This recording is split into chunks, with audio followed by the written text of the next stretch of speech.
Welcome back to another episode of Final Fantasy XIV. When we last left off, we had this big cutscene.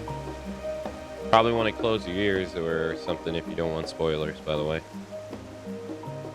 We had this cutscene where we got caught and we had to go in front of a court system.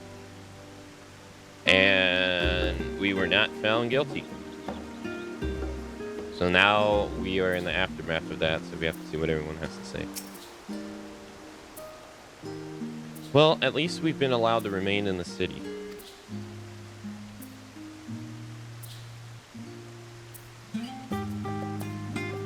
Double audio. How?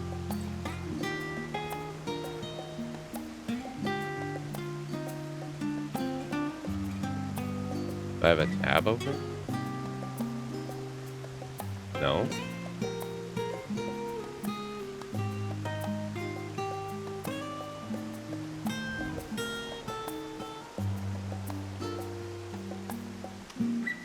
No.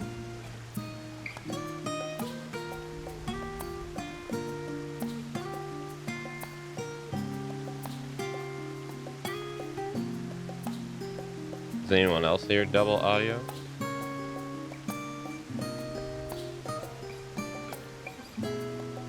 Oh, you duplicated it. Oh.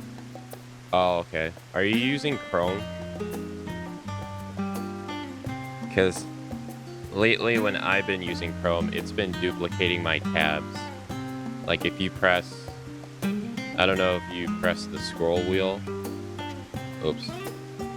Or... whatever, but it's been duplicating my tabs in Chrome a lot lately on both my computers. So I don't think it's like at first I was like, oh, maybe my mouse is just messing up. I don't think it is. Anywho, and our endless investigations have not been in vain. We now know that this mysterious duty of theirs began with whatever the form discovered in the ethereal sea. With our freedom so solely curtailed, however, we will struggle to learn aught more of substance here in Charlotte.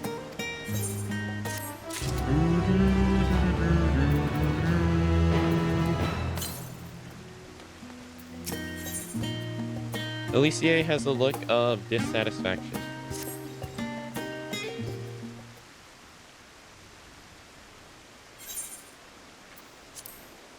The overall picture has grown clearer, yes, but in spite of the form being so maddeningly vague about this duty of theirs, why are they so reluctant to explain their actions in plain words?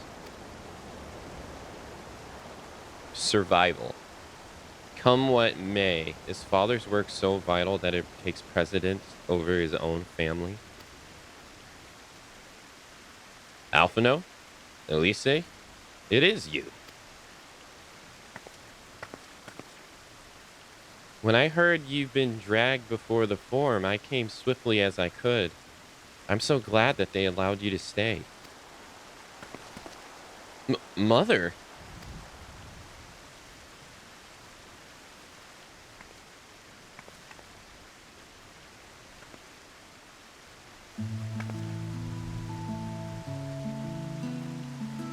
Emma Lance? Elevere, at your service.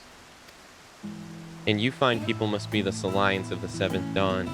How lovely it is to finally meet you.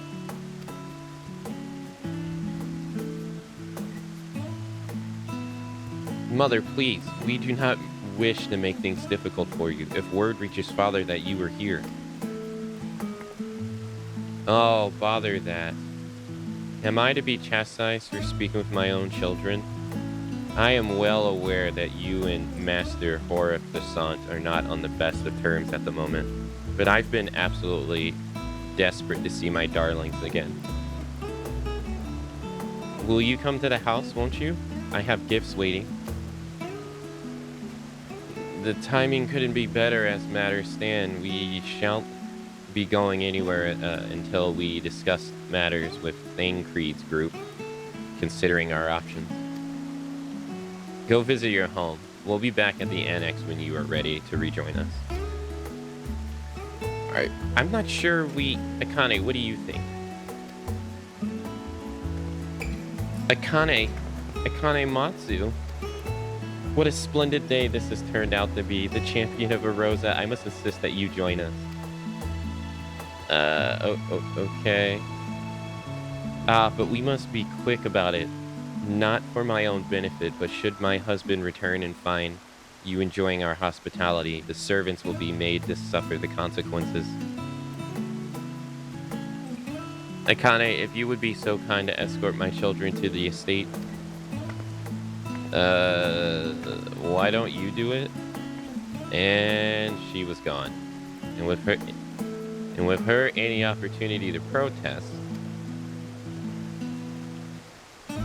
Indeed, the matter is settled. Enjoy yourself, C3.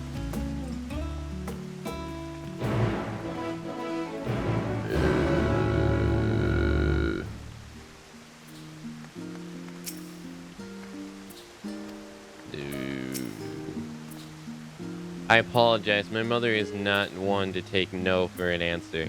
Still, I'm glad relieved, even to see her in such high spirits. What say you, Akane?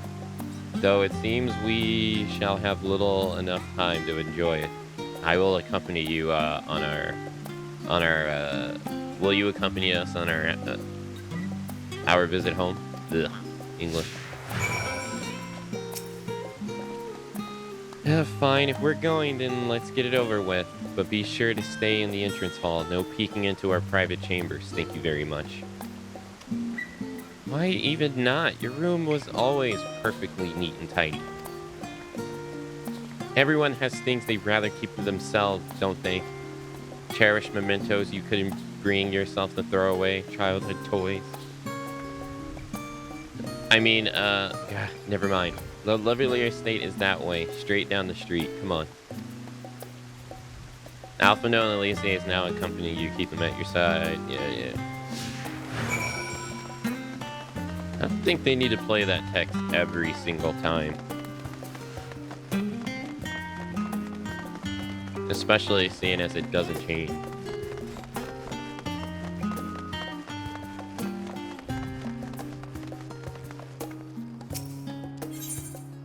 Discuss the view from the bridge. As children, Alpha and I would often wait here for our father to come home from work. It must have been a day when his meeting ran long, because I remember growing restless and leaving out over the railing to watch the water rush by. Father, of course, arrived at that exact moment, came pounding down the path in panic, crying out my name. Cut. Don't spoil yourself. When Elise and I were little, this bridge was far as we were permitted to wander alone. I say alone, but my mother or servants were always somewhere nearby, keeping a watchful eye. And now look at us, traveling to different countries, different worlds even.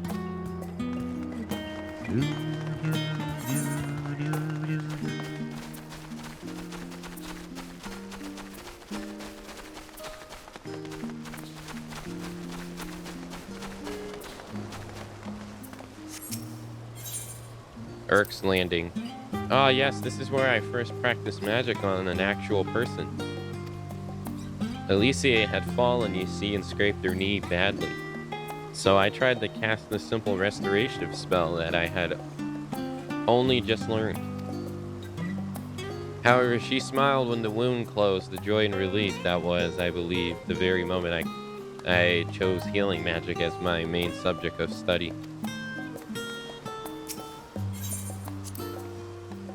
We used to come here all the time with grandfather in the summer. I would dip my hands and feet into the fountain and splash about. Not Alphino, though. Even back then, he wasn't very fond of playing in water. He'd make excuses to avoid it. Which would explain how I came to swim like an Urk and he sunk like a stone.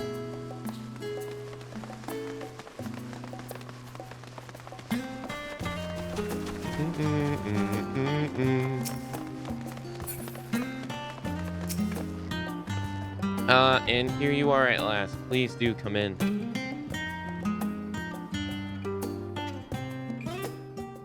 And before this turns out to be like a torturous scene where the mother is just acting.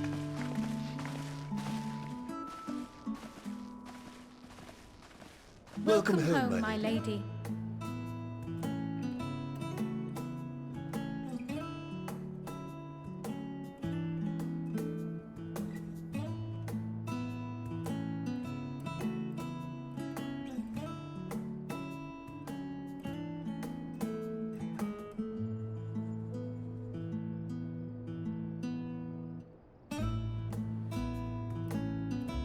What? What are you gawping at?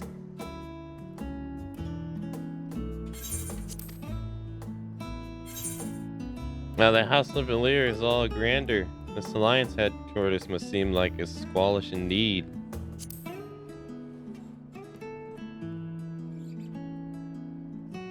I'll have you know I'm quite fond of the Rising Stones.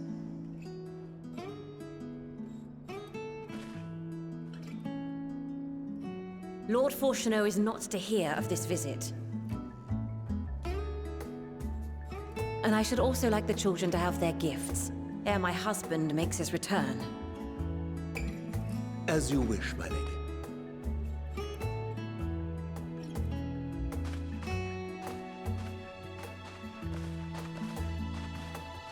That's a lot of servants. Master Alphino, Mistress Alice, if you would accompany me upstairs. We shan't be long.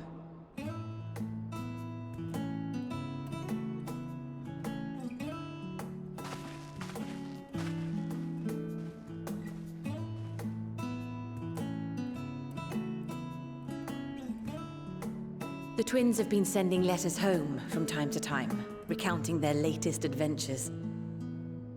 I am sure they withhold certain details, of course, if only to keep me from worrying. Yet a mother worries all the same. In the early days especially, I tried to support them as best I could, sending the Scion's coin and other such donations. Fortunately, they have found the strength to overcome adversity time and time again. Their words grow more confident with every letter, their depictions more vivid. The triumphs and defeats, the joys and sorrows. It is clear that they have come to find value in every experience. But of those they treasure most, it would seem that meeting you might be the most impactful. Why, since that fateful day, I do believe there has not been a single missive in which you were not mentioned by name.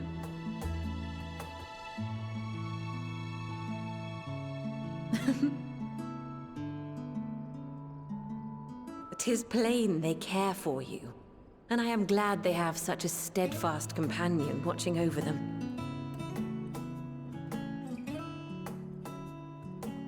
Under normal circumstances, I would offer you tea, but alas, these are anything but. In any event, why don't you keep me company whilst we await my children's return?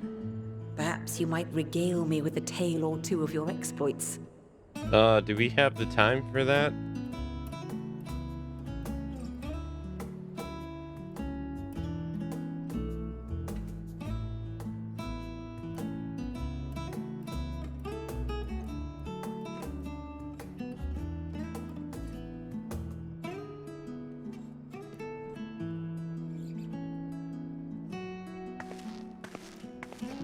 When you mentioned gifts, I wasn't sure what to expect. Mother, Oh, look how well it fits you. And the style is to your liking?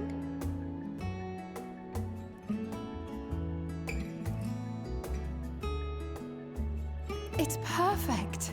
Exactly what I would have chosen. But please, tell me you had something different made for Alphino. Naturally. You are hardly little children anymore.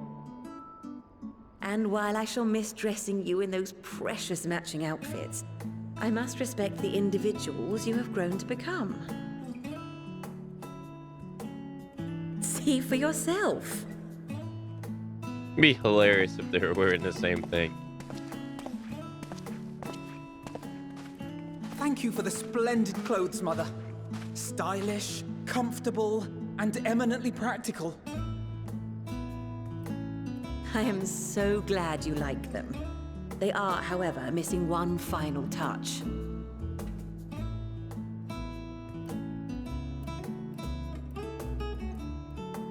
If you'd allow me, Master Alphino.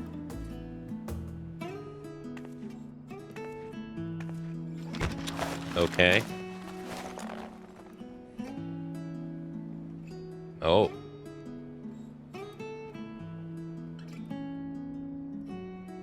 Wait. Are these... A sage's tools of the trade. They belonged to your father.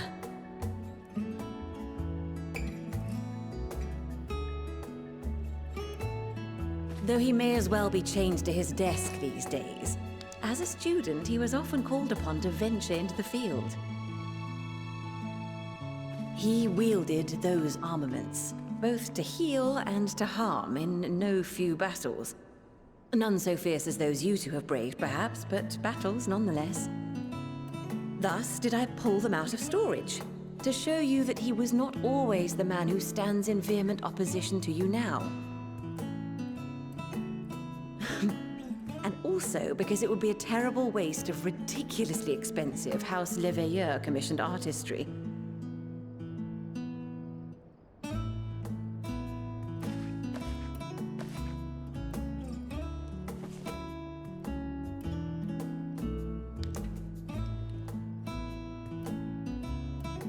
I am told these devices are quite difficult to master, but someone of your extensive experience should soon have them darting about with grace and aplomb. May the wisdom in that crystal serve you well. And please, try to find common ground with your father, that you might come and go without need for this awful subterfuge.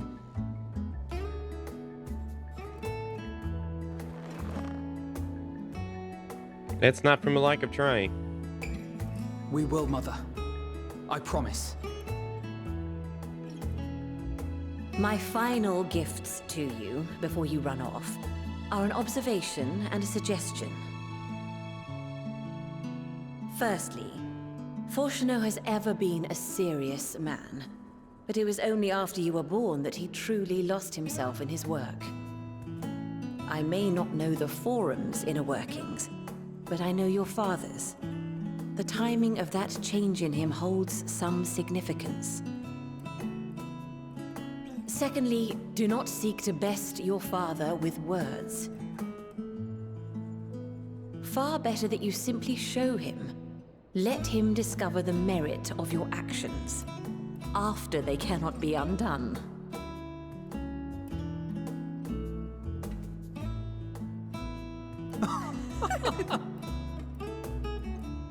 Oh, Mother. We shall take your wisdom to heart. Thank you again for these gifts, and farewell for now. Safe travels, my children. Eat well, stay warm, and keep your friends close.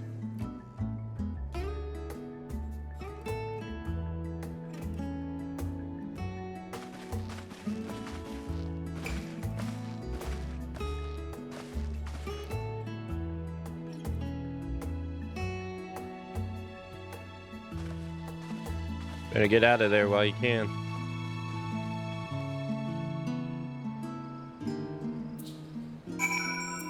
I'm gonna assume he's gonna know though.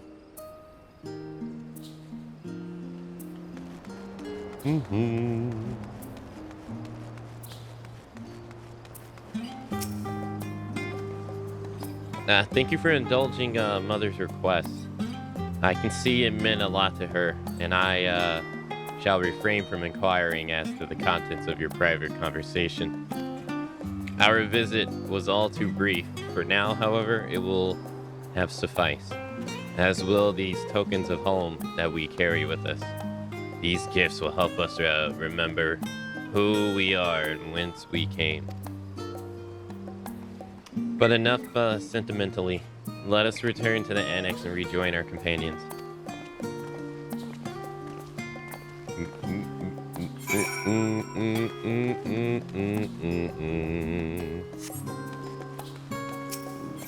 So does this mean that Alf has had a job change?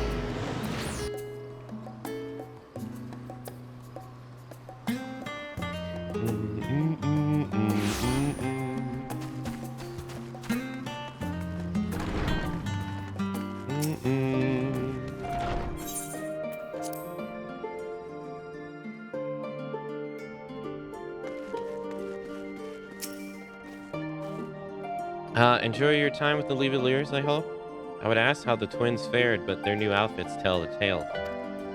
I only hope we can help them reconcile with their father, that they might return home one day with their head held high. In the meantime, we edge ever closer to the secret of the form, strive to hide, and the flowers bequeathed to you by Hylanel is sure to guide us going forward. I'm confident that once we've heard your report from Danvinar, we'll be well equipped to plot our next move.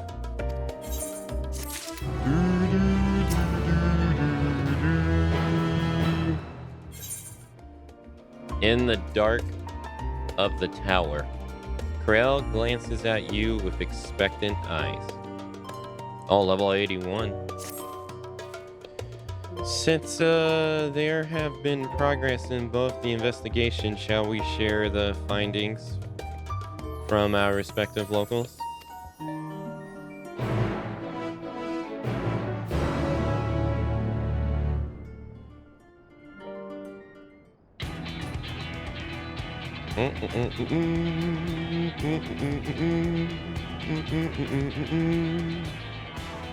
Your time in Thavner has certainly been eventful.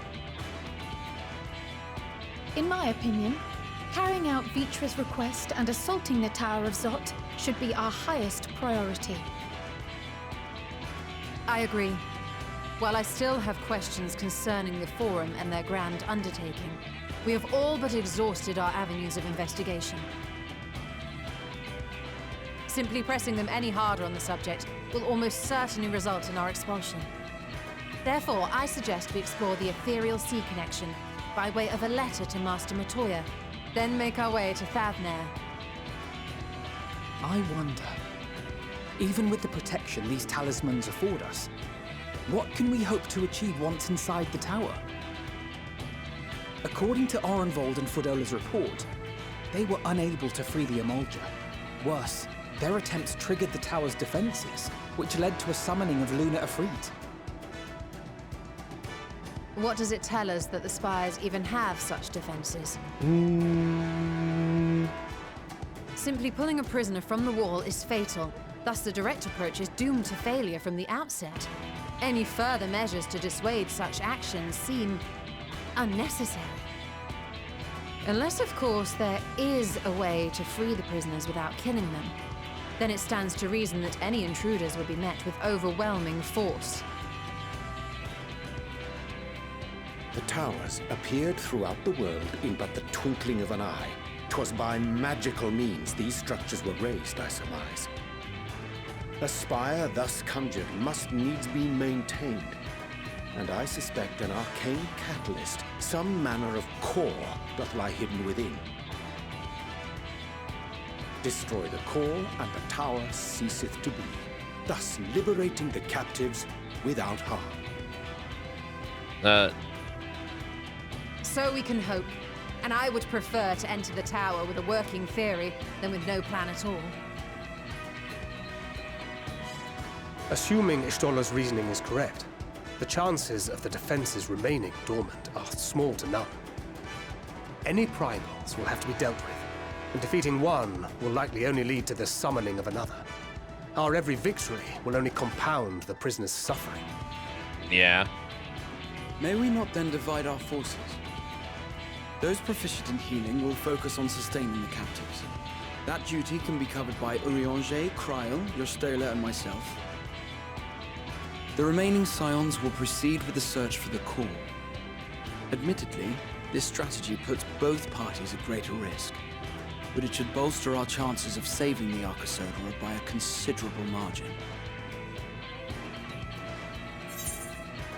Are you sure Alf is in the right group? What of Alicia? She knows a healing spell or two. Are you sure Alf is in the right group?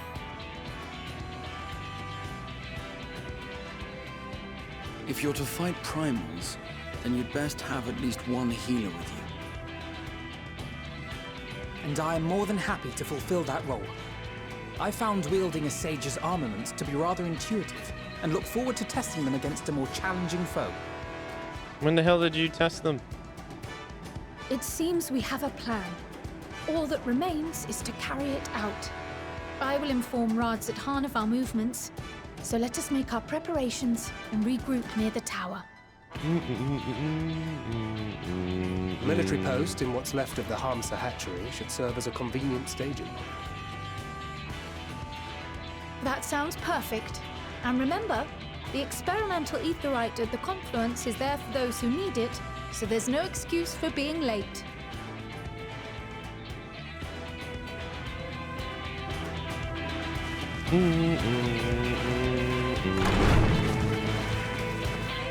It feels like Endwalker has been the expansion that outright uses more music from the previous expansion than any other.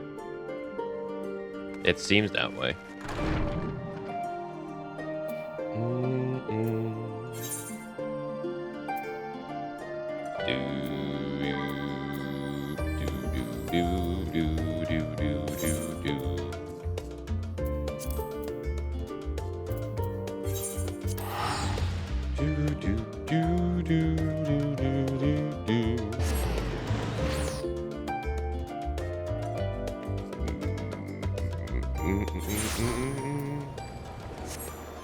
This is the climax, so it makes sense. I mean, I don't know it's the climax.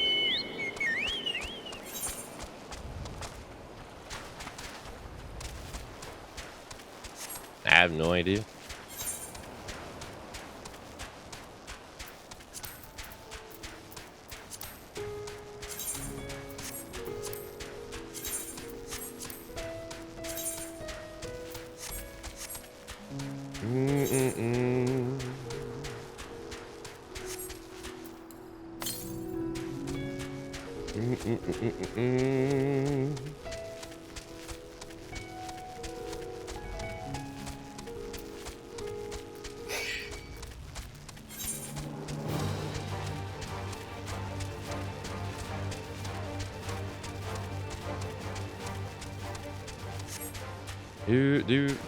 Do.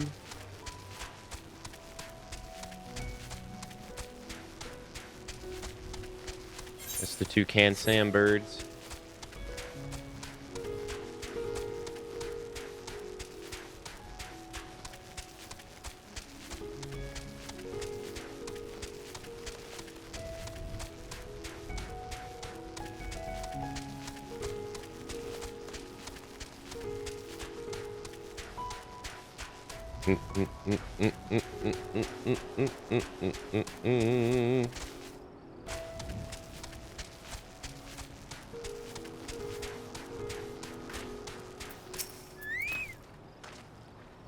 Ah, our friend of Erosia.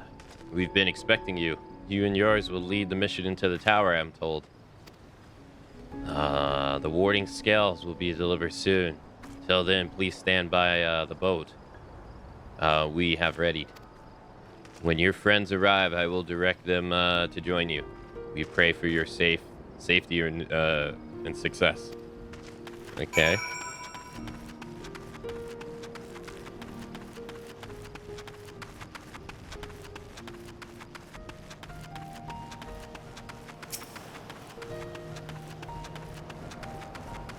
Hey, Grey One, hello.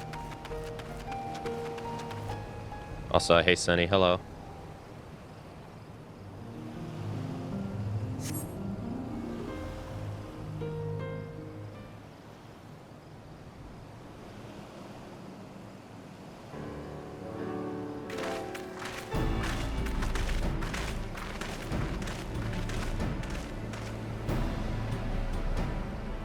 If this is the future of the ethereal travel, I think I'll stick the boats. Aye. No warning. However, Imada could have prepared me for that. On account of which we are a little late, but fighting fit mostly.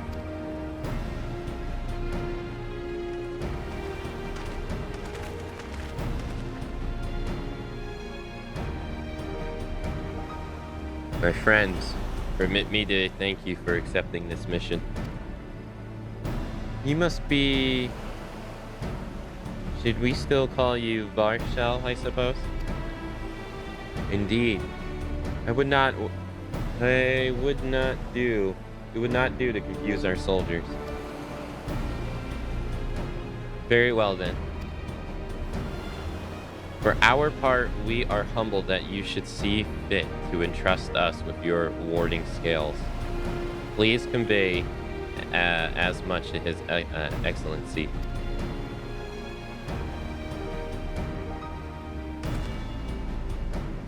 One for each of you. Please accept them with my blessing.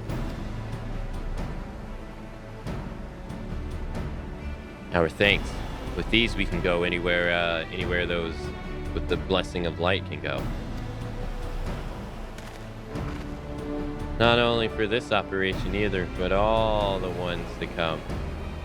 We can finally break your monopoly on primals. I've been waiting for this day. I wouldn't mind carrying on as before, you know. In that case, they're all yours from now on.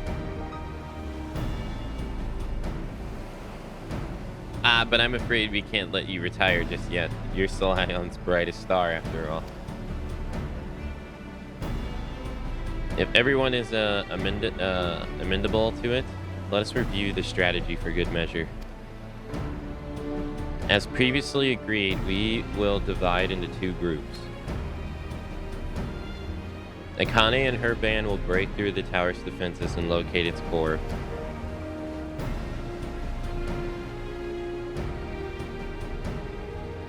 Meanwhile, the rest of us will tend to the prisoners, who will doubtless want for healing due to the duress of repeated summonings.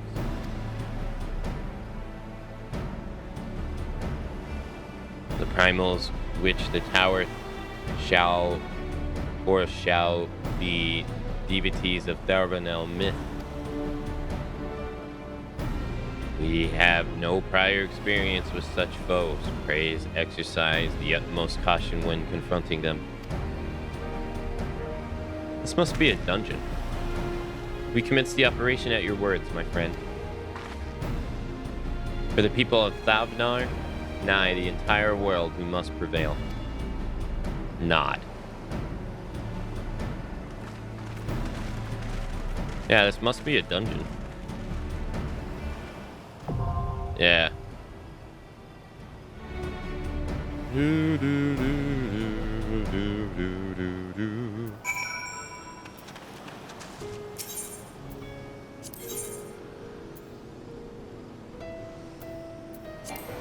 Oh. 7 minutes. 7 minutes is all that I have to fish. Let's see here. We're at the Great Roth. The coast. 7 minutes. 7 minutes is all I have to play with you. Oh, undiscovered fishing hole. Let's go, baby. Hey, Jack. Hello.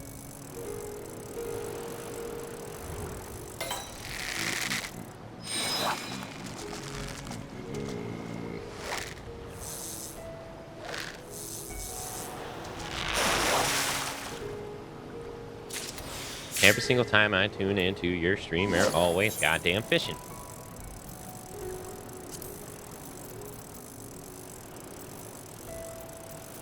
That's not true. That's not true. And we're almost level 89 on fishing, though.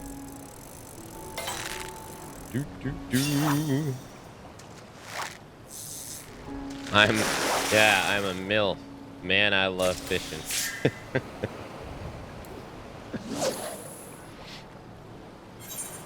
Oh, you found one of the new ones I added. Here's another one. There should be another one. See if you can find it.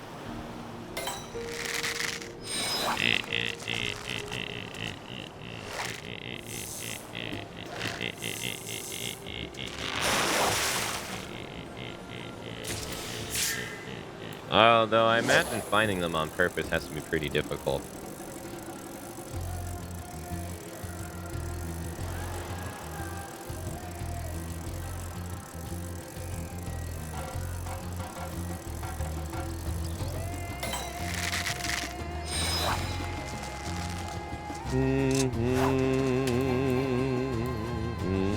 The fish got away. What the heck?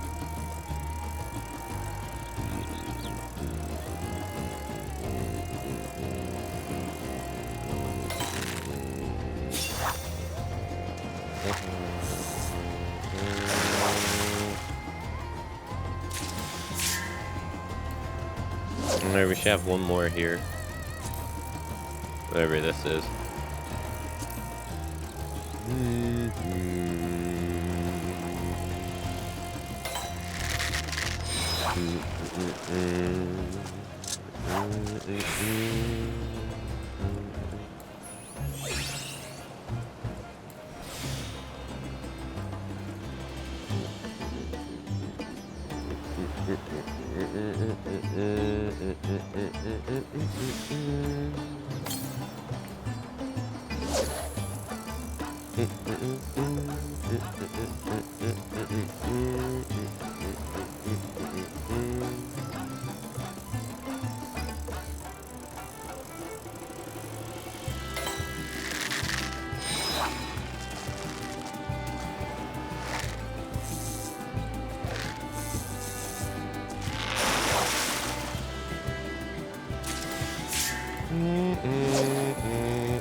Come on, last fish.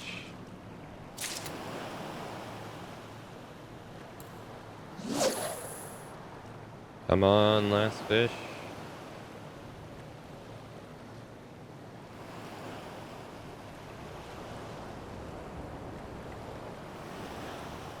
Seven minutes. 7 minutes is all I have to fish with you.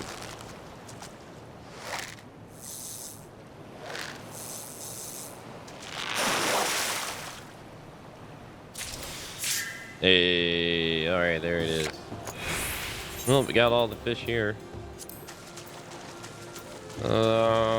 There's 4 undiscovered areas.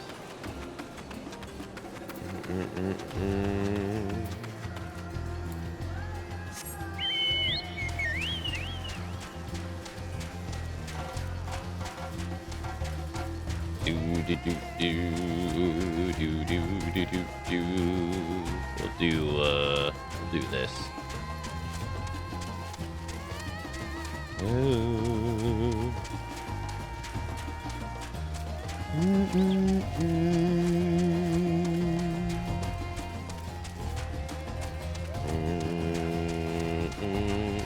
I imagine some of them are like in the area that we can't get to, so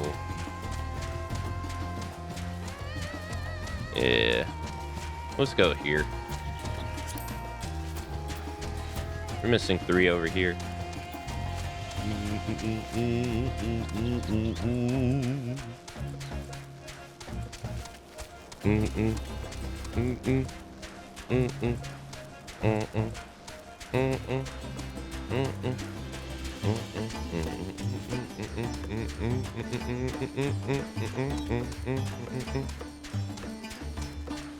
Giant Gale's Ground.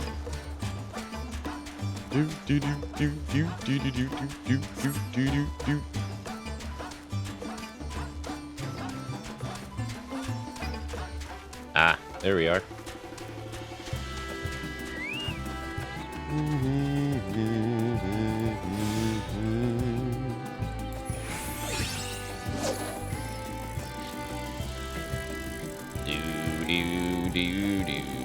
Average wait time is 7 minutes. We're at 6 minutes and 30 seconds.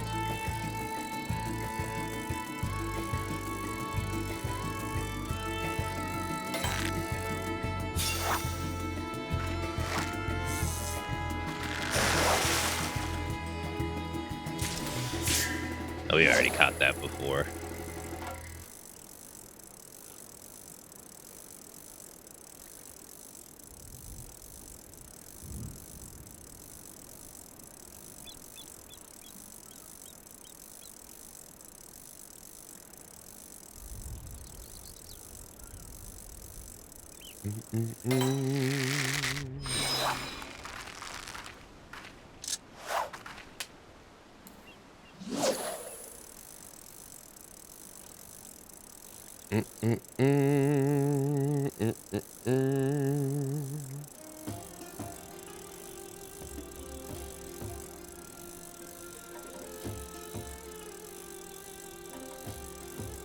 Seven minutes.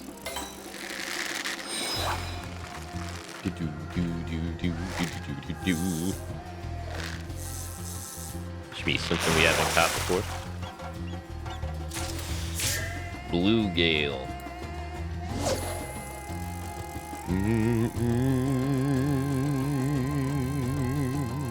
Next one's gonna push us into level 89.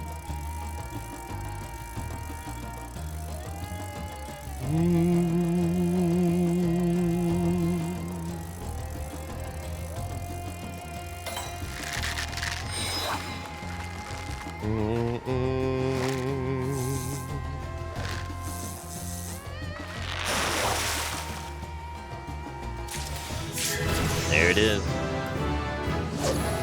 Level 89, star fishing.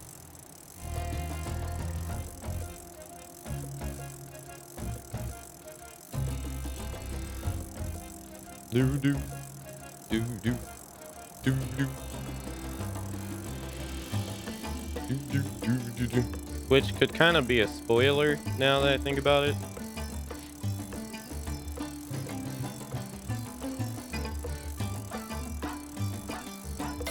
Because that's like giving you an idea of like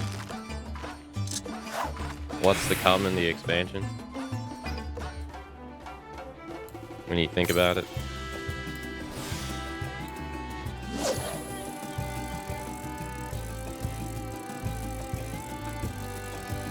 Do do do do do do do do do do. Now we only need one more here too, I think. Right? No, we need.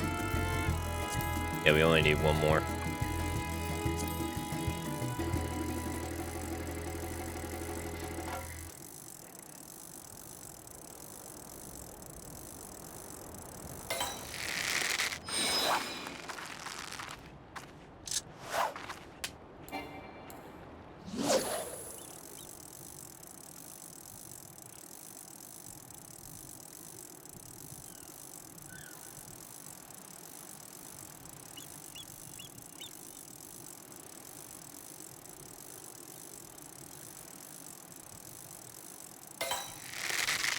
Come on.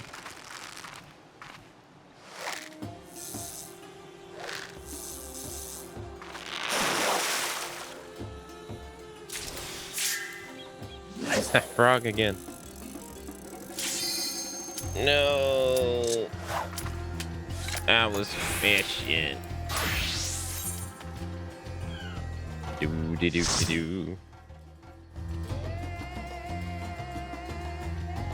Level 90 is gonna have to wait.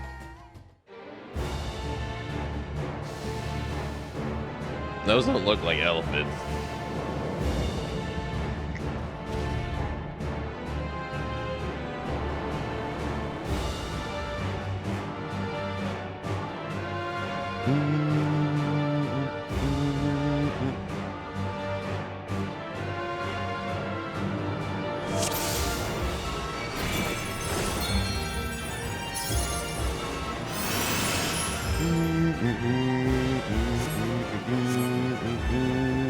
Oh wow, they're like alongside us.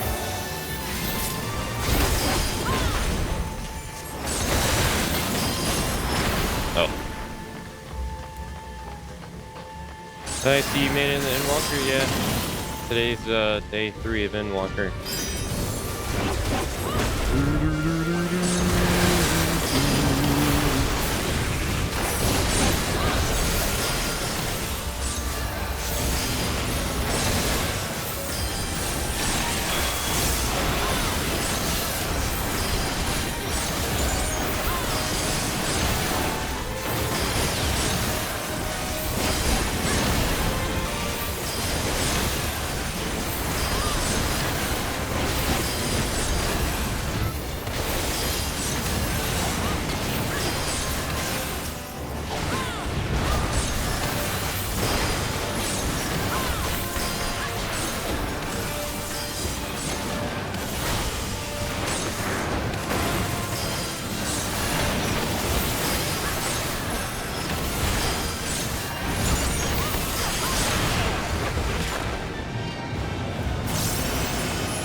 Don't really resemble anything.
Oh.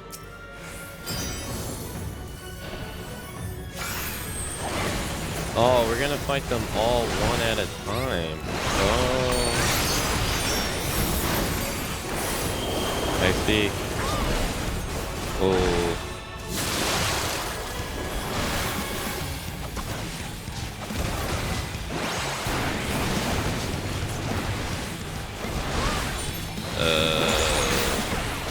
Damn it.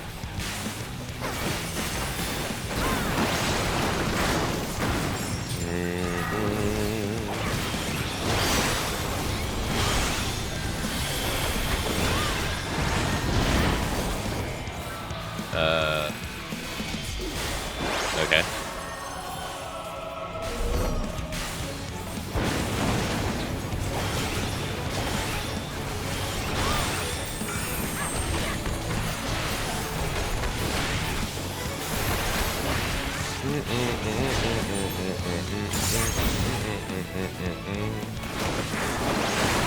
There you go. Well, it's the Magnus sisters, so I assume we're gonna like fight them all individual. Well, no, there's usually 3 bosses in the tower, isn't there? Or is it 4? Either which way, you usually fight them all together.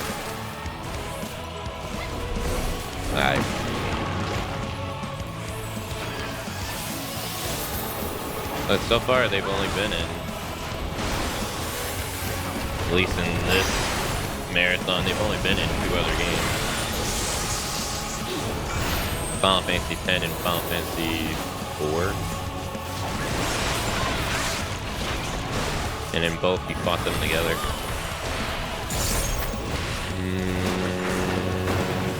I don't think they were in anything else.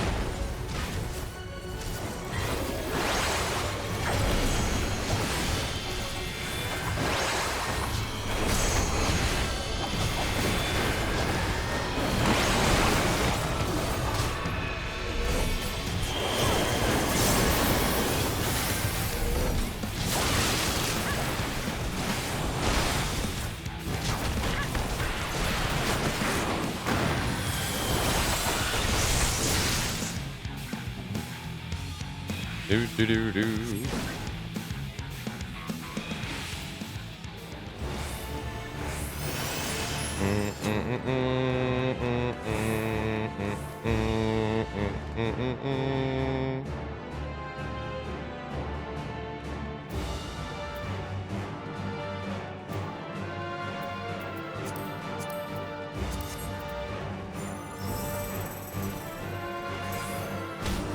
I do like how they take the original goblins from Final Fantasy 1 and reuse them.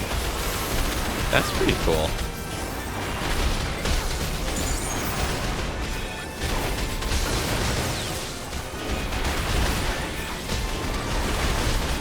Because man, you not see these guys for a long ass time in the series.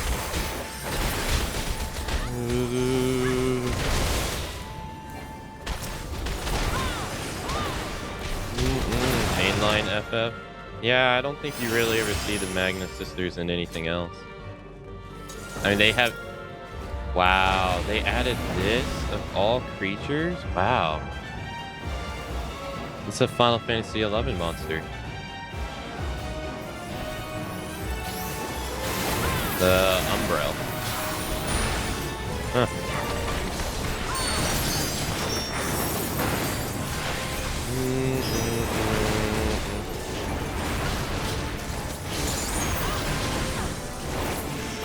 It's another from the last expansion, too.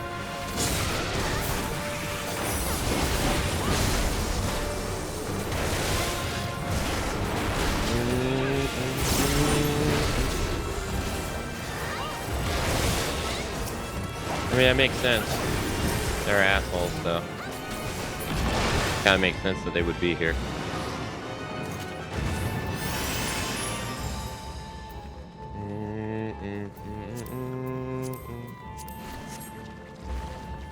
Man, these dudes are dicks.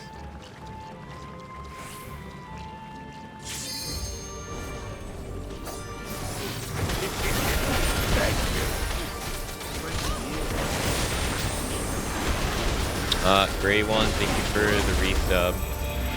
Thank you for the 20 years resub. Thank you. Thank you for the 20 months of support. 감사합니다.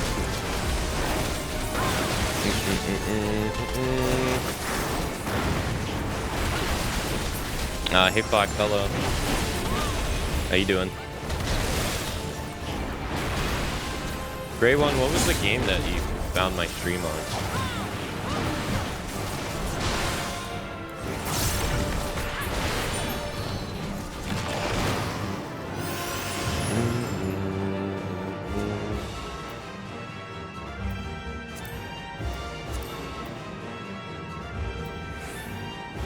Got some Alright, so it's Sandy.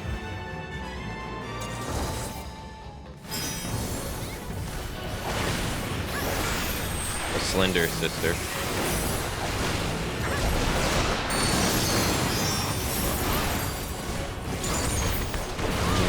Metal Gear Solid 3.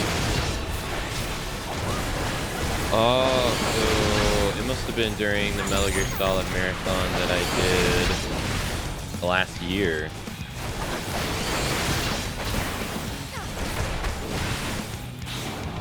Because we had one, I had a subathon instead of one.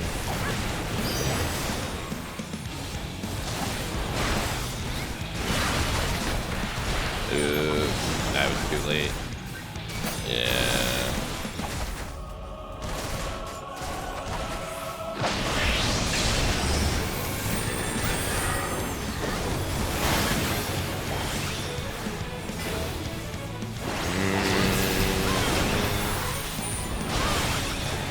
It's a shame that I hear the master. Dude, I couldn't move even if I wanted to. It's a shame I hear the master collection is pretty bad.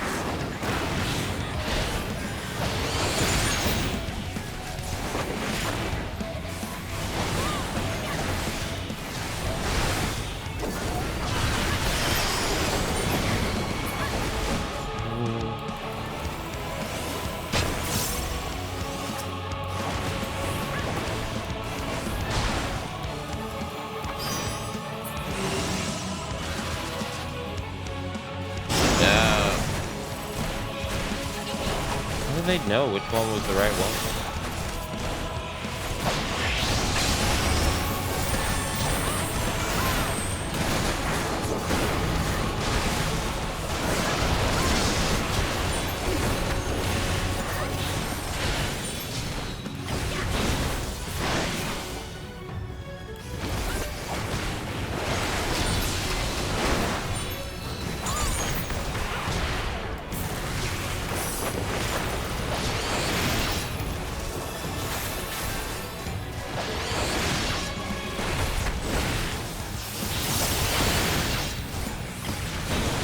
Yeah, I mean, that's true for PC, but that sucks for console. Like, console just gets shafted.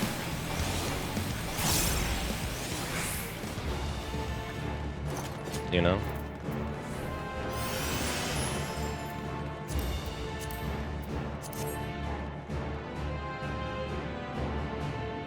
I'm pretty good. How's self? Okay. I haven't had the greatest string of days lately in terms of health, but it's nothing too bad to cry home about.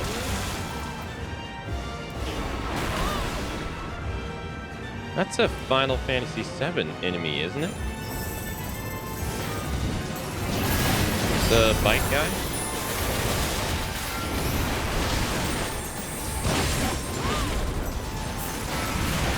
I think so.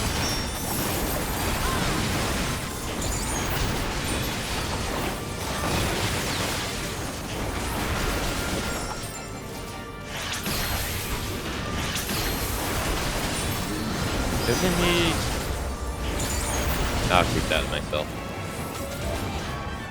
Why can I not? Fucking Xbox, dude.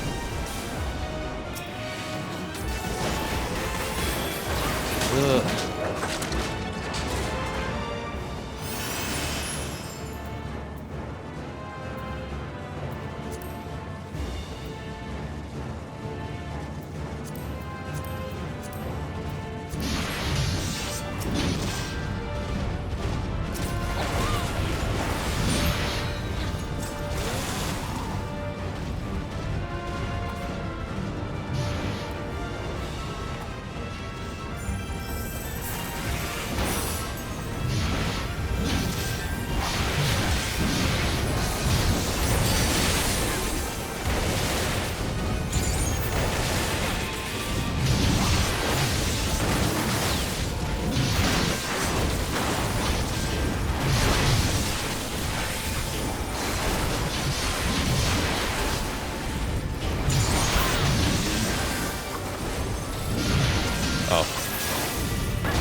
Oh, oops.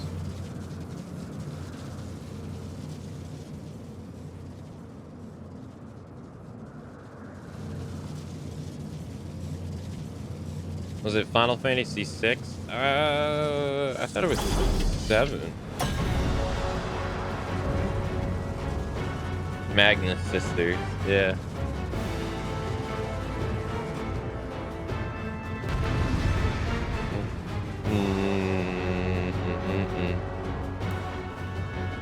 This way?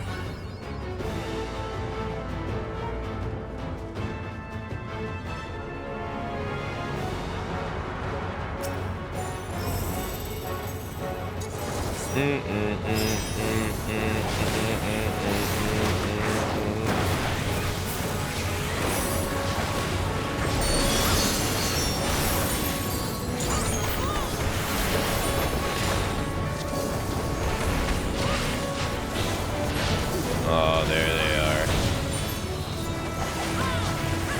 That makes sense.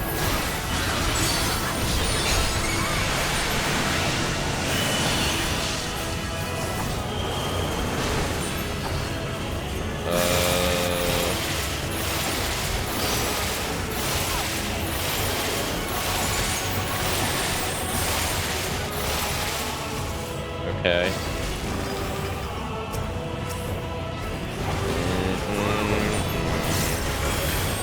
It only makes sense if you fight them all together, because every game you do.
That was dirty.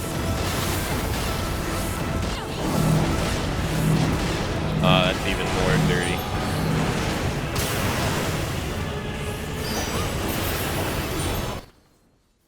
No, I did it again, dude.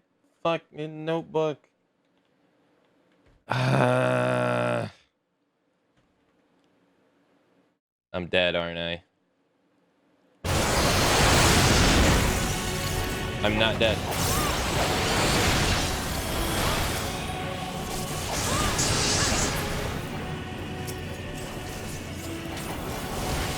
Stupid window.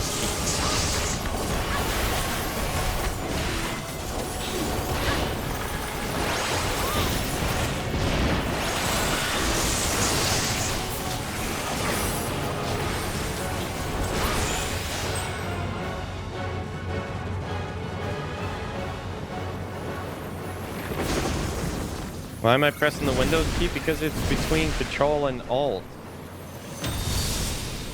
And Control and Alt is how you like do row 2 and row 3.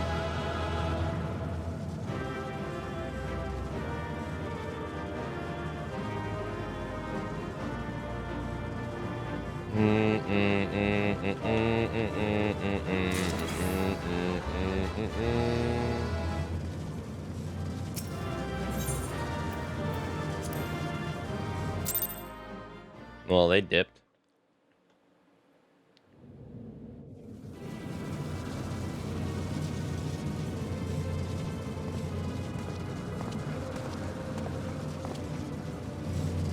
Is everyone all right?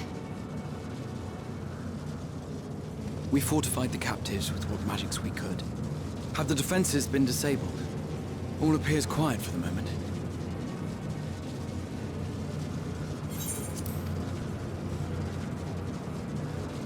The lower floors were disturbing enough, but this place feels wrong. The ether is heavy and thick, like wading through a quagmire.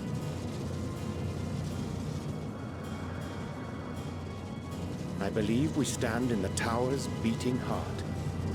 What sayest thou, Ishtola? I see it. Ether siphoned from the land runs up through the spire, flowing to a single point. This is the core we seek. Yet something is off.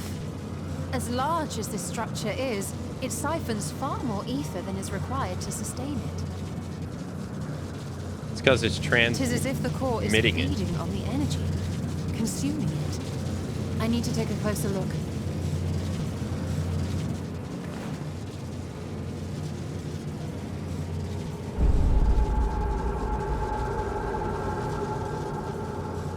Curious. There is something there embedded inside the core.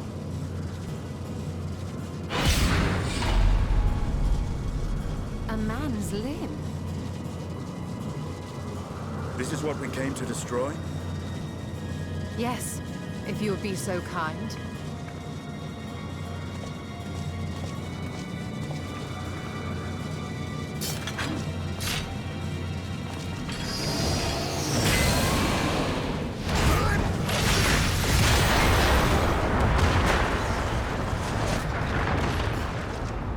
That was quick.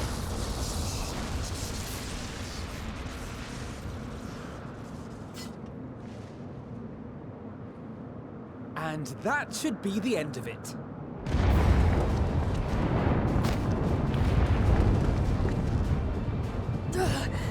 What now? My theory that the tower might come crashing down following the core's destruction doth appear to be correct. Bully for you! And how are we supposed to survive the fall?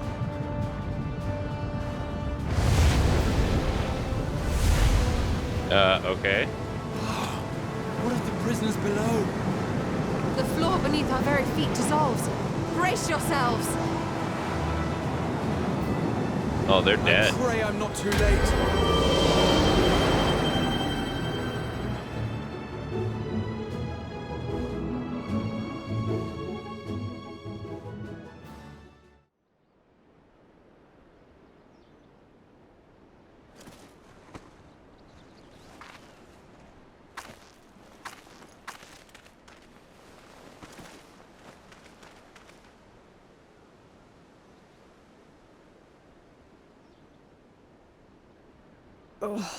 What happened?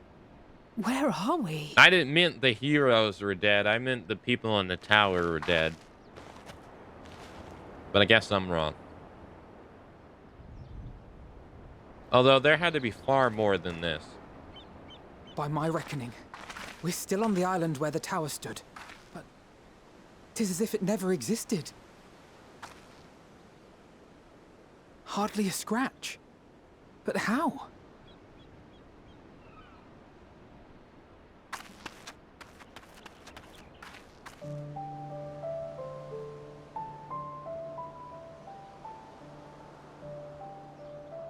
Raha wove a levitation spell at the last moment. Large enough to catch everyone, it would seem. Oh, okay, never mind. That explains the lack of obvious injuries.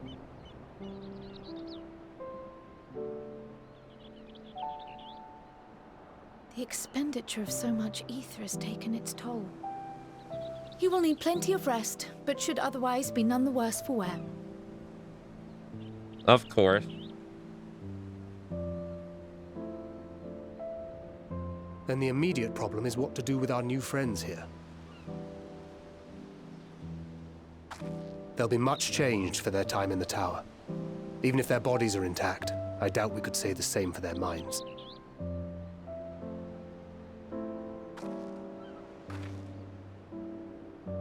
Angelo and I will take care of that. I have every faith in you, Alize, but there are just too many for you to treat alone.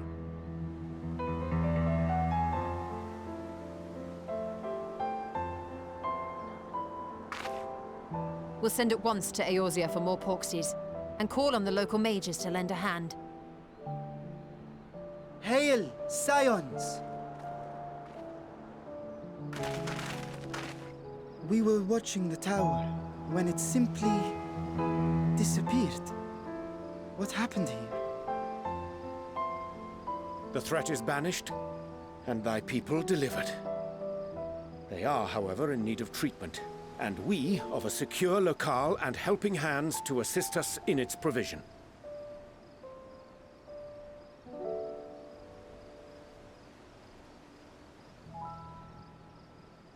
You shall have all this and more. Come, let us convey these unfortunate souls to the city. How are you going to move these giant-ass elephant people?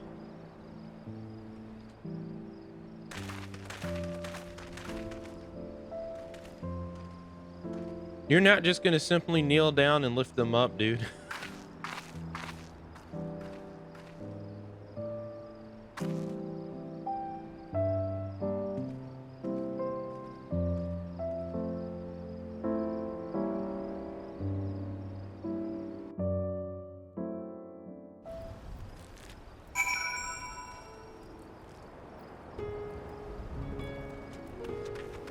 It ain't gonna be that simple. Oh, the tower's gone. Another death dodge. He'll be fine.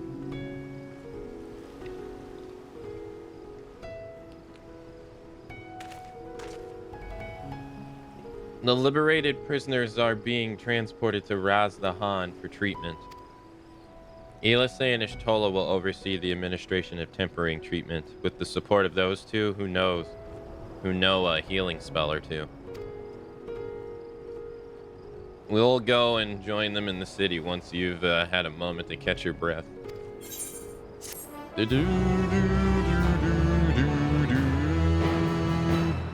You may now enter the tower with the NPCs. Oh, they're still doing that?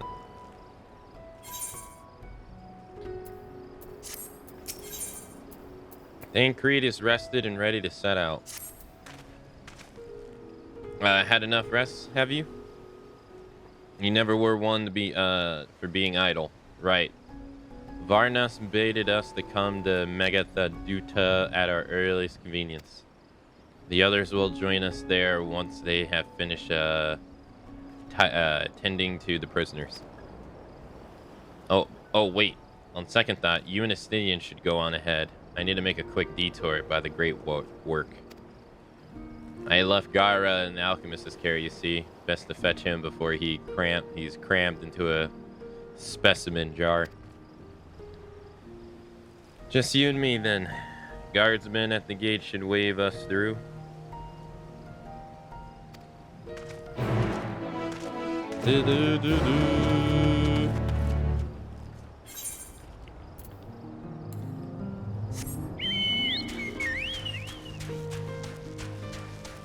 Okay. Well, now that we defeated the tower, where are we gonna go now?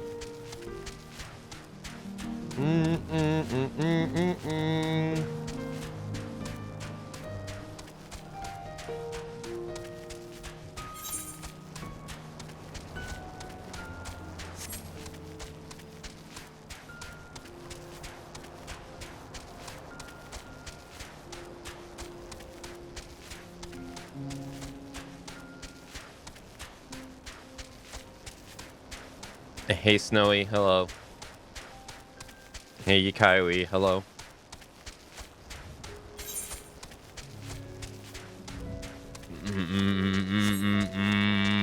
All that's left is to fish until the final days. We'll probably have plenty of that during the Alliance raids. Ray tells me the queue times for the Alliance raids in this expansion pack aren't that bad, but well, we'll find out.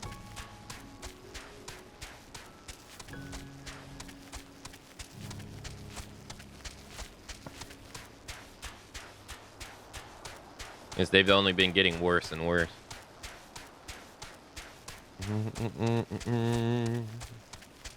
So we'll probably find out around like day 10 or something. It's been taking us like 8 or 9 days to finish the main story, give or take. so we'll probably find out. Today's day 3. Honored Salians, you are free to enter at your leisure. I cannot leave my post, I'm afraid. You must make your own way. Should you require directions in the city, the sentry stationed at the fountain atop the steps should be glad to assist you. Okay.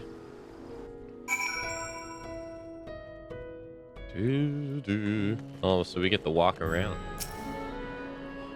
Though I have been the Razahan before, this place is veritably a maze. Rather than risk getting lost, we had best ask for direction from the sentry at the front, the fountain. Lead the way. Don't expect me to act as your tour guide like certain others. Estinian is now accompanying you. Yeah.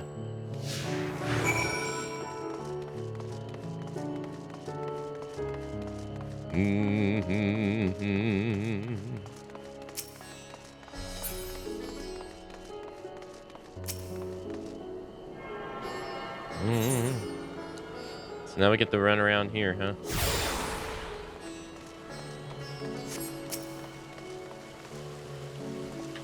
Ah, Mistress Kane, I presume. I understand you're here for an audience with the satrap.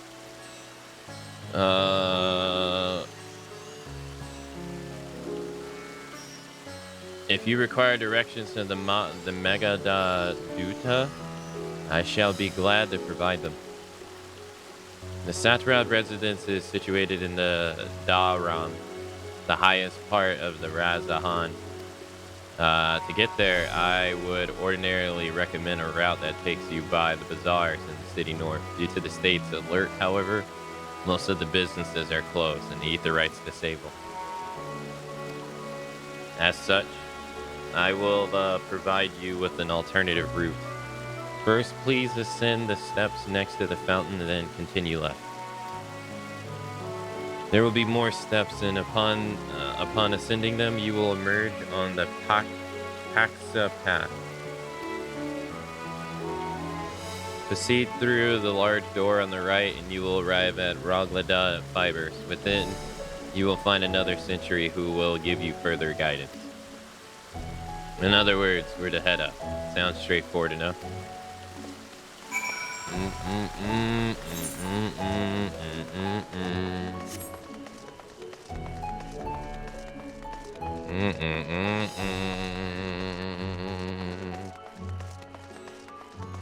Yeah, I've been made aware of that, yeah. Ah, yes. I know this portal. It leads to a nearby island, the treasure vault of one of Raznahan's wealthiest families. They took the god of luck for their guardian on account for which they occasionally open up a section of their vault for inspiring treasure hunters to try their luck, or so they say. There are also coffers hidden across the island that act as portals. Find one and you gain access to the vault. Something to bear in mind in case you exhaust your funds while on the road. 'Tis a troublesome experience, I can personally attest.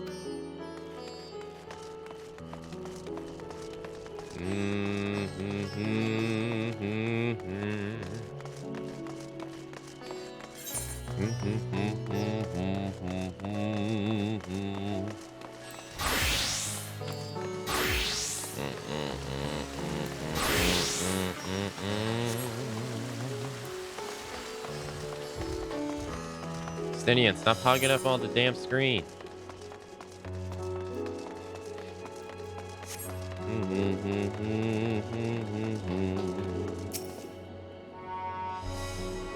Oh, see, even though it's disabled, you can't attune to it? Okay. I mean, I guess that makes sense.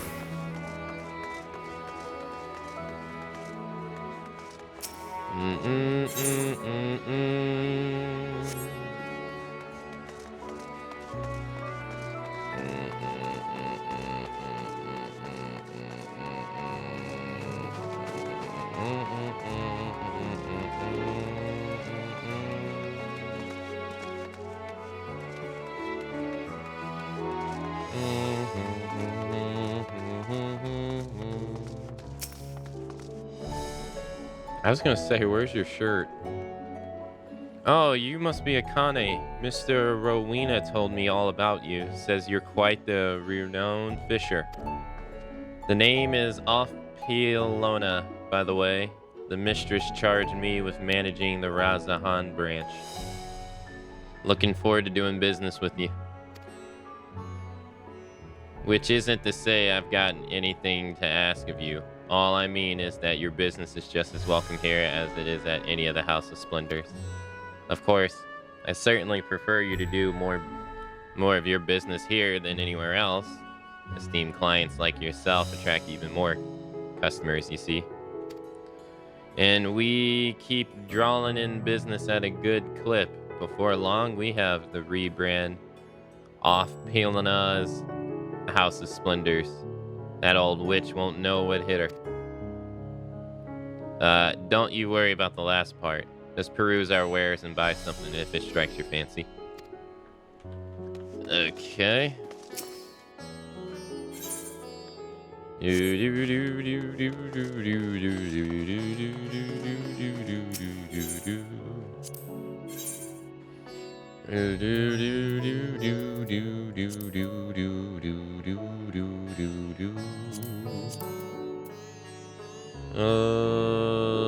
Level 80 purple scrib exchange. I got none of these.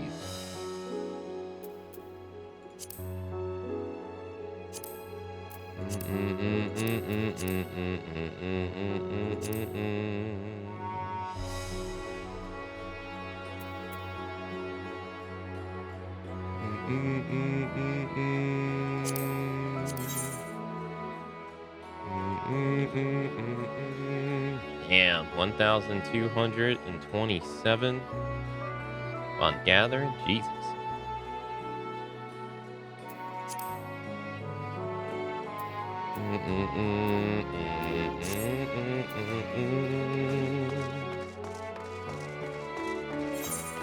Okay. That's a lot. Oh, actually, we can go back there. There was a ether right back here.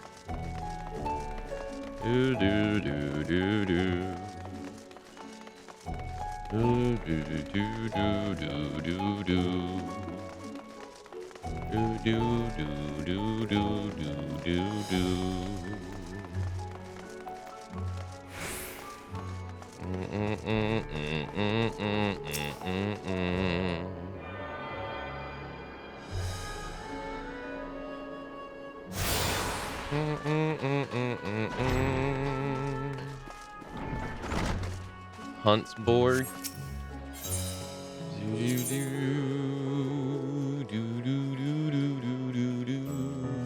Sure.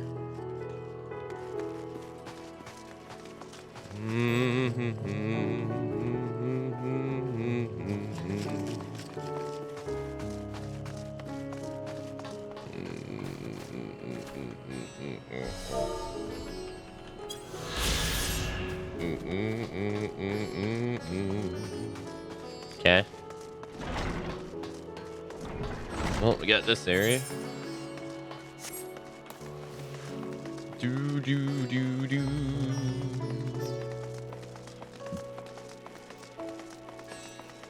I love the Raz Knight OST. It's so chill. You don't want the. You don't want that. When they were playing that during that freaking dwarf part, oh my god. They needed to chill the hell out. I do. Please continue.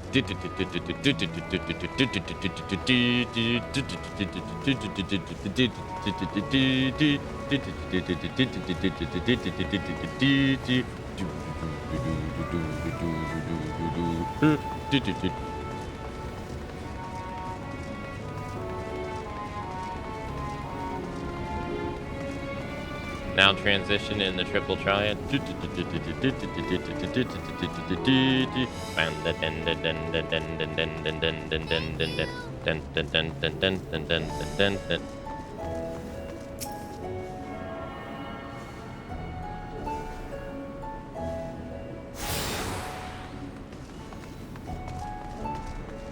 Daedalus, thank you for gifting a sub to Yukaiwe. Thank you, thank you.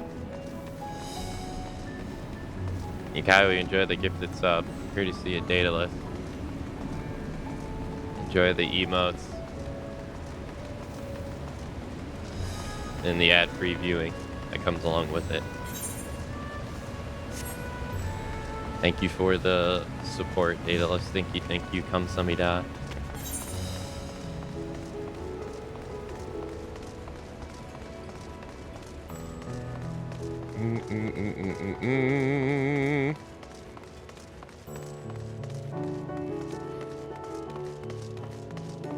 Yeah, that one. Collectible appraiser. What's this one?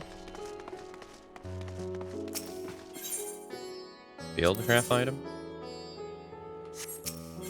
Small talk. And this is where we get the purple. Oh, these only give non-purple.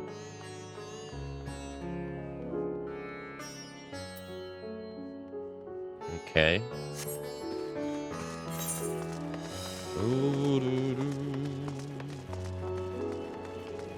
Why is everybody AFK in a corner?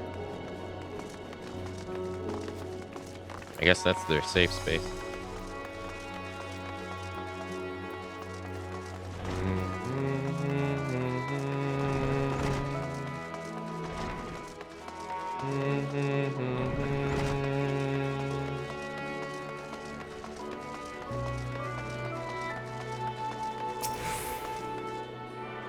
Grab that.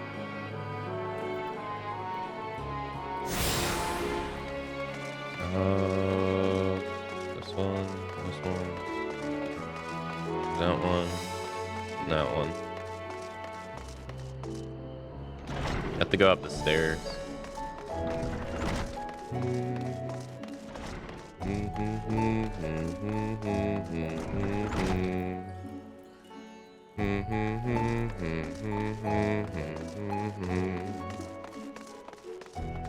Oh, did we get any gear? No.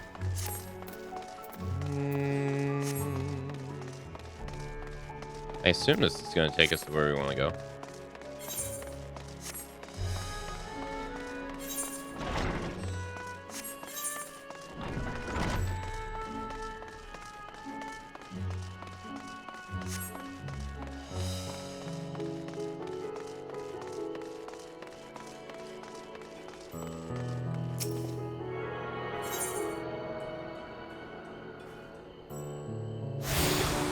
Yeah. Run.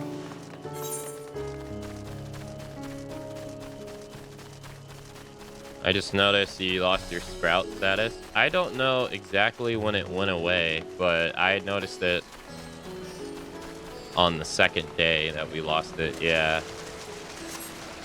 I don't know exactly when it happened, but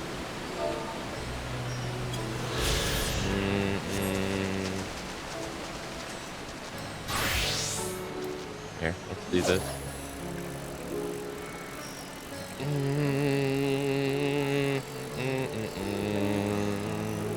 I don't really care for the title stuff, so I won't be getting a title. I never really care about that stuff in any game.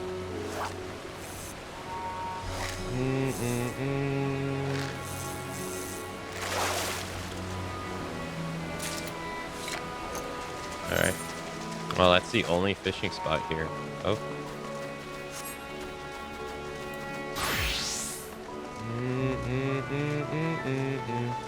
But, I mean, I guess it makes sense because we're at like 400 and something hours.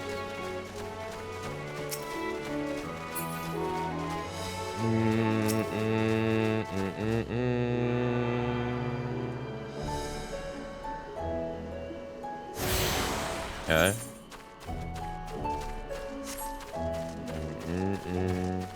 I play with titles turned off. It's too much screen clutter. I agree. I agree with you. The way they do titles in FF11 is a bit different. The other players can't see your title. It's like you have to go into the menu, something like this. And then you go, let's see. It'd probably be in like that Final Fantasy XI's version of Reputation. And then you'd have like a section where your title is. And then you can go to a bard and ask him to change your title to one that you've previously gotten before. But it's not something that other players can see. So in a way, it's kind of like, it's a bit meaningless. But not, well, I shouldn't say meaningless because there's like certain things. It was meaningless, but now they've made it to where like you can get certain stuff if you acquire a certain amount of titles in the game, because you have to do stuff to get them. I guess it's the same in this. So now they added like an NPC that will give you stuff based upon how much like titles you have and stuff.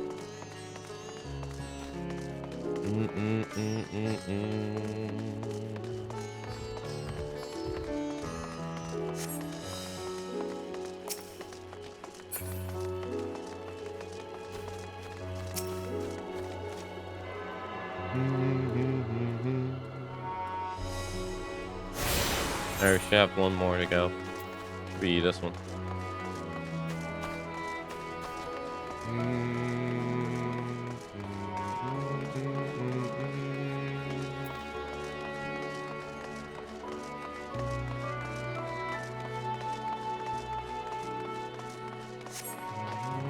Can you do /name? Oh, you can't do that in this? What about /name? Oh. I imagine you probably have an option to do it somewhere. You can turn people's names off too by just doing /names. I assume that's an option in this.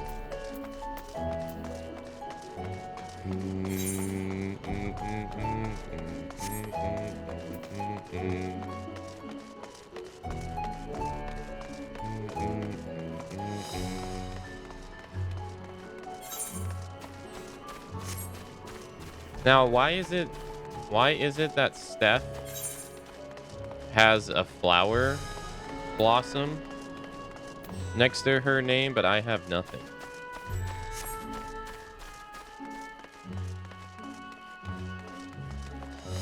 I thought that was gonna bloom into like get bigger the more you play. There it is.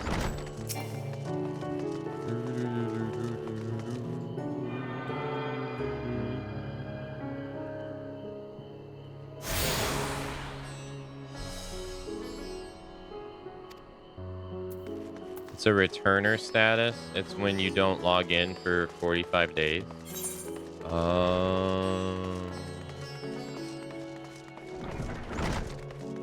300 plus hours and complete the final quest of Shadowbringers. Oh, so I lost it immediately and I just didn't notice. He looks like an asshole. Heading to the Magda Duda, are you? In that case, please follow this hallway to the right and go through the door at the top of the stairs. You'll emerge at the entrance of the airship landing, where another sentry should be on hand to assist you. Incidentally, if you ascend the steps to either side of me, you'll find the workshops at the Rala Fibers. Though you're free to observe the artisans, please take care not to lose your way. Okay.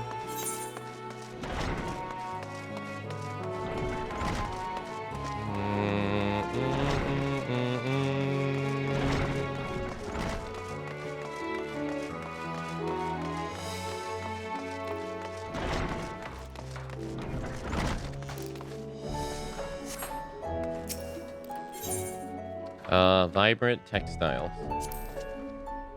Ah, the Davarian weave. Hard to imagine more vibrant stuff. I dare say Elmeric would be partial to the golden thread and blue. Of course. He loves his blue. I've never put much thought into what I wear. A spare set of clothes is usually all I carry. If that isn't enough, I can always obtain something locally.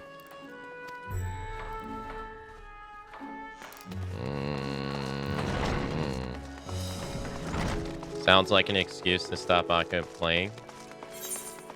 What? The sprite? Okay.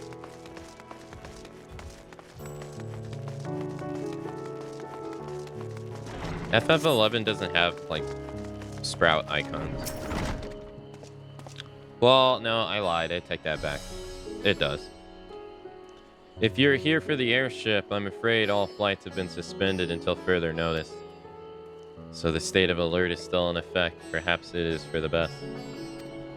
Aside, we're not here for the airship. We have business at the Magha Duta. Oh, in that case, permit me to direct you. From here, it's quite simple, really. Ascend these steps and then continue straight ahead and cross the bridge. Can't miss it. The sprout icon in FF11 actually goes away after 30 hours. Which, this one is probably better in that regard. It's a little way too early. I remember passing by here with Varsan. The situation being as it was, he regretted not being able to show us the sights. Life has yet to return to normal here, but when it does, you ought to pay another visit. Though the city is confusing, the food is quite good. I'm partial to hamsa myself. The meat's surprisingly tender and flavorful.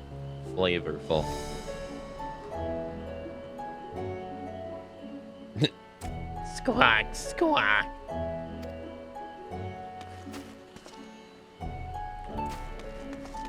Yeah, Sidian. Maybe he wanted to not say that around him.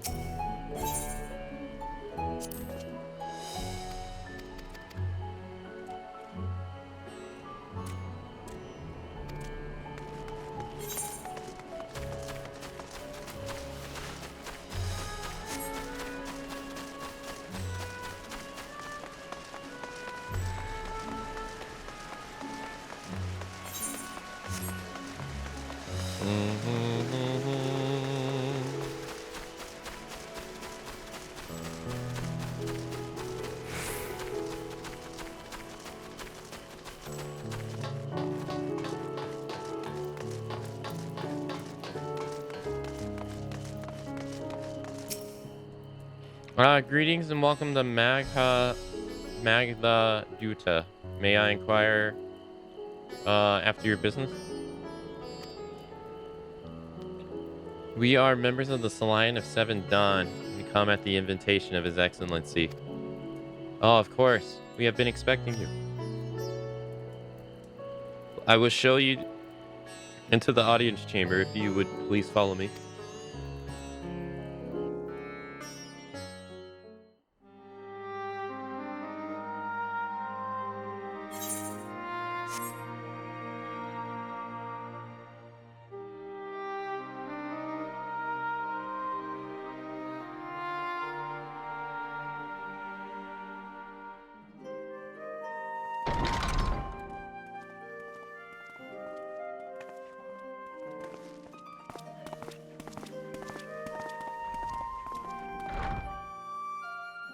Are we the last to arrive?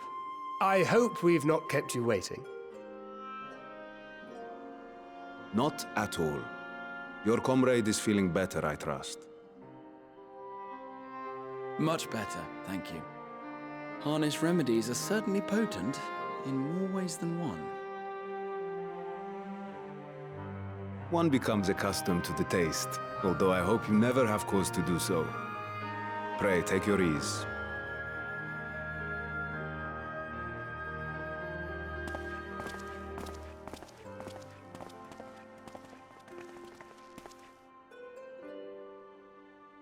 Full glad I am to see you all unharmed.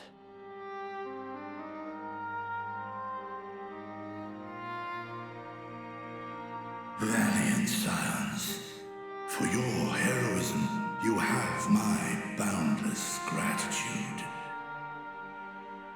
You cast down that dire tower and set free its hapless captives. You cleanse their souls of its corrupting influence. No words of thanks will suffice. In place of platitudes, I offer a bounty of warding scales. Pray accept your due reward, along with the goodwill of Radzat-Han. Alchemists throughout the land were put to work in the forging of your talismans. The finished ones have been collected, and now await you at the High Crucible of Alchemia. Present this letter when you are ready to take them into your possession.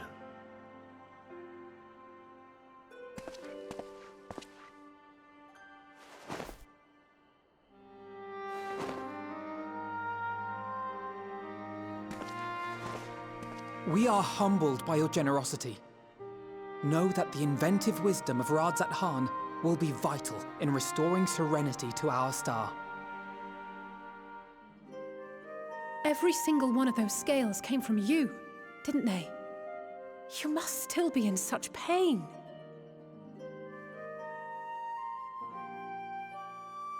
Oof.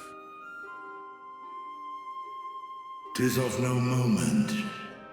A mere annoyance compared to the dreadful suffering inflicted upon this land and its people.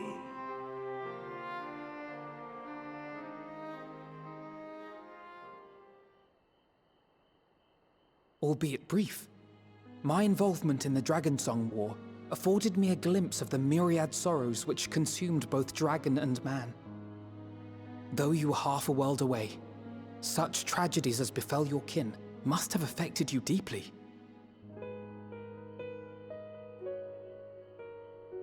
And yet, you chose to live among men.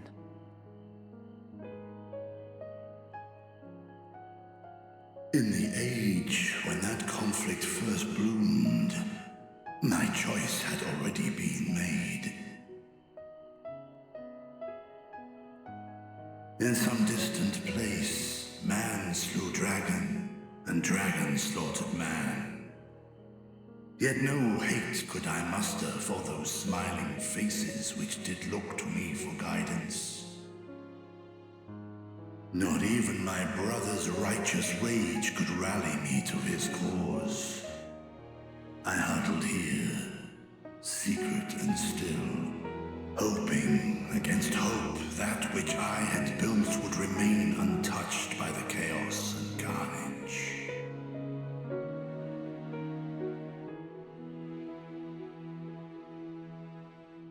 Twould seem we share the same desire for peace, great Vritra. To that end, I wonder if we might trouble you with another question. The Telophoroi are intent on recreating the final days, an apocalyptic event which we know to predate the sundering of the star. As the longest lived among us, know you aught of this terrible cataclysm?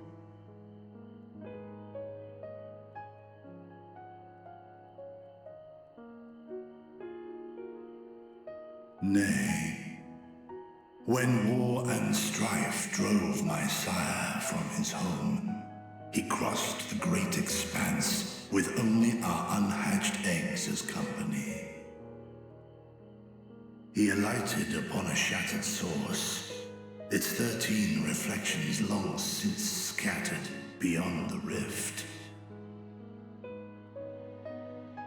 Of events preceding his arrival, he knoweth naught, save that which Hydralin hath deigned to disclose.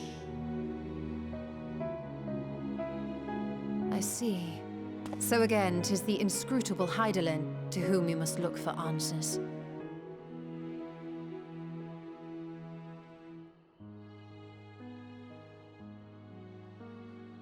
Seek you to divine the will of this star? If so, I have a tale which may afford you some small comfort. No. 'Tis a story from my youth, many, many years ago. To my sire, I once posed the question, of all the stars in the sky, why didst thou settle upon this one? To which Midgardsormr did reply, 'twas the last bastion of hope. He believed so long as Hydaelyn endured, so too might dragonkind. Solemn and portentous were his words. What deeper meaning they held, I could not, dared not pursue. 'Tis a stone I've left unturned ever since. Yet take you solace in the knowledge that whatsoever Hydaelyn does strive towards, 'tis an ideal which hath earned my sire's conviction.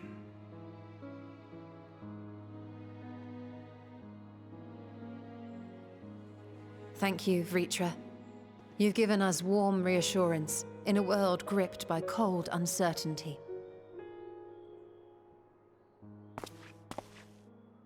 While I'm sure we all have a great many questions, I think it's time we collect the talismans and be on our way. Our fight against the Telophoroi is far from finished. That's true. We must take our leave, but please do inform us if we can provide any further assistance.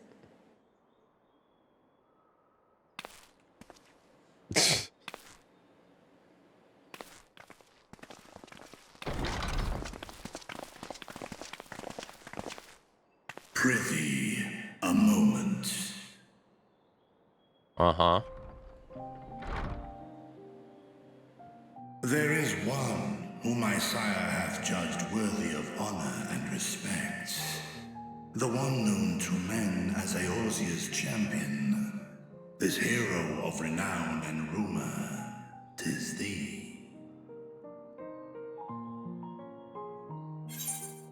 Midgardsormr and I have crossed paths, yes. I only wish he could be here with us now.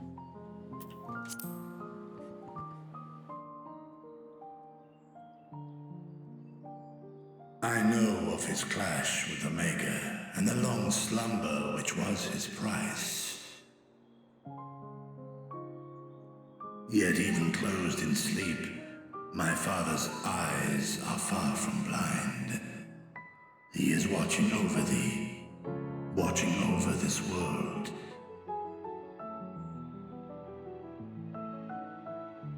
"'Twas a revelation most pleasing that thou, a child of man, had gained Midgardsormr's trust.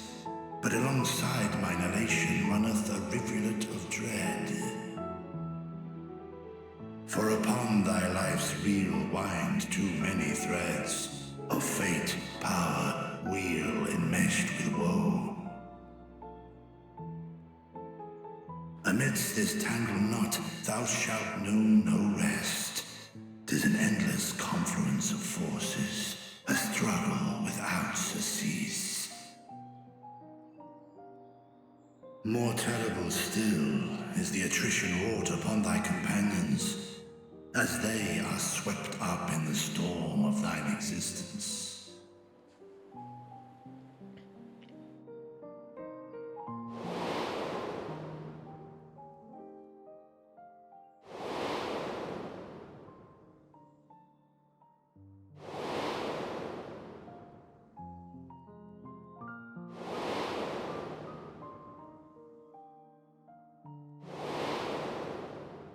I was gonna say you don't shell.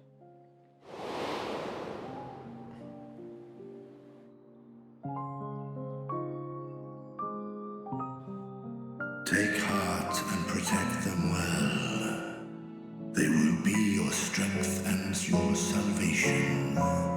The hope thou wilt need come the end. Even cowering behind my curtain, I know the suffering of the powerful. I have watched my siblings driven mad by loss. Thus do I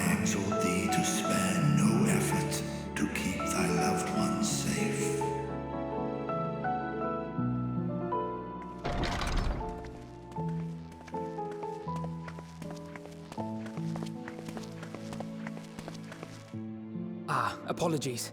We hadn't meant to interrupt.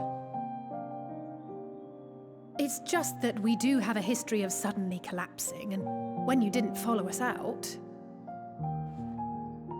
'Tis I who must apologize. I have detained your champion overlong with idle chatter. Go. At war's end, I pray I welcome thee back into my hall, where together with thy joyful comrades, you may toast your triumph.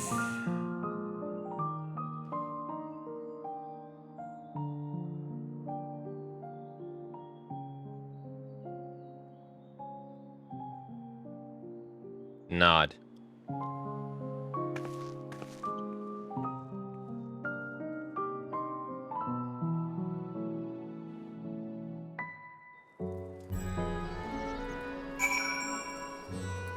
Oh, that was a nice cutscene. Just get to hear about his thoughts on the Dragon War, you know. So, what were you and Vitra talking about? Nothing? Very well, if you say so. The others have gone ahead to the High Crucible. Let's catch up to them.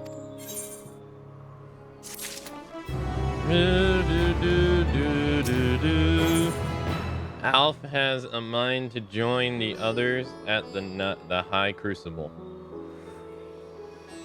Arkloaf.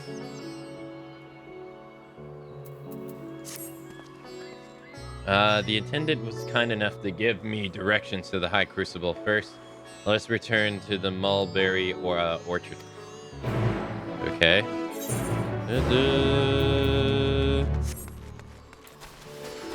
Pretty nice fellow, this dragon guy. Yeah, he's pretty nice, yeah. Oh wow, it's a lot more colorful now.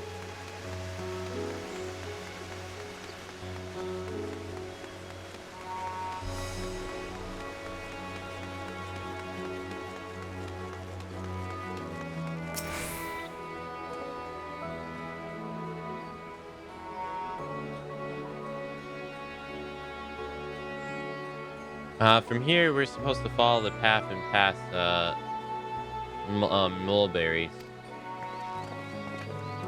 Okay.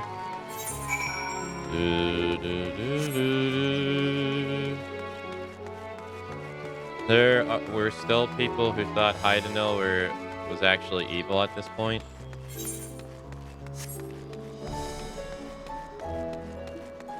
I mean, we don't know yet. We haven't finished the story. She very well might be. Where the streets turn, enter the door straight ahead and descend the steps. I thought the Christinium was confusing, but it doesn't compare to Raz Dahan. The architecture and decorations make it even harder to get your bearing. Anyway, let's see where the story takes us.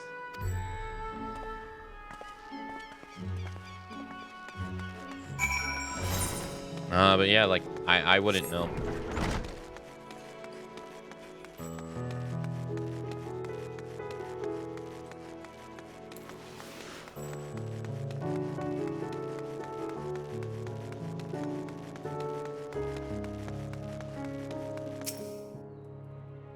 And here in the Ether Plaza, so far so good. There isn't much further to go.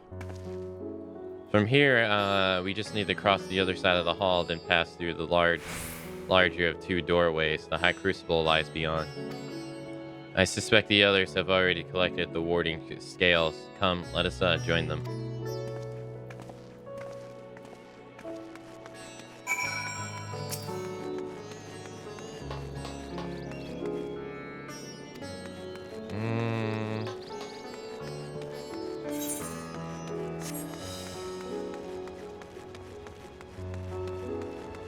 Primals do have the facade of being good in the eyes of the believer. Yeah, it's mostly a bunch of rabble rousing, trying to rile up the player.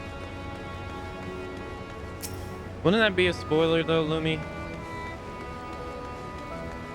That's pretty much what I was trying to get at with the way I was talking.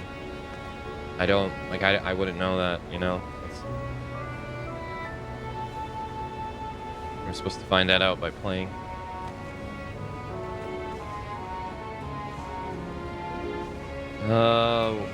We're last, of course, but at least we found the place. You know, I assume you were able to have your journey through and find out on your own. I would like to be able to have mine, you know. Yes, and I made a quick count. There are far more than we could have hoped for. Enough to outfit an entire company of soldiers, in fact. Considering the involved process, that they were able to manufacture so many in such a short span of time is nothing short of a miracle.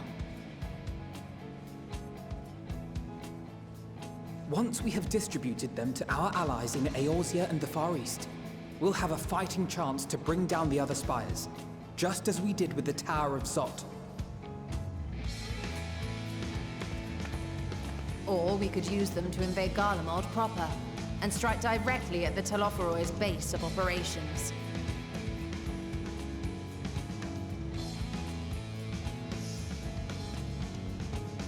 Of course, we would need to consult with various Alliance leaders before such a drastic measure could even be contemplated.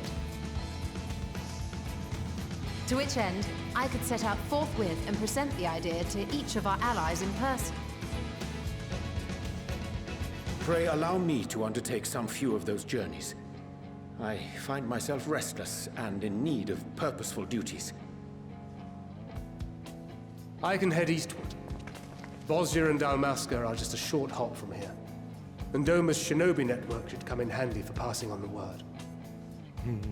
We shall share the burden then. Meanwhile, I think it best that you and the others take the talismans back to the Baldessian Annex. We must keep them safe and secure until we've decided upon a course of action.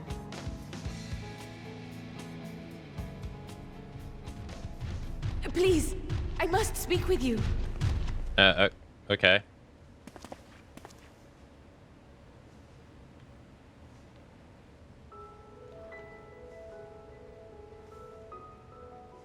Nidana, you're awake.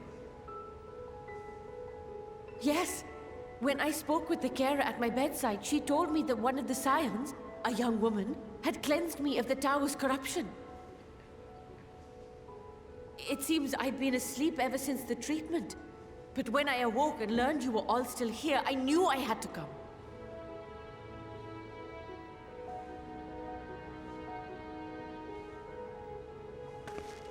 As you said, Nidana was captured only recently. Such a brief exposure is swiftly cured, so I tended to her before we gathered at Megaduta. And I am truly grateful that you did. I cannot thank you enough. All of you, for everything you've done. Destroying the tower, rescuing our people. You've saved Thavnair from an awful fate.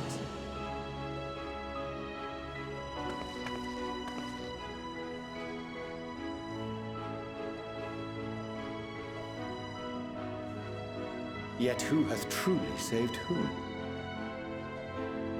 Due in no small part to thine inspirational courage, the alchemists were successful in reproducing warding scales of proven efficacy. Replications of thy work now stand ready to travel across the seas, unto the hands of those who might wield them against this rising evil. The talisman? Is this true? Nod.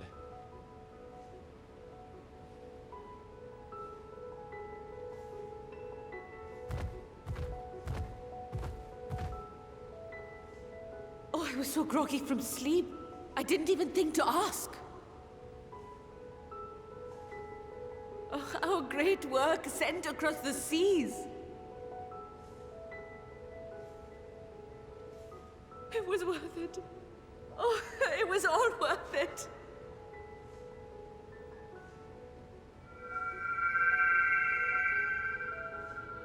Or a flower?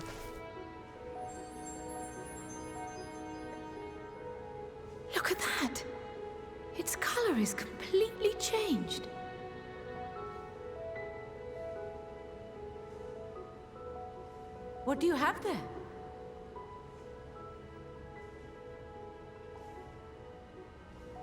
How unusual. I wonder if the effect is a reaction to Akasha. I'm afraid I'm not familiar with that term.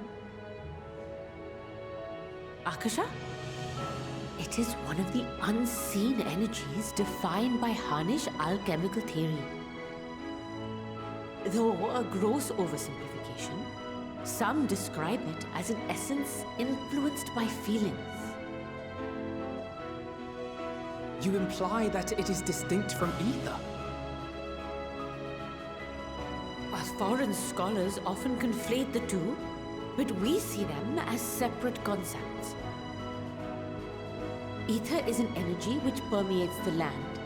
It exists within animals, objects, even the air we breathe, affecting all through which it flows. Akasha, on the other hand, exists in a domain beyond our reach. A gift bestowed from on high, or torn from the heavens in some traditions. Akasha can neither be created nor destroyed. It is beyond our power to purposefully alter or manipulate. The only thing observed to influence it is an abundance of, I want to say, spiritual emotion. As a veteran of the battlefield, surely you've experienced moments of desperation or exaltation when you've transcended the usual limits of your capabilities. That is a manifestation of Akasha, the invisible essence harnessed by heart, mind, and unyielding spirit. I really must hear more about this theory. Our disciplines are based entirely upon the idea that ether is the fundamental form of all energy. I'm glad my haphazard explanation has piqued your interest. But even for us, Akasha is a somewhat abstract field of study. A lack of practical application lends itself poorly to formalized research. Which is why my analysis of your flower can amount to little more than idle speculation. I am sorry. Nonsense! You have nothing to be sorry for. Your insight is much appreciated.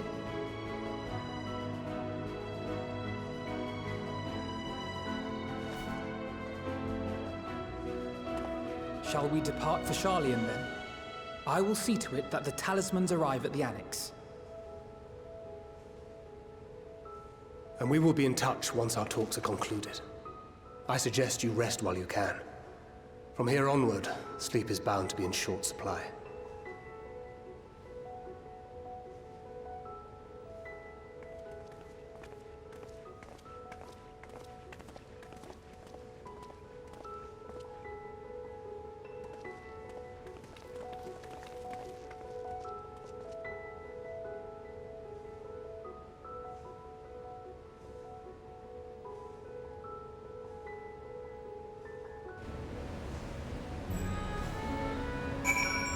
Okay.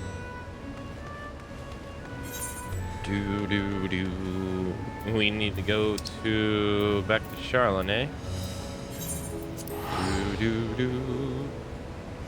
Wait. I can just do this.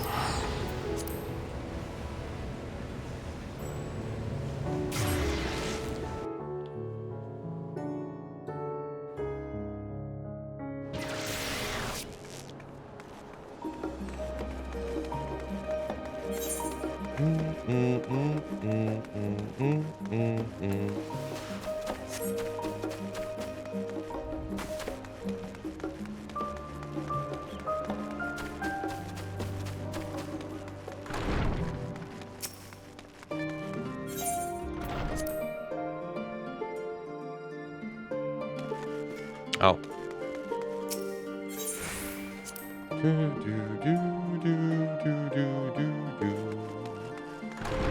Oh, there she is. It's good to be back and with fruit of our labor safely in storage. For now, we have but to wait for the others to return from their respective meetings with the Alliance leaders. As Staincrete suggests, you should probably get some rest in the meantime. Welcome back, Akane. Corel has appraised me of your recent accomplishments. What an amazing feat eliminating a tower and paving the way for the way to deal with the rest. While it isn't much, I've changed your sheets and plumped up your pillow. After all, there's nothing like collapsing in a nice clean bed after completing a major milestone. Be it pinning or thesis, or defeating a deformed deity. So, would you like to take a look at your new and improved lodgings now?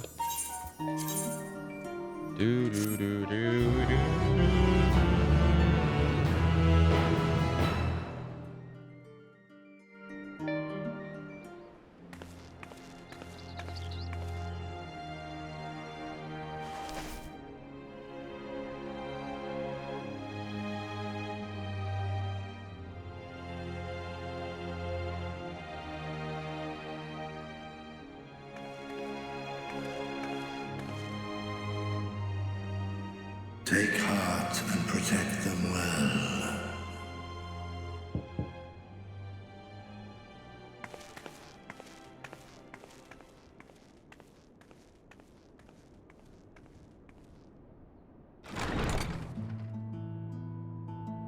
Good, you're here. You haven't eaten yet, have you? We've bought quite a spread if you're interested. Only the finest dining from the last stand.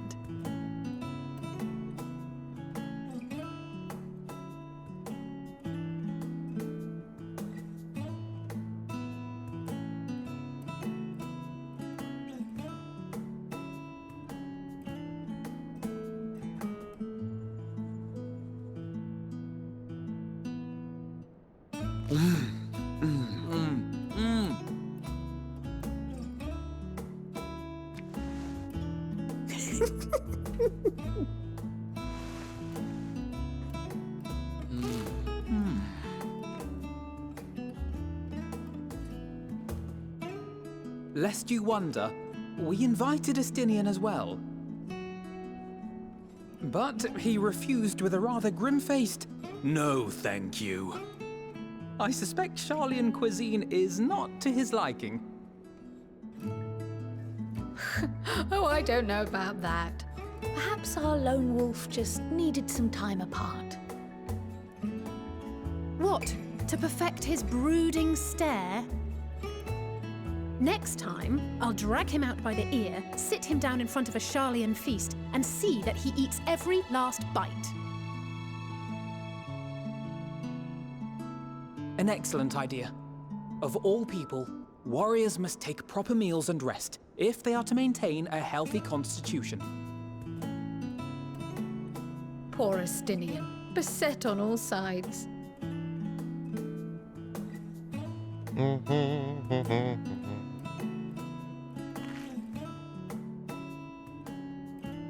Speaking of one's physical condition, Mistress Kryl, I hear you recently played literal host to Heidelin herself.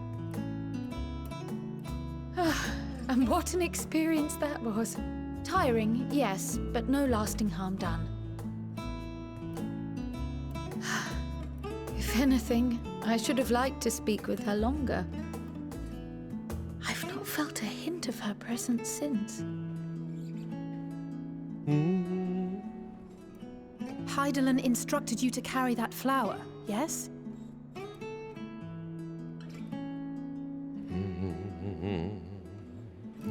Twill be your guide, test and proof of your conviction. And then something about seeking joy in darkness, was it? Come to think of it, isn't that what happened with Nidana back in Radzat-Han? The flower did seem to radiate a joyful glow, as if reflecting the elation we all felt, the relief of a people with renewed hope. Indeed. And in turn, I felt buoyed by that radiance. 'Twas akin to spotting a beacon and knowing we were on the right path. I know we've not yet triumphed over the Telophoroi, or learned the full breadth of the Forum's plans. But even within the midst of our struggles, we find small moments of joy to sustain us. Rare and hard-won perhaps, but it is this pursuit of happiness that gives us the strength to carry on day after day.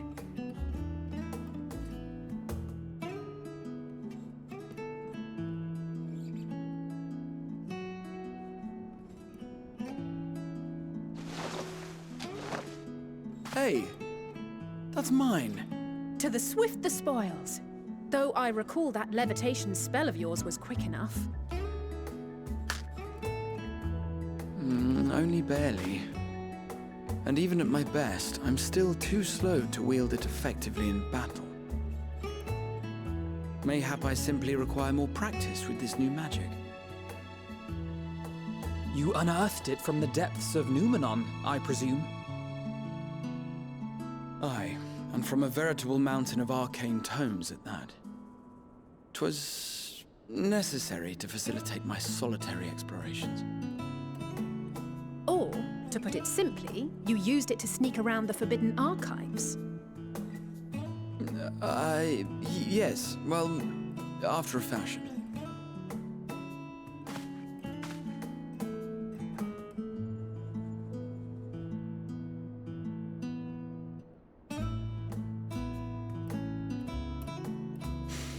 They're tall, you see. The shelves, they're too tall for me. And I could hardly move the library's platforms without attracting attention now, could I? Oh!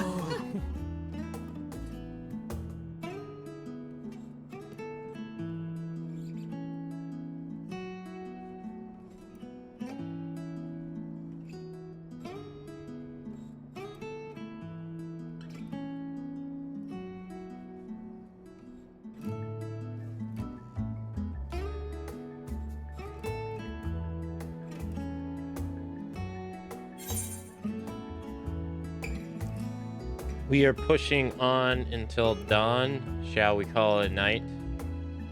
You do know these are my quarters. Shall we call it a night? One last cup of tea, then. Dickon said this brew helps relax the mind before bed. And gave us some leaves for free.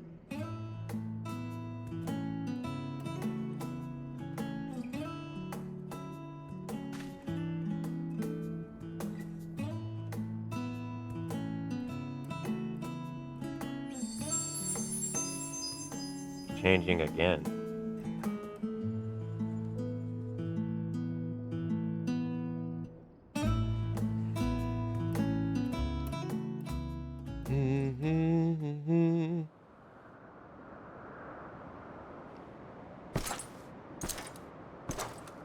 Ah, you look so much better without the cape.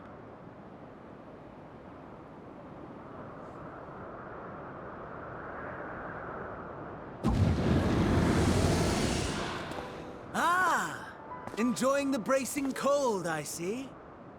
Do you not own a warm coat or a cloak? Something in fur? Or fashioned from the skins of your enemies? Or... well, never mind that. I come to you once more as the bearer of bad news. Our tower in Thavnir has been toppled, and I need not tell you by whom. Given how many we have at our disposal, the loss of a single spire is hardly fatal to our plans. It does, however, slow the rate at which we siphon the ether. If they continue to preoccupy themselves with the towers, then all will be well. But should our foe prove bold enough to strike at us here, then the timing becomes questionable.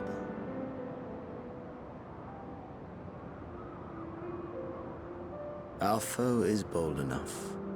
Of that, I can assure you.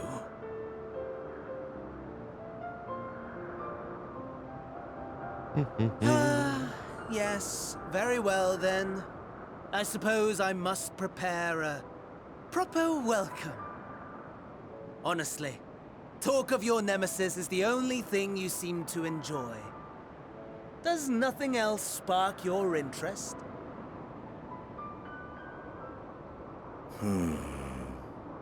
No. All else is equal. Equally tedious. Equally disappointing. The world is a tepid bog into which we sink, too weak to thrash as the mud clings to our eyes and fills our throats till we blissfully choke. But then came the light, blinding and pure and hot, so very hot, enough to set my soul aflame. I basked in the afterglow until the void yawned once more, and then I knew the muck would never claim me again. There was naught for me ahead, so I drew the curtain on all that had come before.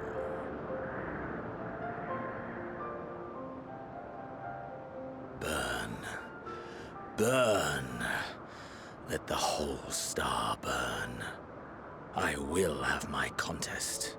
I will reclaim my moment.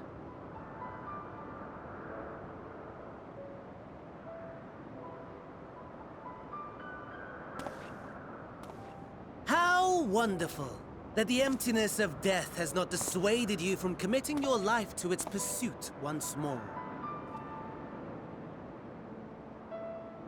I don't know whether to envy you or pity you.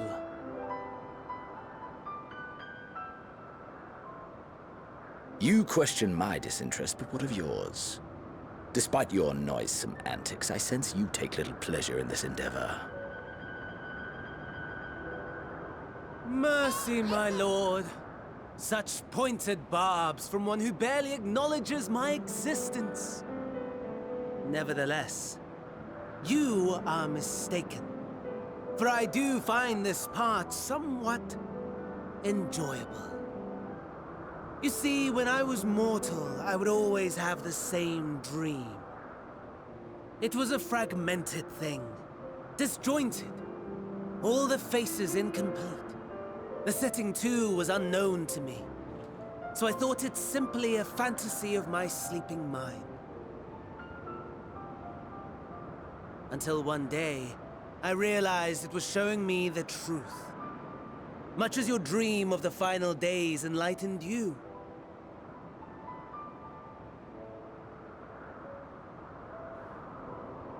And soon, very soon, the rest of the world will see the truth of my dream, too. Yes, I think that is something we can both enjoy.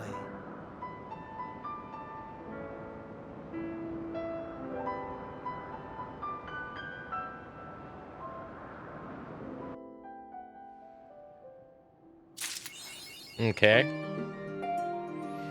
Warhaven, thank you for the thank you for the raid. Hope you had a nice stream. Welcome everyone from Warhaven's raid. Hope you had a nice time playing API Air.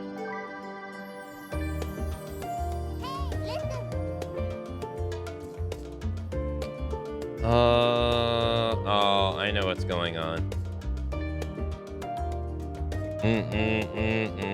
How did you double raid? How did you pull that off?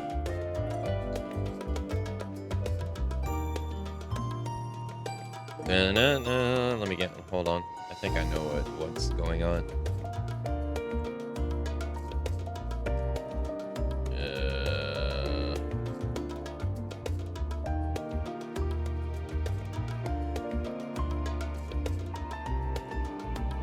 All right, let me see. Yep, there it is. I fixed it. No, it wasn't Twitch's fault. It was mine. That time, it was actually mine. I forgot to refresh the API myself.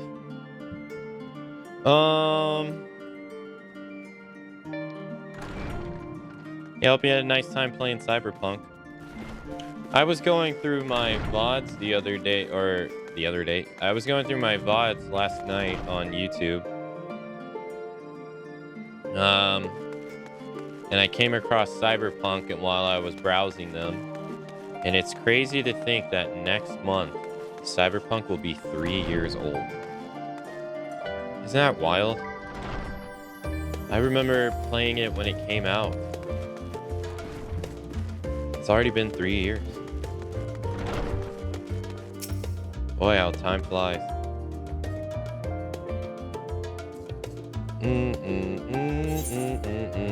Sound of bells and schools in Perel and Garati were having a pleasant conversation until you barged in. Oh, there you are. Feeling refreshed, I hope. I was about to make my way to the studio, as it happens. I want to try to speak with Scholar Arch Monteching and thank him for coming to our rescue in the Rostra. As it turns out, he'd come here to see us following the hearing, only to find that we have already departed for Thabanar. Knowing him, he was probably hoping to chew the cud of his former student. Since we were still waiting for Ishtola and the others, I thought now would be the perfect time to pay him a visit. Care to join me? Then it's settled. The twins will be coming too, assuming Alphino can tear himself away from his new toys.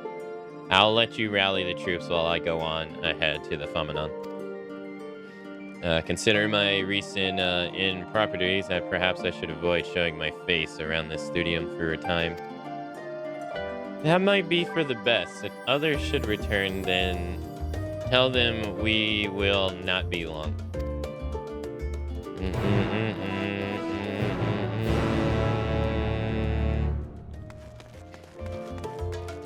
This is your first playthrough of it? Well, at least you're able to play it in a better state now.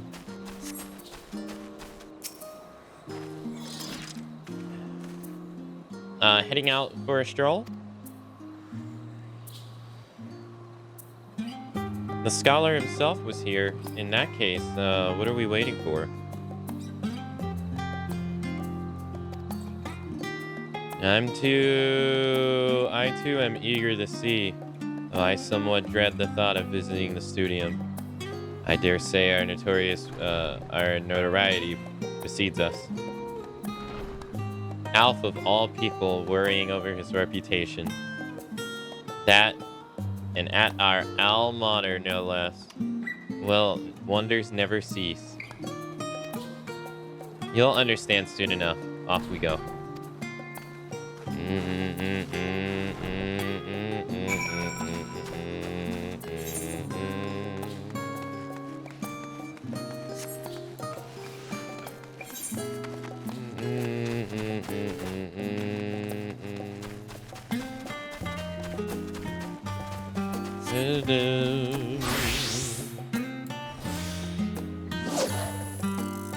Akamatzu, master of finding holes.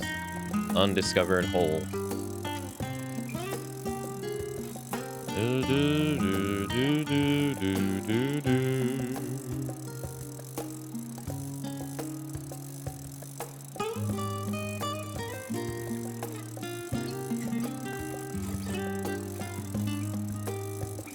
Yeah, I know what you mean. Yeah. I had that realization the other day too. Like, I really enjoy Metal Gear Solid 2 and Metal Gear Solid 3. And I came to a realization that Metal Gear Solid 2 is 22 years old now. And Metal Gear Solid 3 will be 20 years old next year. It's crazy. Time really does fly by.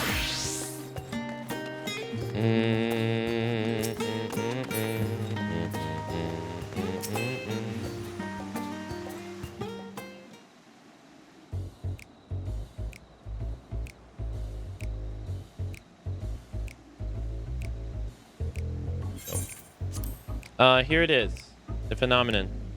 While I expect you made notes of it before, one can hardly miss it. It is the first time you've been here on official business, correct? While most of the space is taken up by the expansive auditoriums, it also houses numerous laboratories, testing grounds, and experimental magics, and a host of administrative offices, and so forth. At the center of what would later become the studium, it was established to promote the study of etherology phenomenon, hence the name. Though the ether being a fundamental aspect of nature, its scope expanded to include every conceivable facet of life, even the universe itself. And then in the 432 years of the sixth astral era, phenomenon was decreed complete and the studium officially opened as a place of learning. With a long and storied history, it is without question the world's leading authority in etherology, the arcane, the occult, astromancy, and countless other fields, standing proud as Charlenay's foremost educational institute.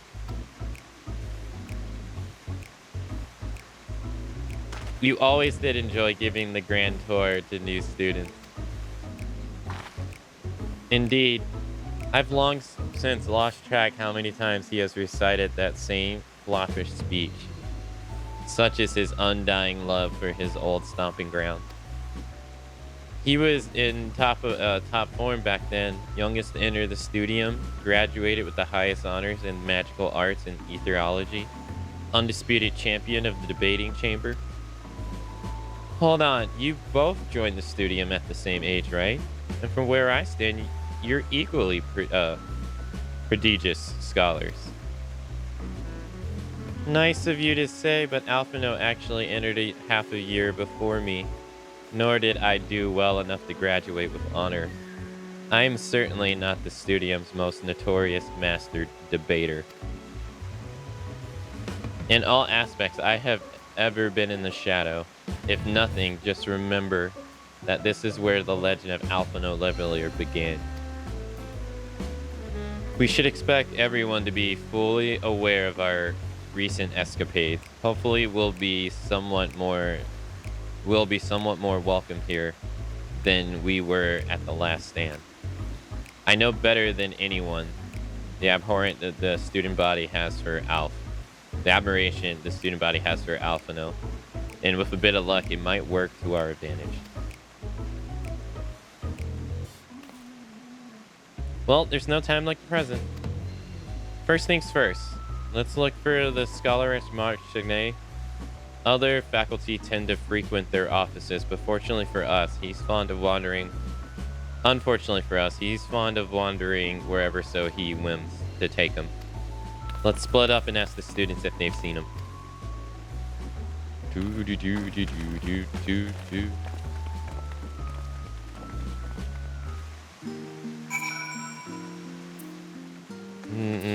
I had so many problems with Cyberpunk when I played it on release, and unfortunately, I don't have clips for him because that was around the time the DMCA stuff happened, which sucked.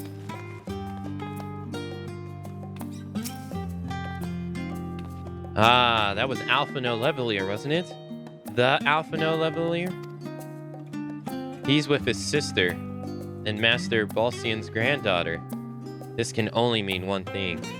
The event of the approach-shattering proportions is fast approaching. Spread the word. Oh, sorry, you said you were looking for the Scholarich? Yes? Knowing him, he could be anywhere, but Miss Alphino should have a better idea. Who the hell is that? Merchant and Mender.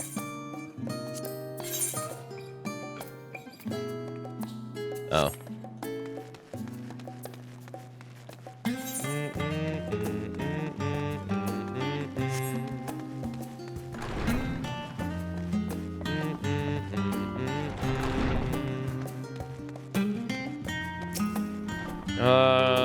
the peak, though the peak is way behind me. Last night my girlfriend got from one of her best friends that her brother had died from a heart attack. Granted, her friend is a fair bit younger than her sibling, but still. Yeah. There's a lot of things that can influence that. Like, for instance, I mean, you can work out a lot, but if you eat really shitty and you clog up your veins, and all that working out, it's not gonna matter.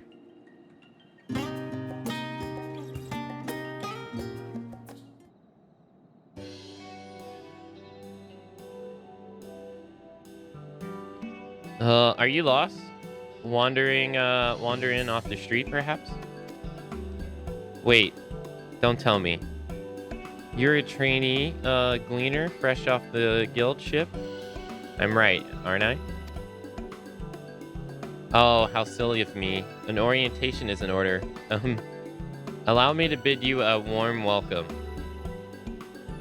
To researchers meet. Let me start with a question. What is the most important thing you'll find in the studium? That's right, books. And what's the second most important thing? Why, that's simple. Everything else. That's what we deal in here at Searchers Meet. Whenever the students or tutors find themselves in need of equipment or materials, they come to us. If we don't have it on our in our stores, we send the gleaners out to find it.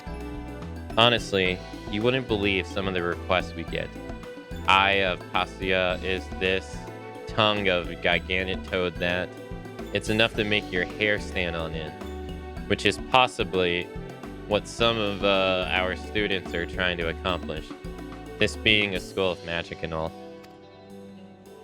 As our newest gleaner, you'll have your work cut out for you, but I think you'll find it quite rewarding. The only thing I'm interested in gleaning is information on the Scholarage whereabouts.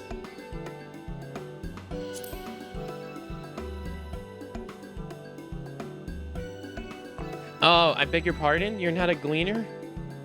Then this was all an elaborate ruse? No, wait. Come to think of it, you never actually claimed to be one in the first place. My mistake. He was here, but now he's not. I did speak with him shortly before he arrived, though. He said he was on his way to Maker's Meet. Go back the way you came in and you'll see it on the opposite side of the entrance. It's a laboratory of sorts. Home to many rare and expensive curious. Not to mention alarmingly frequent accidents. If you lose your way, just follow the blood-curdling screams. Ha! In the time it takes me to tell you all this, the Scholarage has probably already left. Best of luck finding him. I have a feeling you'll need it.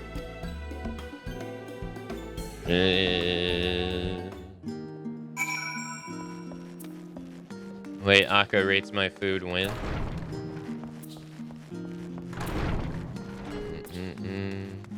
Oh yeah, I was just saying, like, so for instance, like if you have high cholesterol, let's just say, I mean you get high cholesterol from a lot of stuff, but let's just say hypothetically you get it from eating fried foods, and that starts building up the blockage in your, you know, your veins that are pumping blood. Well, if you, it's not like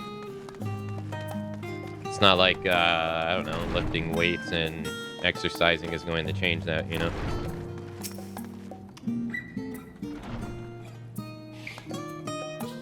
So you could be as fit as a fiddle, but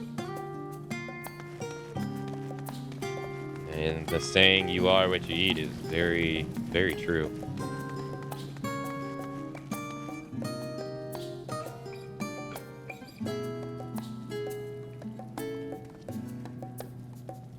Yes, the Scholars was here a short while ago.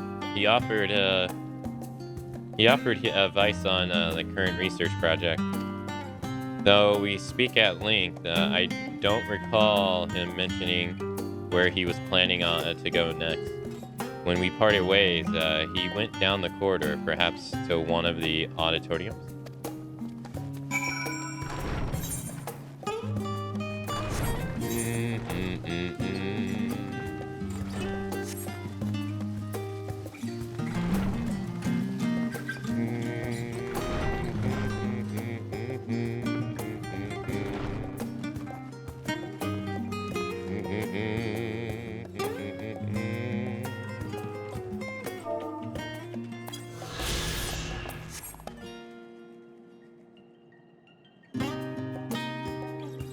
Good sir, is that why you're a taco? Taco's not absolved in this.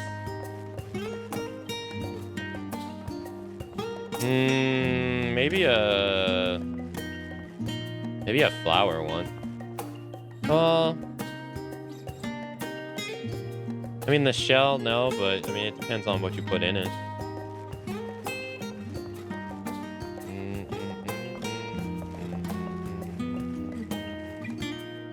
Could be good or bad depending on what you put in it.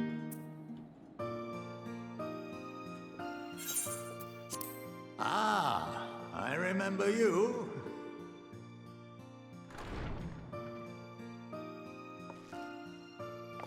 I pray we have not called you at an inopportune moment. We wanted to offer our thanks for your kind words in the forum.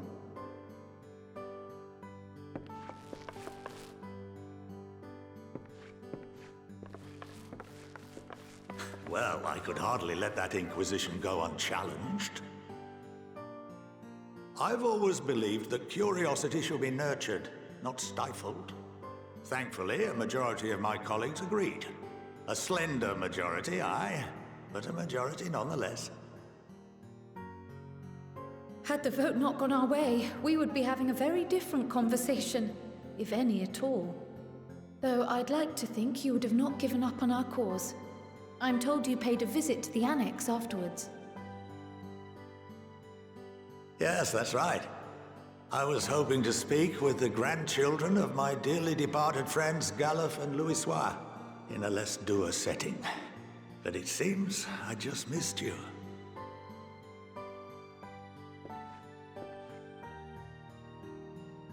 I still can't believe how much you've grown.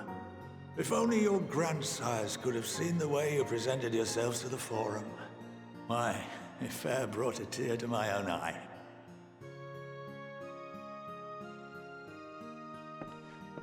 You must have the patience of a saint, putting up with this lot and their antics.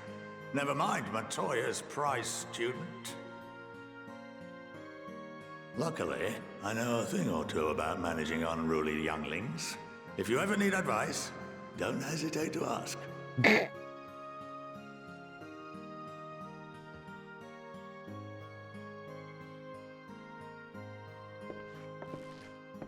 If I may, there is a rather more pressing matter we wish to discuss. What can you tell us of this duty that the Forum must fulfill? Nothing, I'm afraid. Like all humble servants of the Forum, I am sworn to secrecy.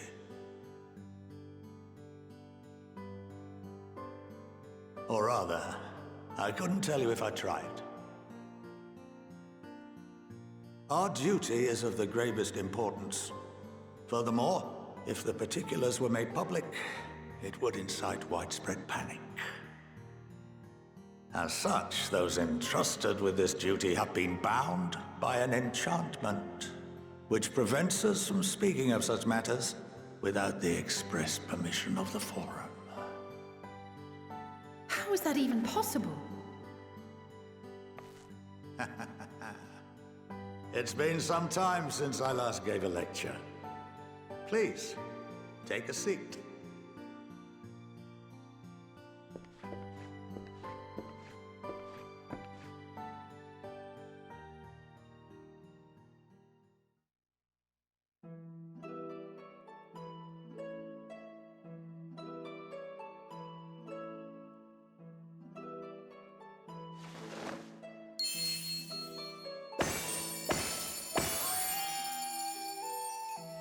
No, that's cool.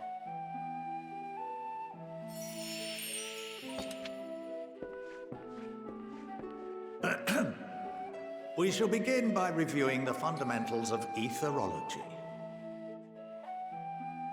The ether, which imbues us with life, can be categorized into 3 forms. 2 are of the incorporeal sort, the soul, and the memory. Can anyone tell me the third?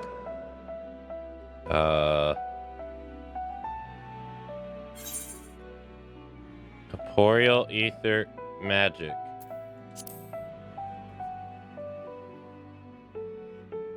Not entirely inaccurate, but nor is it the answer I was looking for.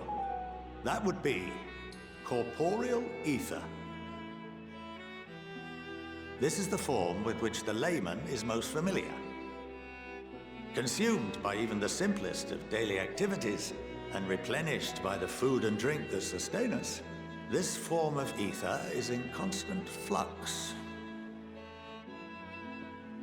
In contrast, the ether that comprises the soul is rarely subject to dramatic change. The same can be said for memory, as the two are intrinsically linked.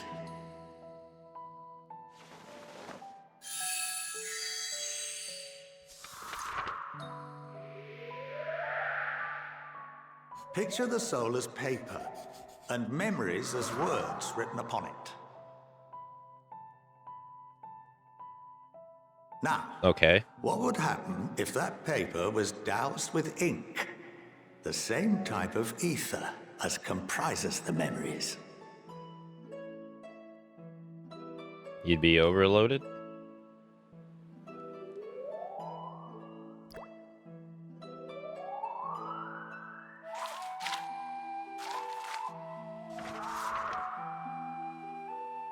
It would blot out everything that was written. Precisely. We would be unable to recall the memories, and any activities that depend upon them would be hindered as well. In fact, this exact phenomenon was observed on a vast scale not so long ago.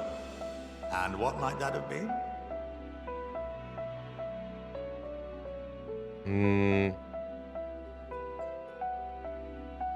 The 7th Umbral Calamity.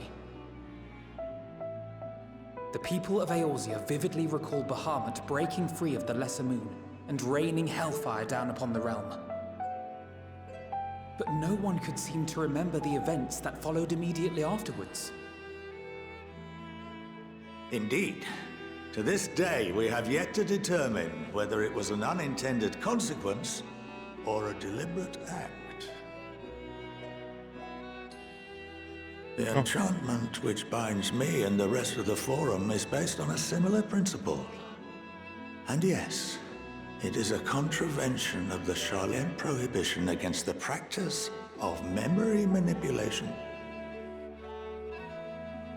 Only when a new member is inducted and told of our great duty are they subjected to the process. A necessary evil. You have my word that it would never be used to manipulate the populace? Yeah, I don't believe that.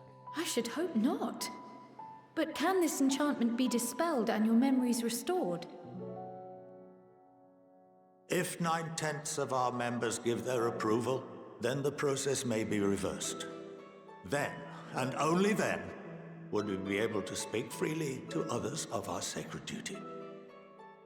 Barring that, we must wait until we return to the ethereal sea.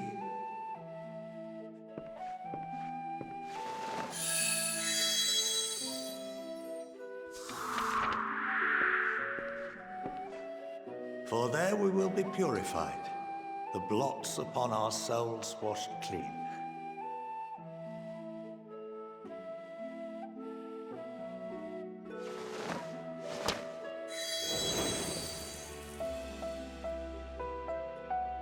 And our memories drift apart and dissolve. Rather defeating the purpose, I suppose.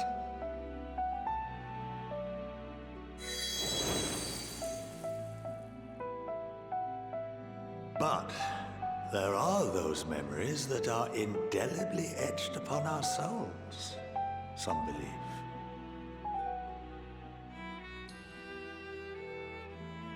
What happens after that? We are reduced to pure ether, coalesce with that of others, and create souls anew. Alternative schools of thought assert souls remain whole and return to the corporeal world, reborn into another form. Both theories have their proponents. Personally, I consider each equally probable.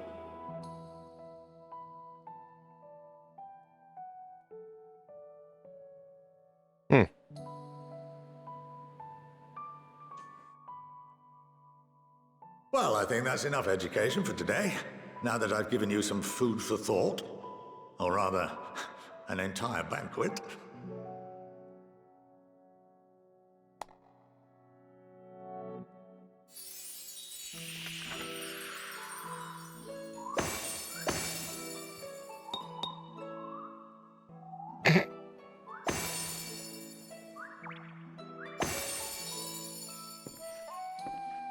I would remind you that although I'm unable to assist you with certain matters, the resources at my disposal may still be of use to you.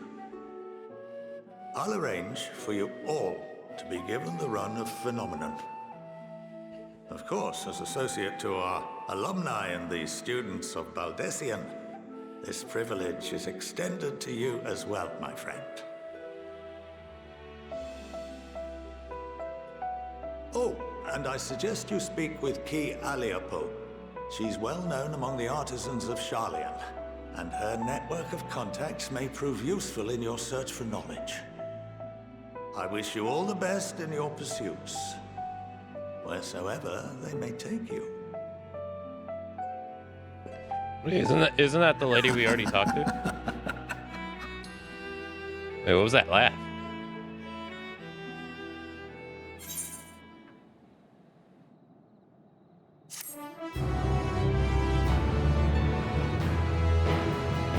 That was creepy. You have been granted the run of the Phenomenon. If you are game, she would put your artist into a good run. Oh. Hey, thank you for the raid, Tater.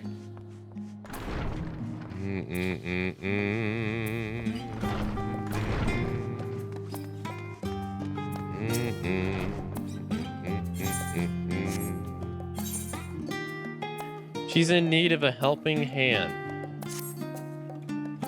It's you. You're one of the scholars. You're one of the one that scholar was talking about. Akane, yes? Brilliant. Just the woman I was hoping to see. I'm sure you're aware the Studium is the most prestigious educational institution in all of Charlotte. As such, we make a point of only working with the best of education. We make a point of only working with the best educators and students.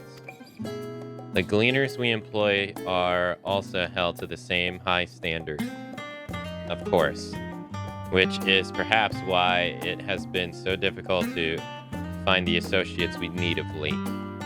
Surely you understand the trouble of finding competent and capable help.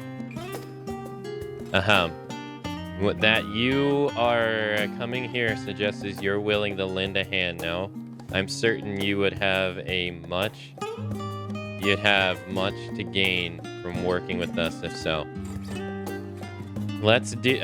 Do let me know should you commit to lending your service to the Studium. I should warn you, however, there is much I must explain ere you begin, so please be certain that you have a sufficient time to spare. Okay, looked on phonics incoming.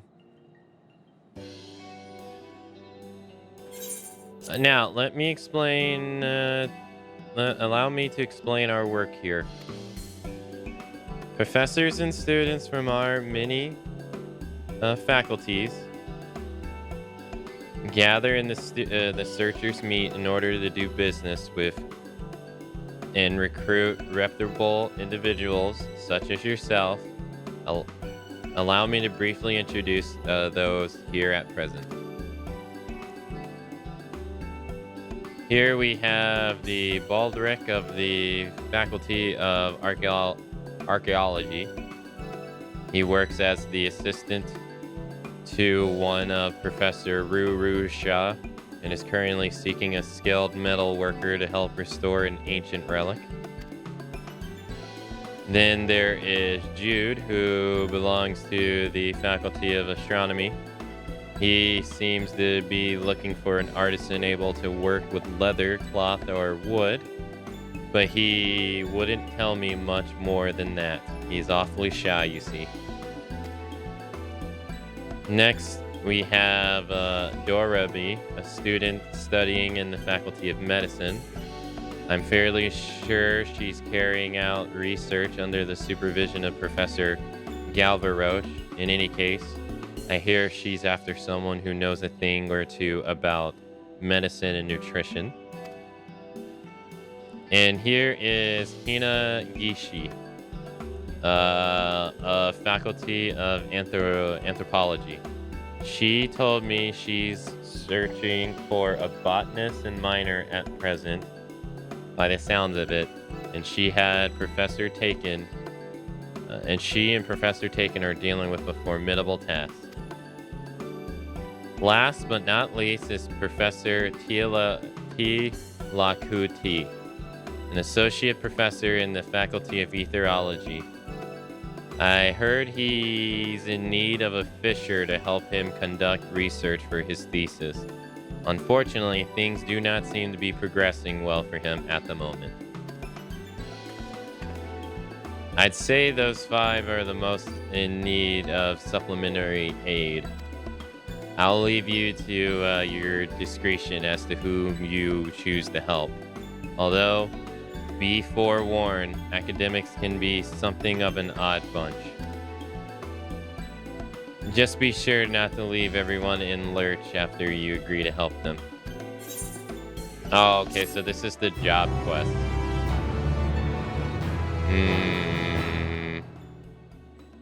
You may now undertake deliveries at the studium, speak to those belonging to the institution's various faculties to learn what ails them.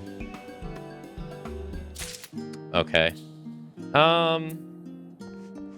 So, like, is it like Shadowbringers that these are required for you to finish the story of Endwalker?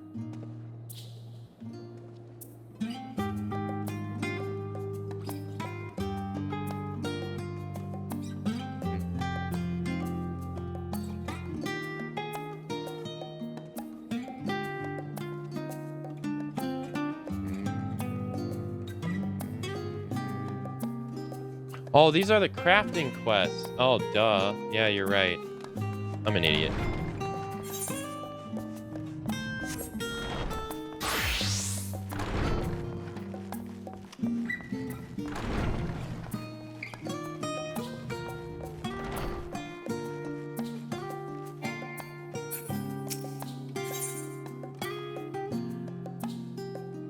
Corell is still digesting a rather hefty portion of food for thought.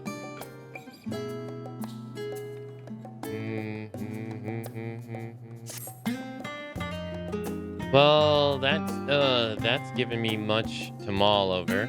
I feel as though we're one step closer to understanding the form's true motives and the mysteries of life itself for good measure. It's funny. I came here with the intention of expressing my gratitude, only to leave more indebted than before. I have a feeling his friendship and support will be a great boon to us in days to come. And on that note, let's head back to the annex.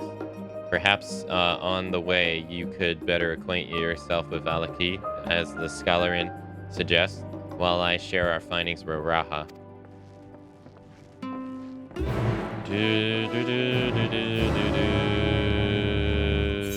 Yeah, I was thinking those were job quests, my dumbass.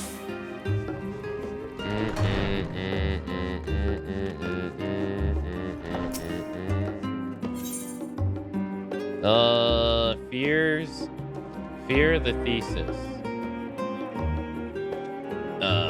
Talakwa T could use a helping hand with his research. Could it be? Yes. You must be the gleaner I've heard so much about. Let me get straight to the point. Oh, but where are my manners? Allow me to introduce myself. My name is Talakutai, and I am an associate professor in the Faculty of Etherology here. To tell the truth, I'm in a bit of a bind. I'm scheduled to take a major presentation to a conference in the near future, but as ashamed as I am to admit it, I've not been able to get enough data to properly finish my thesis. If I'm unable to prove the worth of my research, then my funding is all but certainly to dry up. As you can see, the stakes are high. You have the look of an adept angler about you, am I right? If so, you could be just the person I need. This section here is one I've rented out for my work. Might I interest you in taking a look?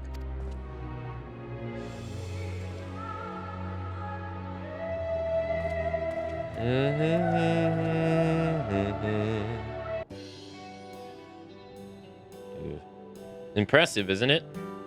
I bet you've never laid eyes on such fine fish tanks before. Sadly, as you can see, it's entirely devoid of fish. Anyhow, I suppose I should tell you about my work. You see, I research water veins, and not just any ones, mind you, but those that carry ether, not unlike the Livestream or the ethereal current in the wind. Life is naturally drawn to the areas abundant in ether, which is why you might observe that popular fishing spots are often also ether-rich. My research focuses in particular on the vein which carries essentially high concentrations of ether. Certain commonly known as the spectral currents. Are you perchance familiar with the phenomenon? I've heard of it. I can't say I am.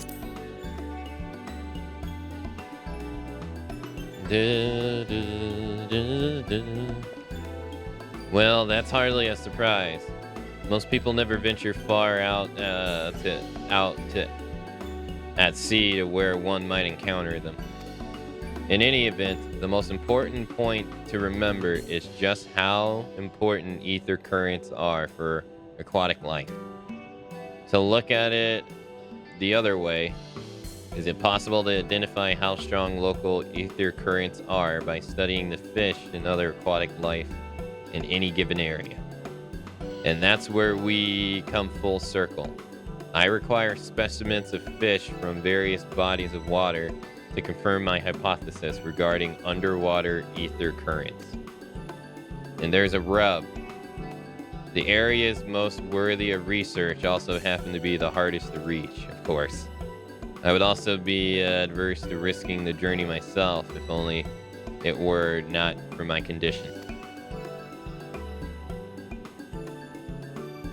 Yes, I suppose I should explain. To put simple, I have long suffered from a particularly nasty case of ether sickness. Why, I can't even use the Ethernet or any sort of teleportation magics. Quite annoying when your work partially depends on such things, to say the least. I know. An etherologist who can't stomach ether. I wouldn't believe it if I were not living this nightmare myself. But perhaps you are skeptical? I have an idea. Follow me to the Aetheryte Plaza and I'll show you just how bad I've got it.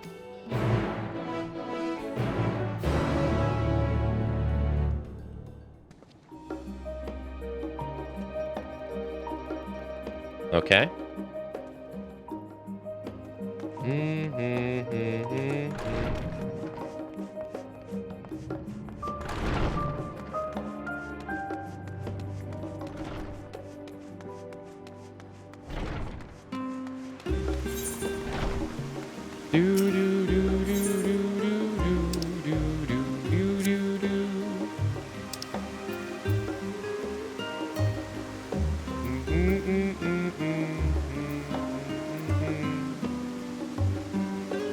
Wait, where is he?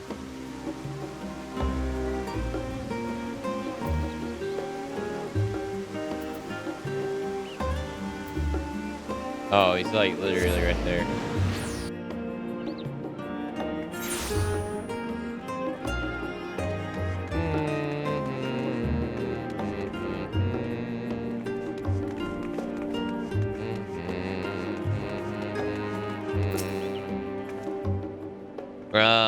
There you are. All right, watch closely now.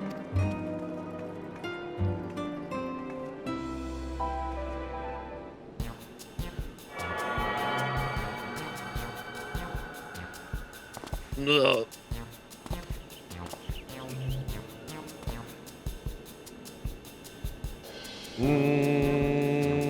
You see? I feel so queasy. It's all I can do to hold down the contents of my stomach.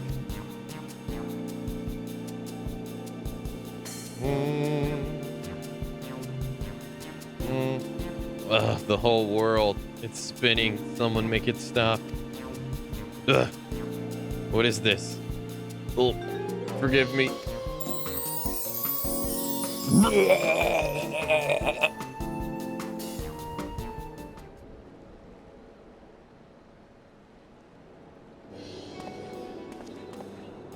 Well, there you have it. My condition has manifested itself all over the ground for you. Say, Talakwi, are you quite all right? Professor Neil, I see your condition's as bad as ever. One would think you would avoid a place like this. And you are, perchance assisting Talakwa with his research? The boy may suffer from terrible ether sickness, but as a scholar, he has much potential as anyone I've seen. You develop an eye for these things when you've been in academics for as long as I have. But I must be on my way. I very much look forward to reading your finished thesis, Talakwa.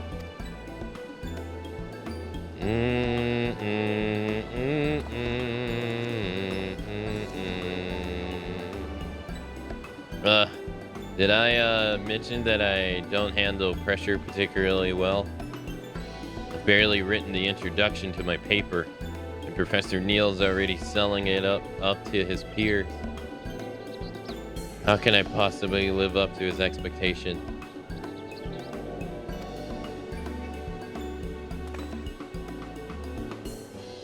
Incidentally, Professor Neil is one of the leading authorities in the world of etherology. Some would even say he's the equal to Master Matoya. And for some reason, he seems to have taken a liking to me. He's the one who pushed for the school to allow me to form my own research team.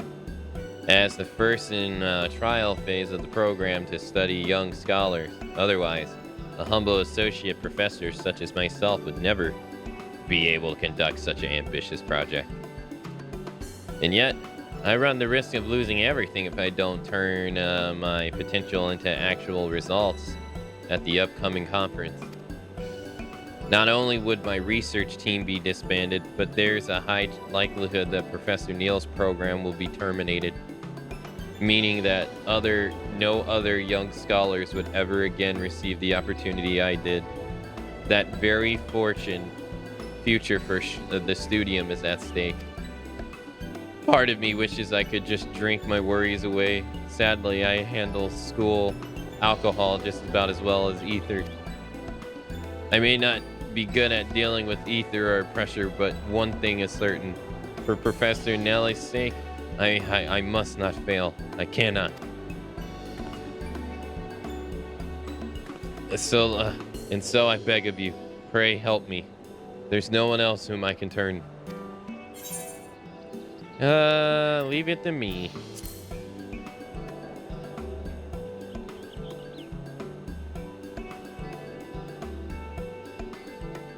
Oh, thank you.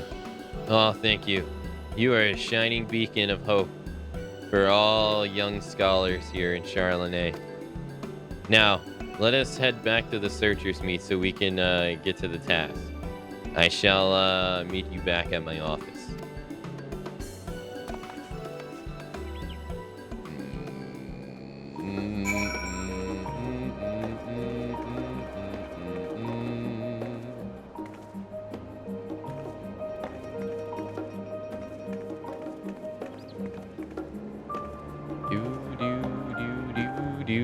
Yes, come meet me outside so you can watch me throw up, just so we can go back inside.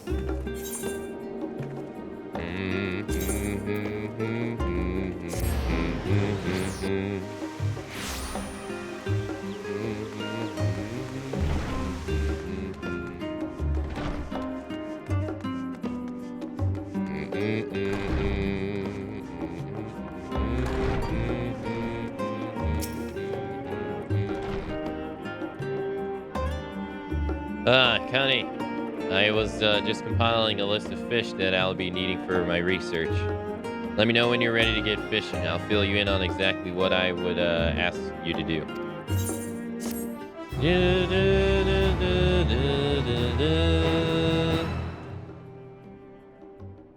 Faculty of Etheriology Studium deliveries unlocked.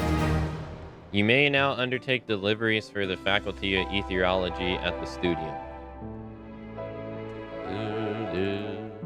Speak with Talakati to learn more. 2 inventory spots remain. Got the Magnus Sister card.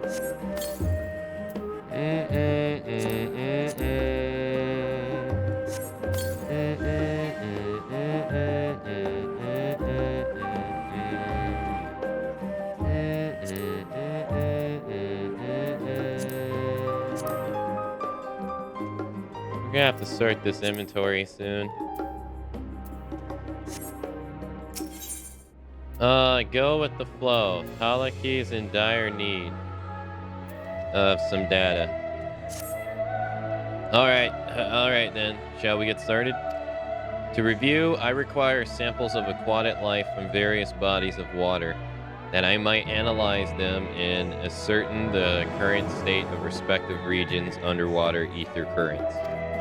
Before I send you off to far-flung locales, I'd like to gather data from somewhere nearby. Collect samples from a stable, controlled environment like the Labratos should give a good basis with which to compare any future findings. To that end, I'd like to ask you to catch me some giant ether lice, and a fair share of them too, to ensure representative sample size. According to my preliminary search, they swim in abundance near the conduit, and have a noted fondness for gold salmon roy. Okay.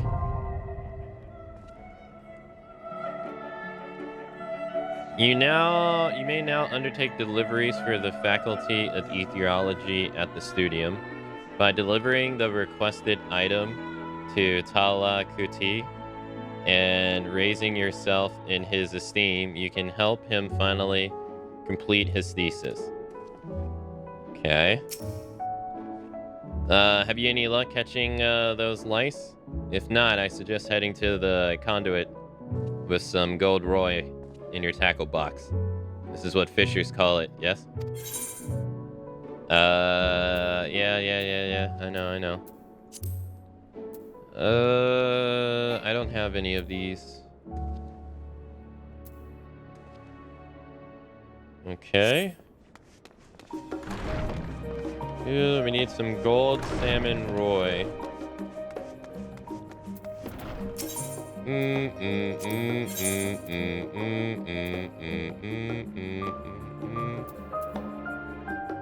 They cost 69 each. Let's buy 30 of them. Shrimp balls.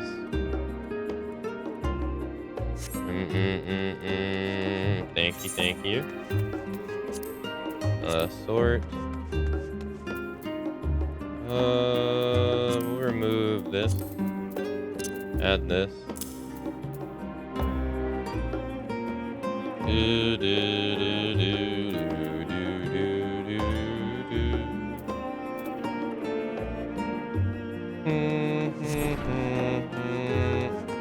go to our summoning bell.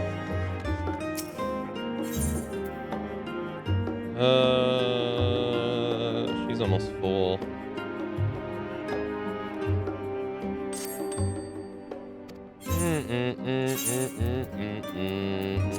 Here you go. Here you go. Alright, do we have any fish on us that can be used for crafting?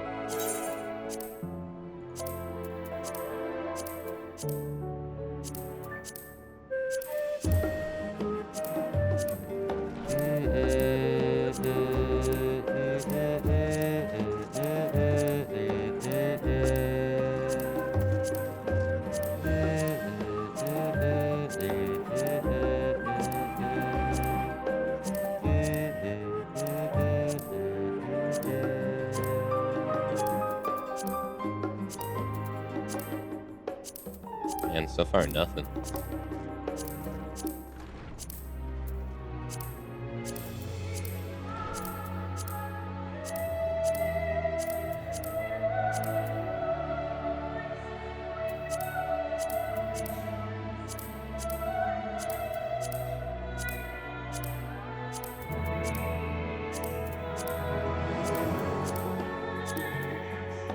Literally nothing. Alright, well, we'll break them all down then.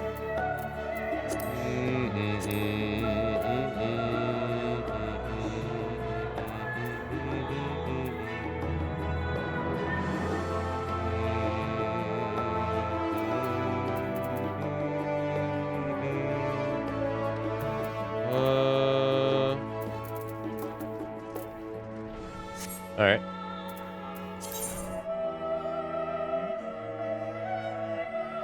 Wait, what?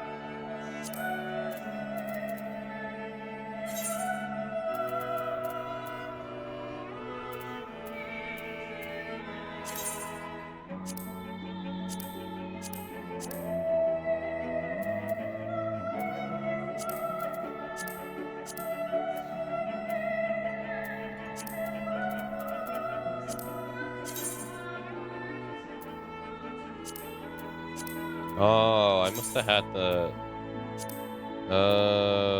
I must have added some stuff in here. Because I needed space.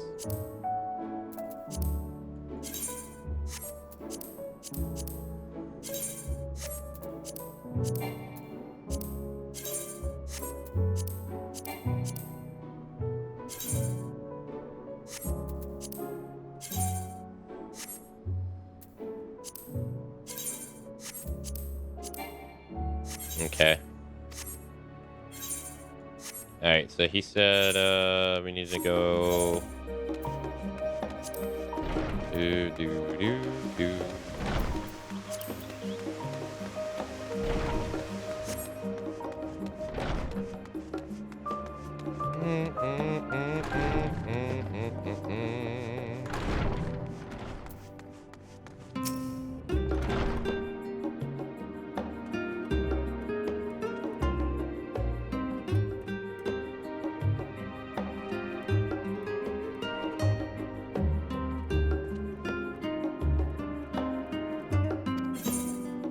Okay.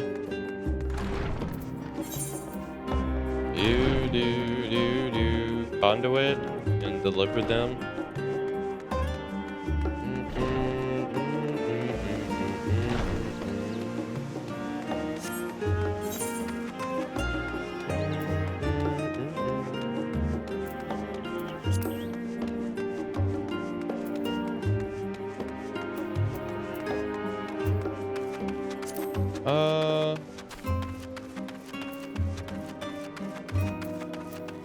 I hope he's here.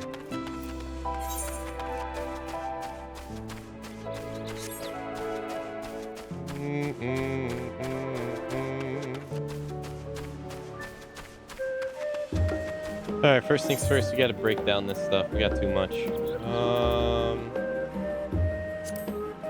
Desynthesize.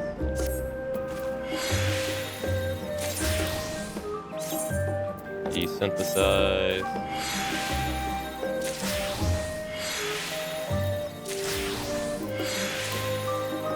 I have so many water crystals.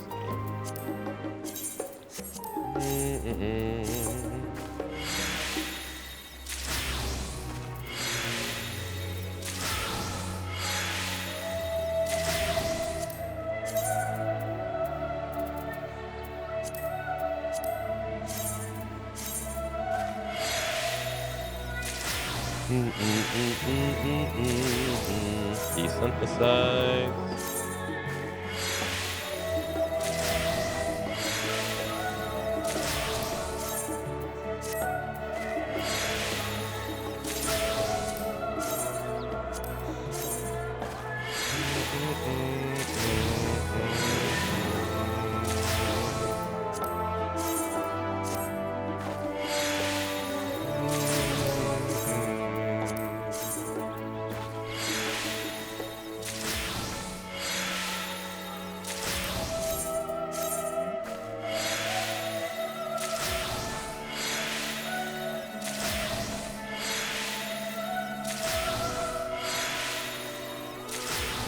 Oh wow, we had 9.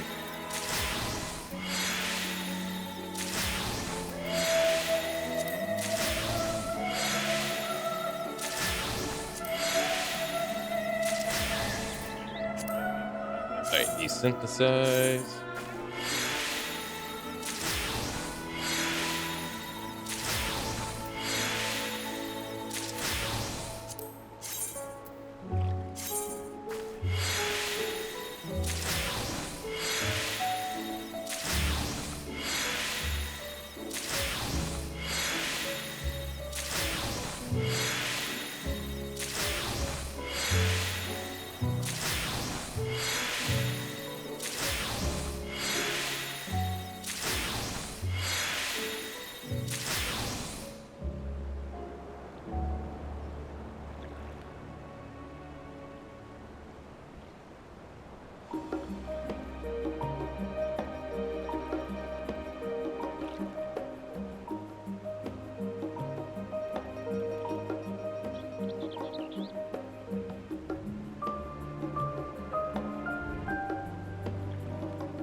Synthesize.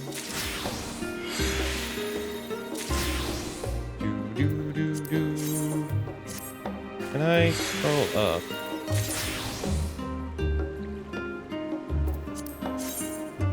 Oh, it's gonna always put me down on the bottom. Okay.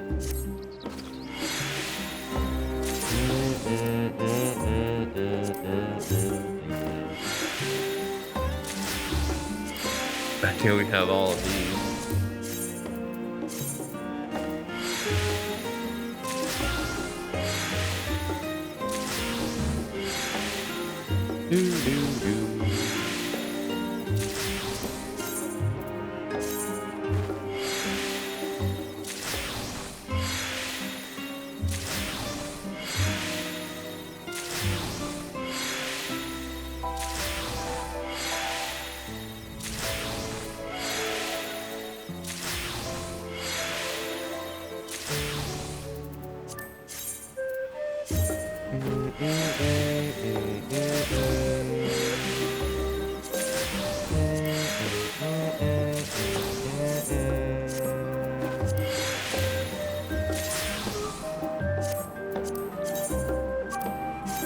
Had no desynthesize skill up at all.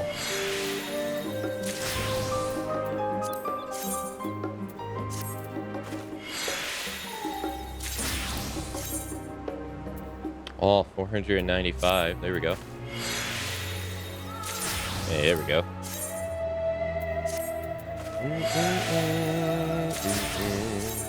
495.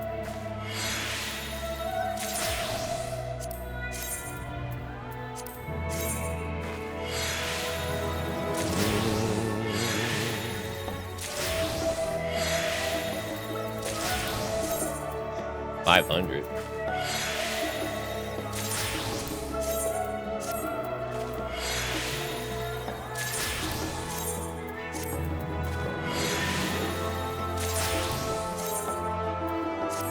$520.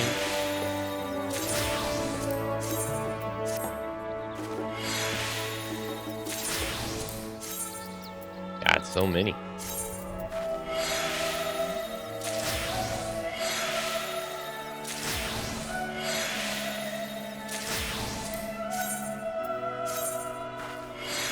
Yeah,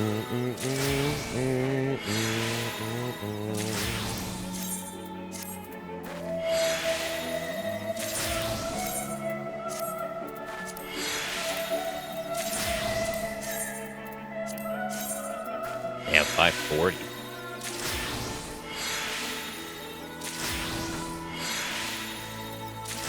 And then the last one. Nice. Okay, scroll up. A lot of desynthesizing. Do do do do do do do. Do do do. Do do do.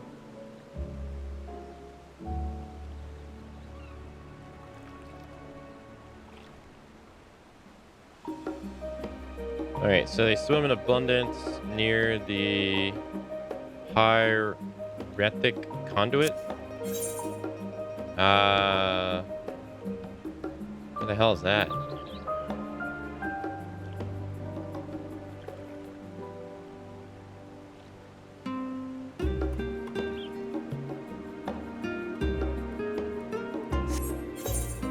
I don't think that's here.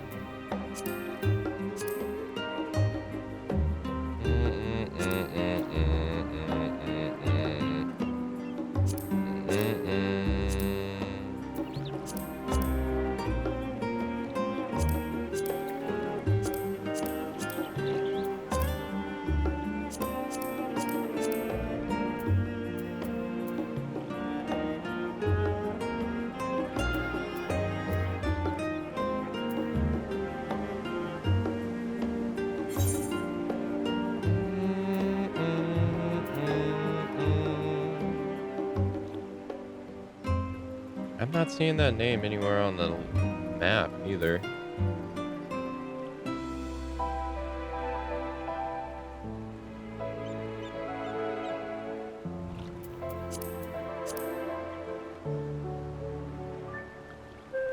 The Central Circuit? Oh, there it is right there. It's in, okay. It's not here, it's in the other area, in the Labrados. Good thing I found that out now.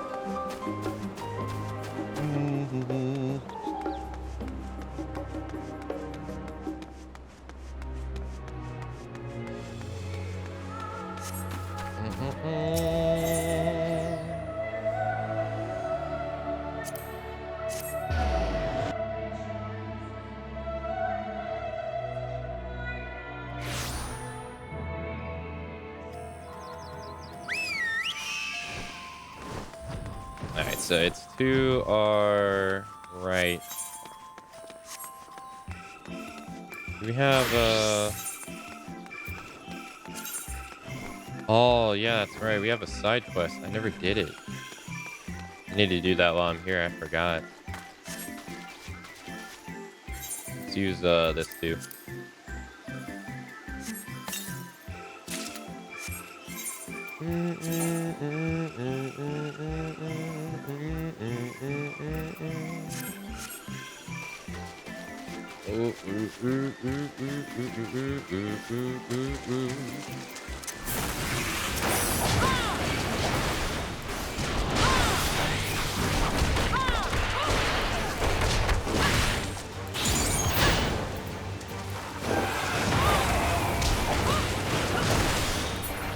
Nice. We only need 2 of these.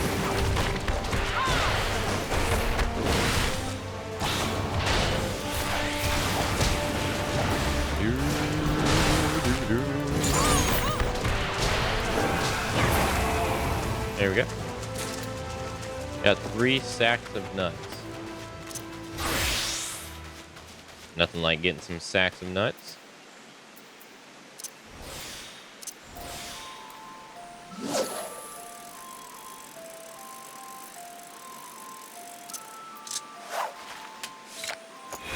I forgot if you do that. I forgot to change my physics. Let's just use one of these.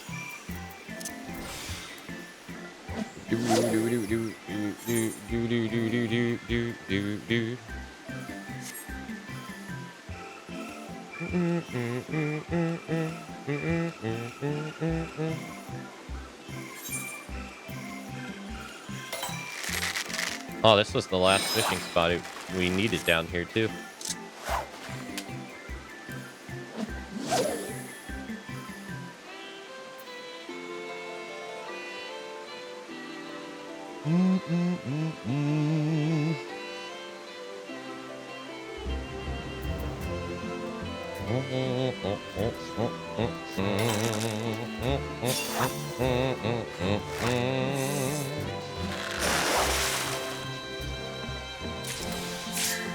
Hey, that's the fish we needed. No? Yeah, no, that's it. All right, we need 5 more. Nice.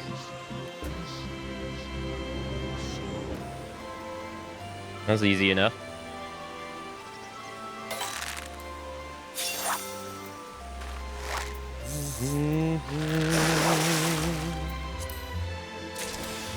Two.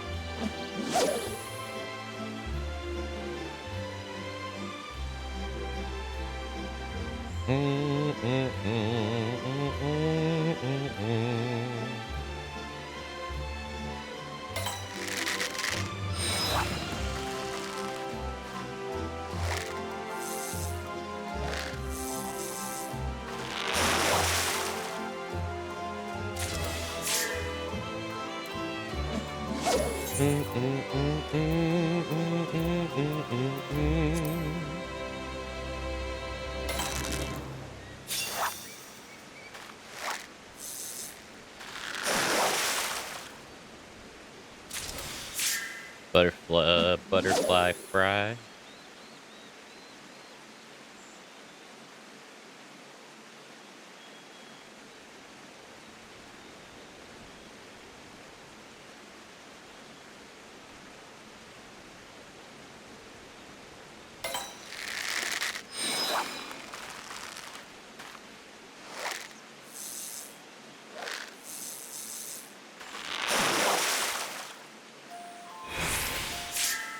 That stuck. What a name.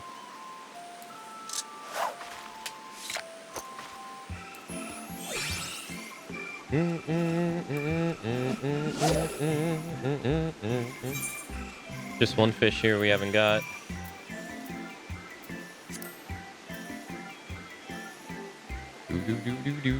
Do.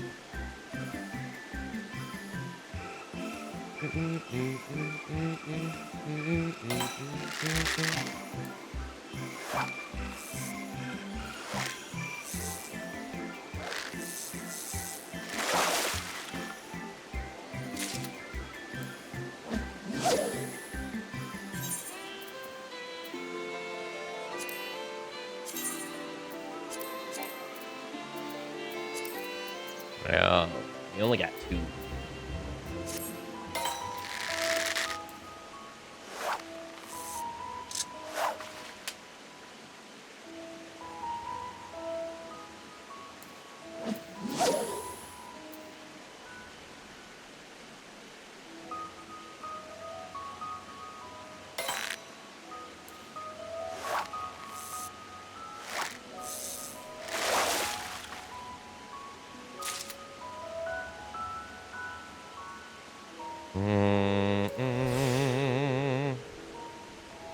Need 50 points.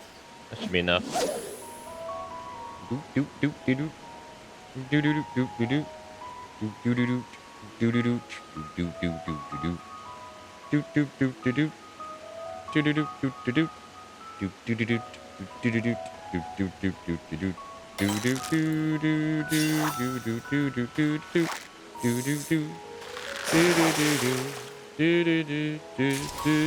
Hey, all right, 3.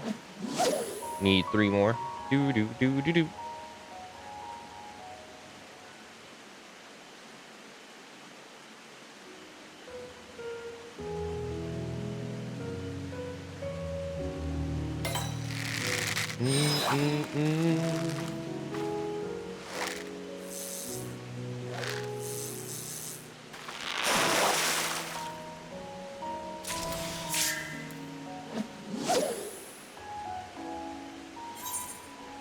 Yeah.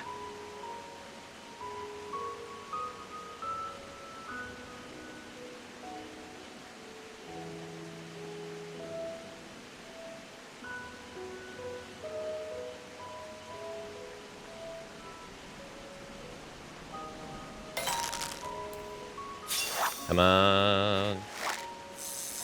B4. That's not 4, but that's the fish we didn't have. So now we got all of them. Nice.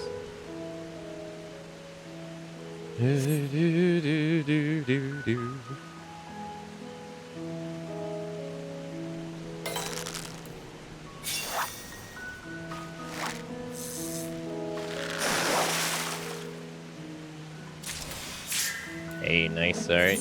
Need 2 more.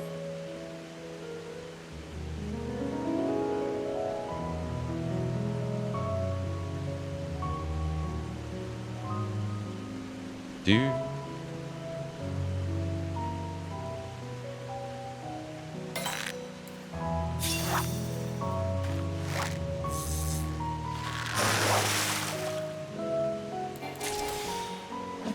Oh, I just got it in time. Nice. All right, 1 more to go.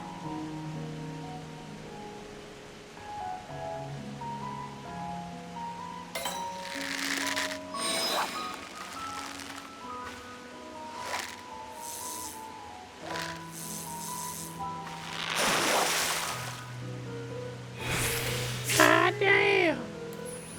That's one big ass fish. God damn! Oop. Alright, 1 more to go. Yeah, we're 5 of 6.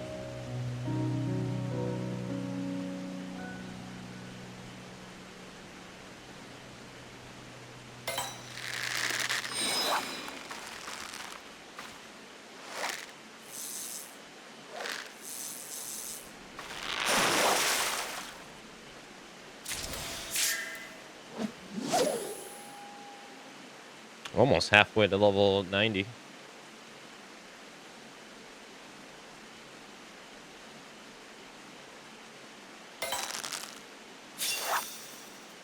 Whoop.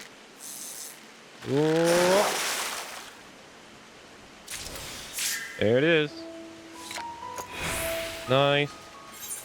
Not only did we get them all, we also got all the fish in that area. Sweet. Alright, we're gonna do the side quest while we're here, too. I totally forgot about it because... yeah, I completely forgot that it teleported us after,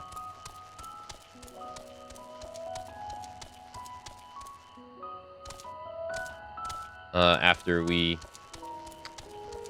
did that one cutscene.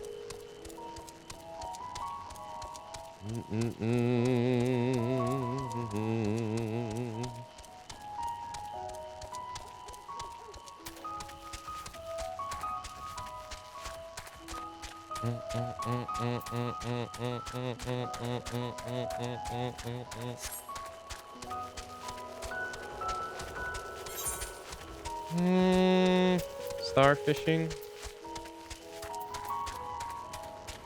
allows you to cast your line in space. Nice spoilers, game.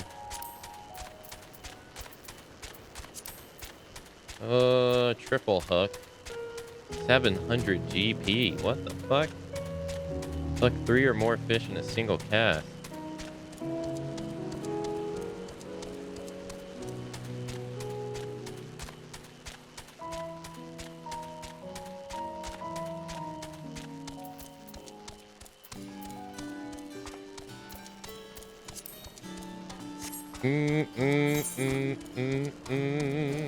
We attuned to this, right? Yeah.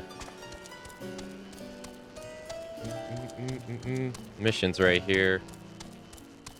So we're gonna have to go this way.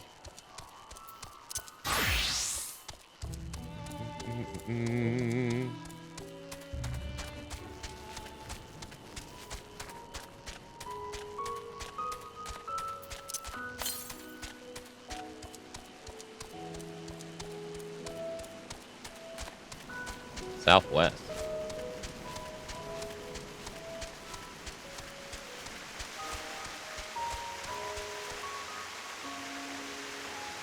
I don't see it. West? 50?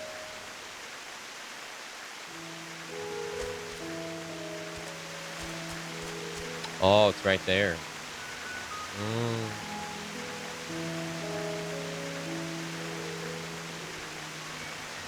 Huh. Okay.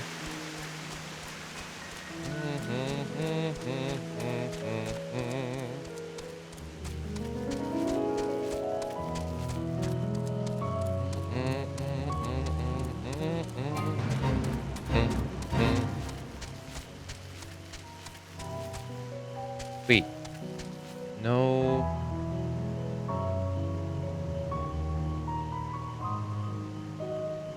Yeah, there's no fast way of doing this. We're gonna have to go through the mountains, aren't we? To get down there. Yeah. Because they won't let us use the elevator. They won't let us jump down. Damn.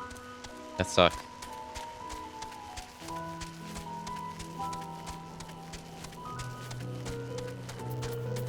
Well, might as well switch the Fisher so nothing aggroes.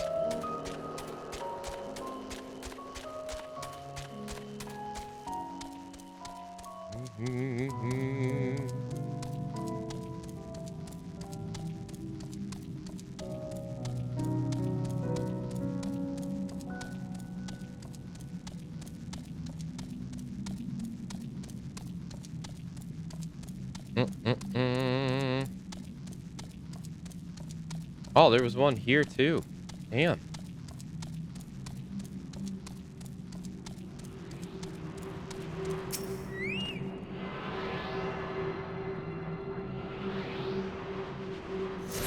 Nice.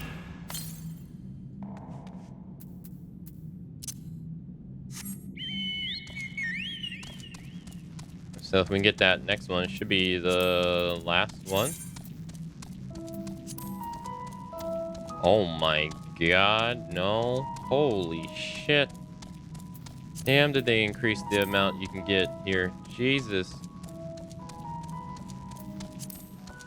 It's no longer 4. Damn.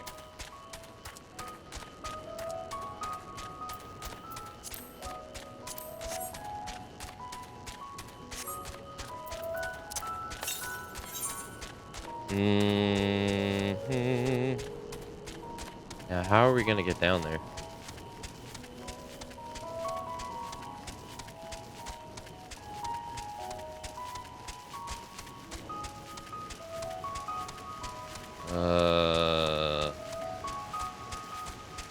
I ain't got the faintest idea.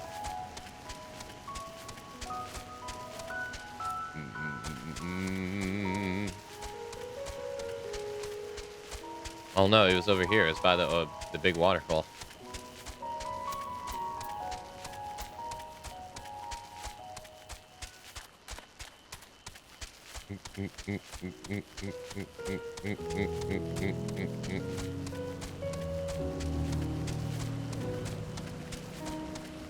Oh, this wasn't so bad.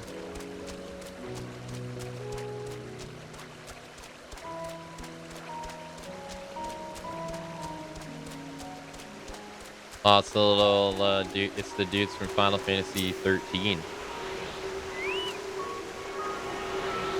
Huh. All right. Yeah, that one. West. Yeah, I don't think we can go that way.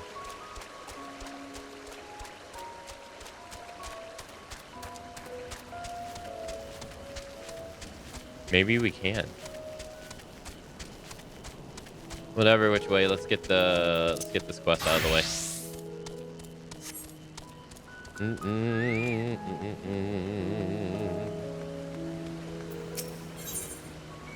A distracted activist seems troubled.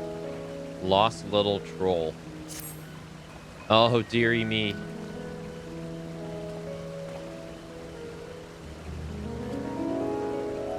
My sweetest Shaggles, one of the Archeon's precious samples, has fled.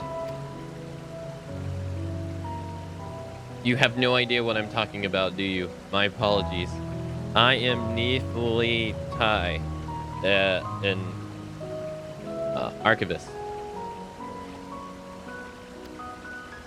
The Archeon is the home of various samples collected from all across the stars, and one such specimen has just escaped. A young troll, to be specific. Oh, I hope he hasn't been set upon by the local predators. Listen, I promised to compensate you, so could you please help me retrieve the specimen? My thanks. I will continue my search of this area. I'd like you to check the 33rd facet. Once you have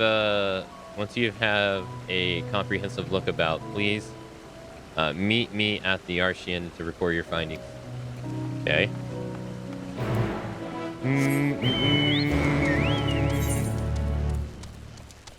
Oh, he wants us to go all the way over there, where we just came from.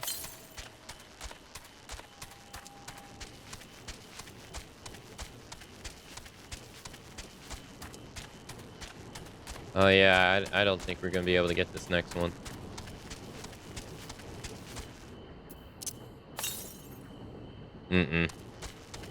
Yeah, we don't have access to that area.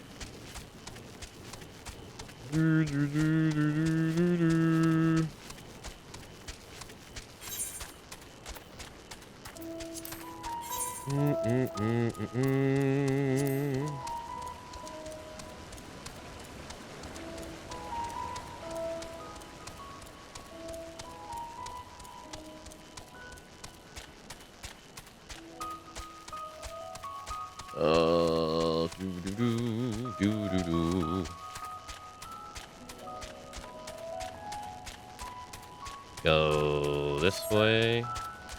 Now we gotta go back the way we came.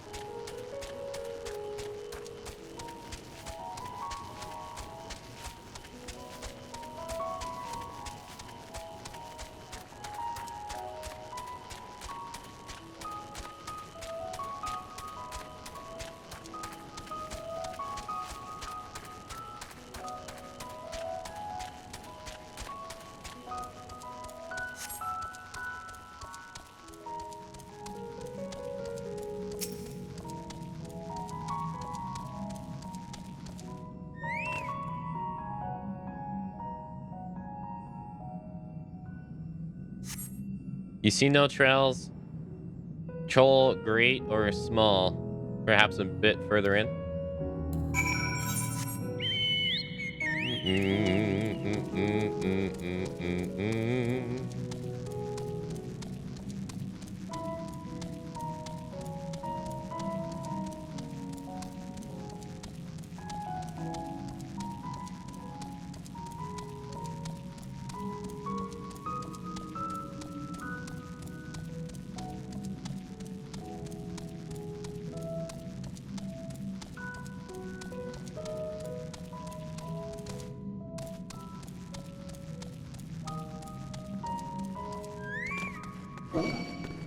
No, don't do it.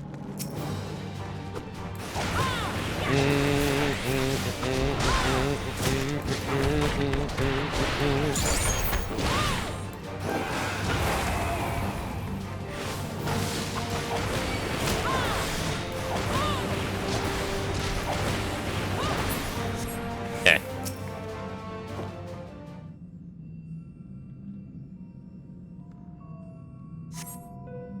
An errant troll is nowhere to be seen. Nafra may have had better luck. Where is he at? Don't tell me they're gonna make us go all the way back. Okay, no. Thank goodness.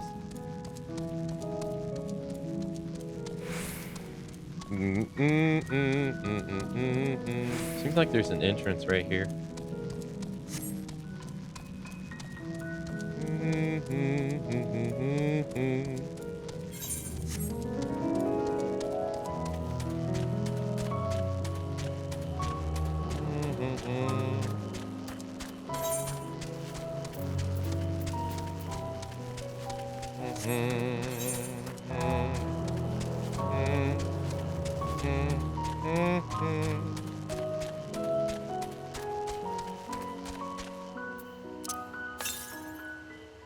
West.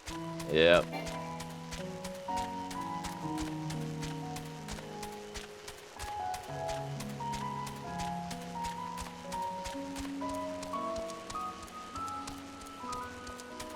Oh, I should have just used the etherite to come back here.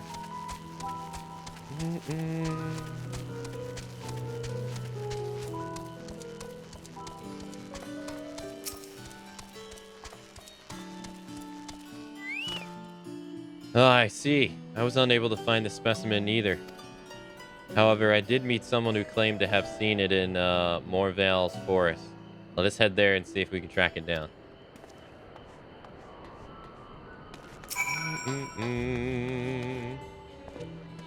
In the market for something on the rare side, I got a whole village worth of surplus from the Archean, some of which can even be yours for some bicolored gemstones.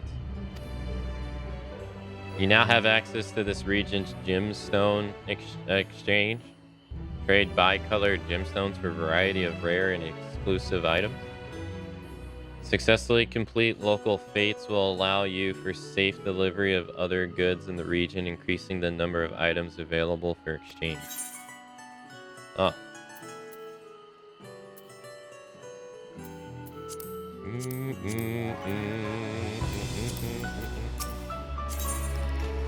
Fates in certain areas offer bicolor gems as rewards.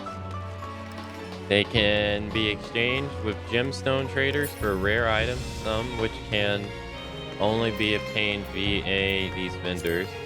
Complete fates in these areas with the highest rating possible will increase your rank, which allows the local gemstone trader to offer a wider selection of items.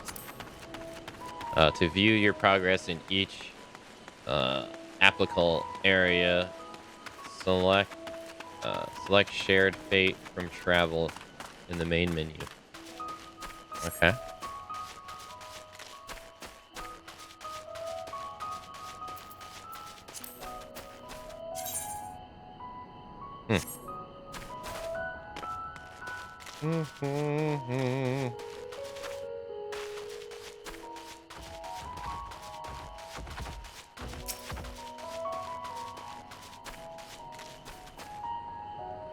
Yes, there could be no doubt. These are the Shagley's footprints. I have uncovered the specimen's trail. It should be close. If you find it under threat with the local fauna, you may dispatch its assailants. Okay.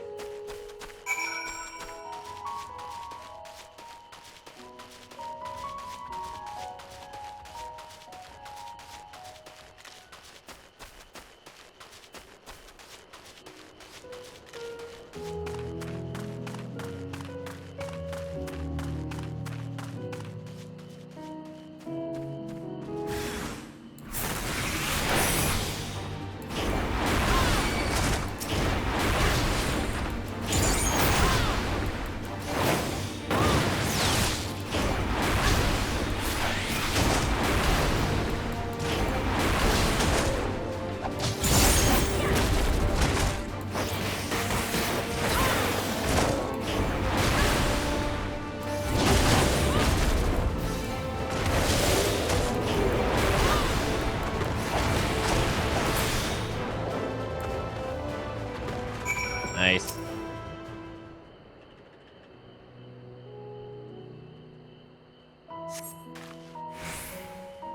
This has to be a multi-stage quest.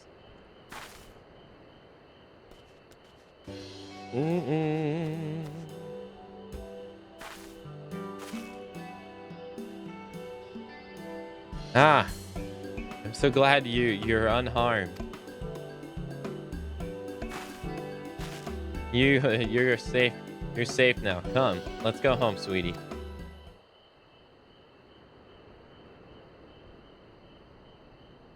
Girlies buffoon girl.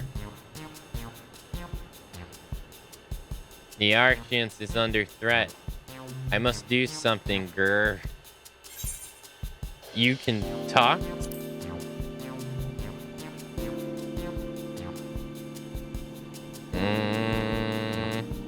Grr, you can understand me?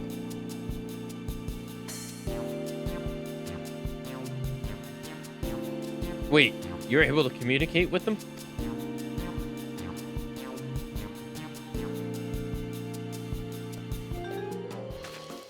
Incredible. I've never met someone with such a skill before.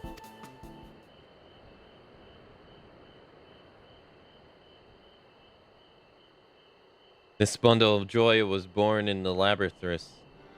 However, he was abandoned by his mother and in quite the state by the time we found him. He possesses a remarkable intelligence for one of his kind. We elected to use him, part of our study in the efforts of growing up in an artificial environment. I had seen him make gestures that indicated he had been reading tomes here, but I thought he was just copying those around him. To think he actually understands speech. Though I do wonder exactly why you are able to understand him and I am not. It's a secret.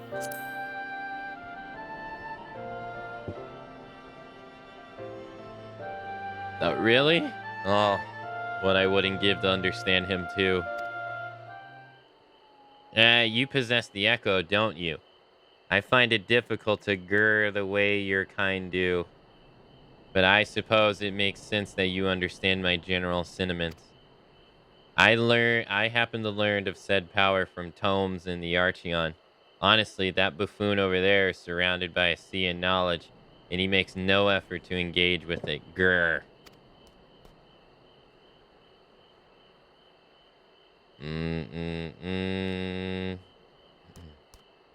At any rate, I'm glad to finally have someone to talk to. As I was saying earlier, the Archeon is in grave danger. Some girless gleaners manage to bring woodworms in with them during a visit. If we leave them be, they're bound to cause irreparable damage to the materials at the facility. I tried my best to tell that buffoon, but it was no use. That's why I took a chance and went in search for some of my kind to see if they would help. But you saw how that turned out. Well, what is he saying?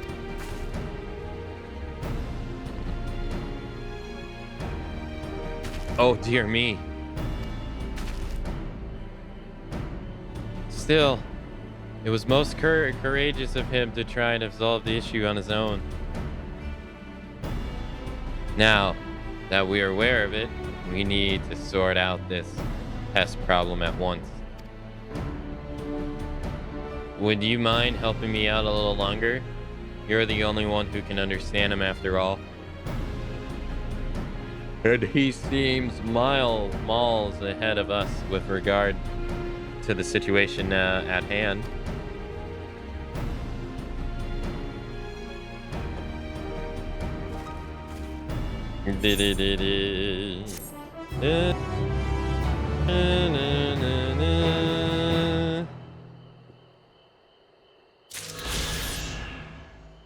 Nope, I just want the ether current. I don't want to help you with your damn quest. I'm out of here. Peace, bitch.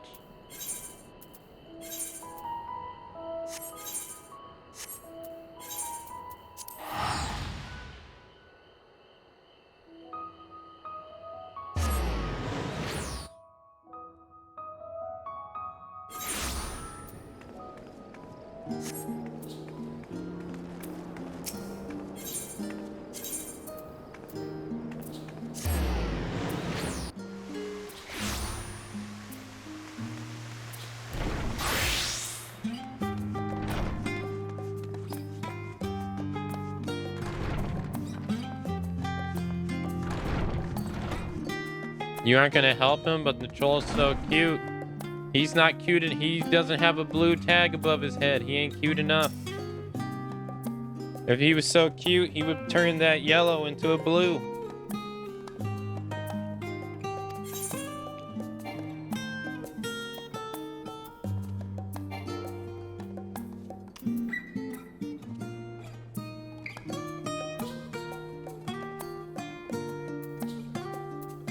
Son of a bitch. I didn't use the collect item.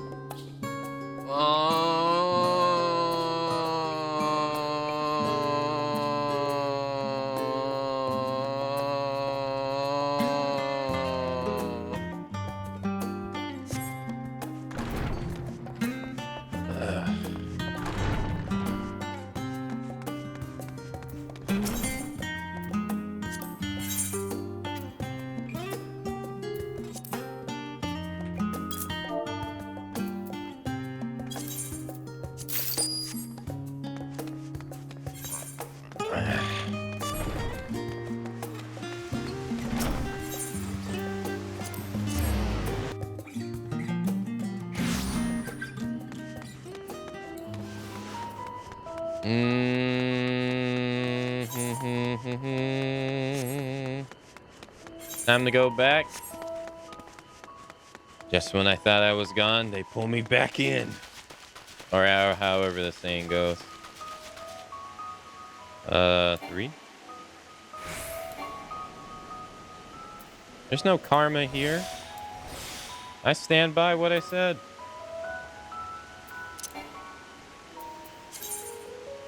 You have learned collect, a special disciple of land action that is used to gather items as a collectible. While fishing under the effect of collected gloves, fish landed will be gathered as collectibles, their size directly affecting collectability.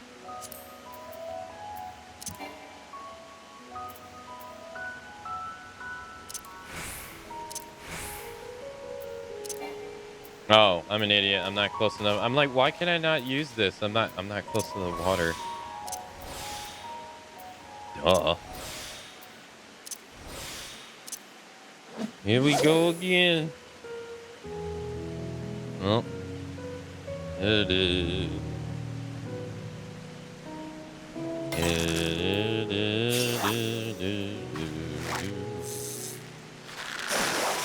oh no, we gotta fish more. Oh no. No, no. Damn it. Ugh. More fishing. Oh.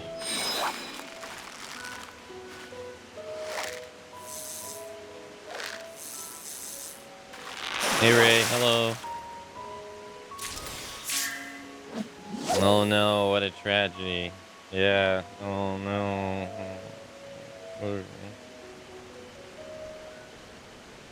Dang. Such a shame.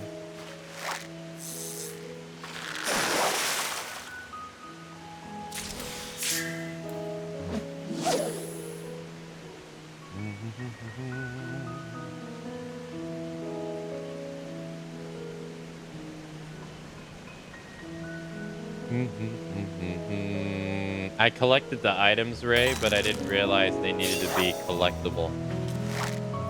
So now I have to collect them again. Oh. Yes. Thank you.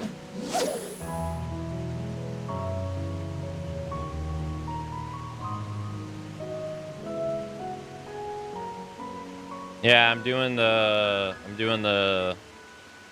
crafting quest.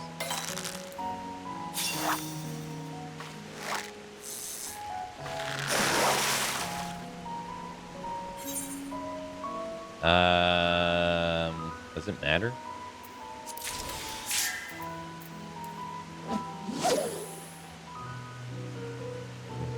Is my fisher higher than my monk? Yeah. Yeah. My monk's level 88. My fisher's level 89.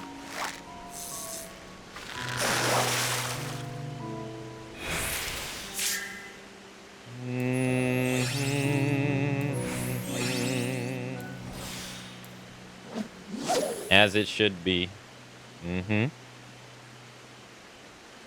Snowy, are you watching the Lies of P Let's Play right now?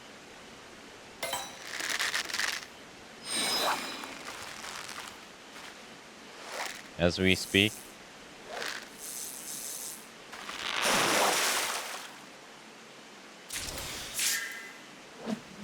Whoop, whoop, whoop, whoop, whoop, whoop, whoop.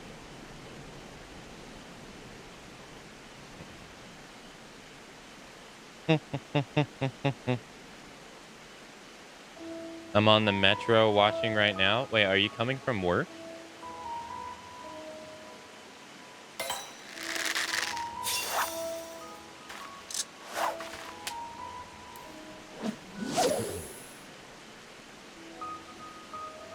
I was at my martial arts class.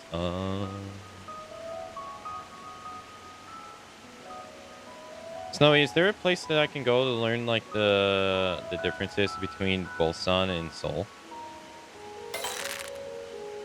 And other cities?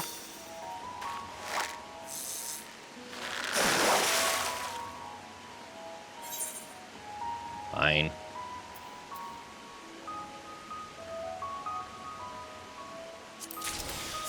Just gonna break it down anyway.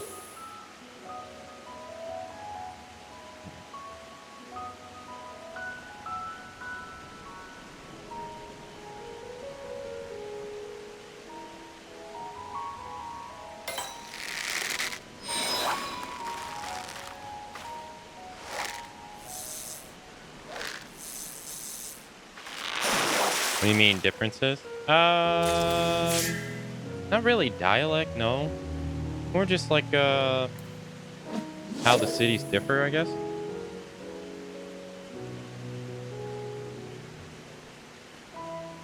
And I guess the areas around them.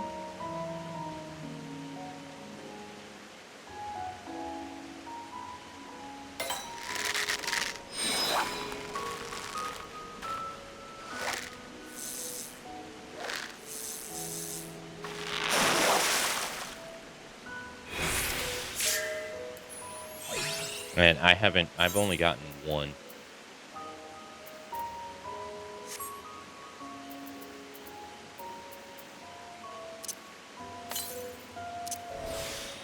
I gotta sneeze.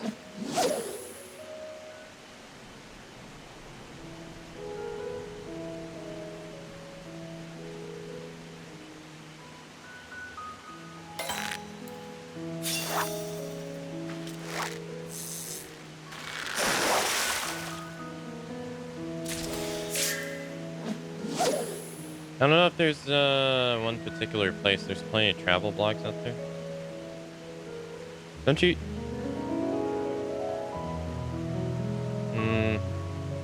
You have to travel to Seoul to handle your embassy stuff, right?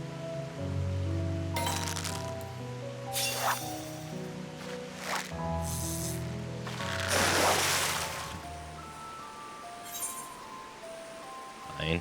Yeah, I keep getting the top mount.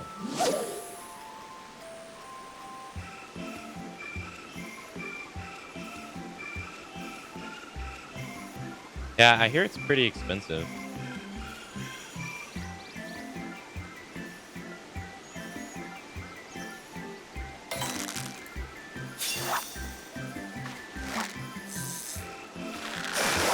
Then again, I don't really know what that means because, like, when I moved to Chicago, people said the same thing about Chicago, but when I lived there, it wasn't really.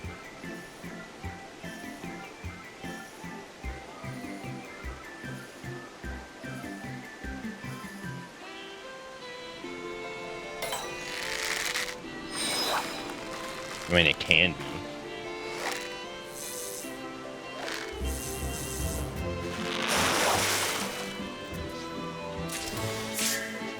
Not deal with the embassy yet.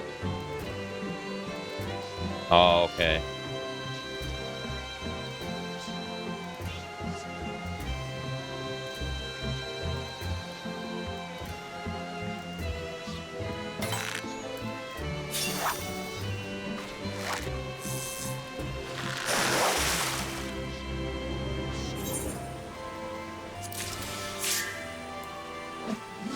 Yeah, I've only gotten... Well, stop giving me the damn minnow.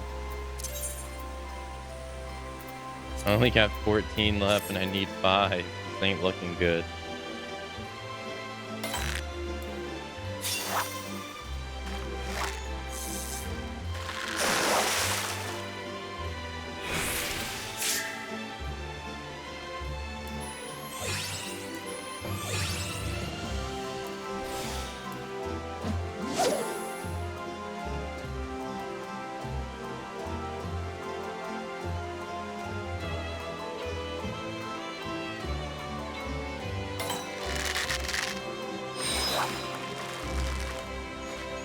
You only go there for US, I think. Okay.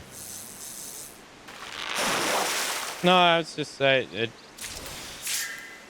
realized I didn't really know anything about Volson really. Probably wouldn't hurt to learn, you know.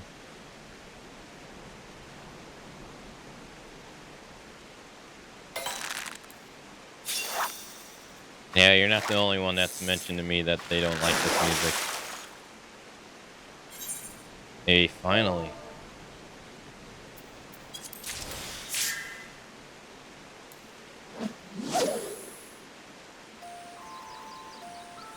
I've never been to Ulsan. Oh, is that what I said?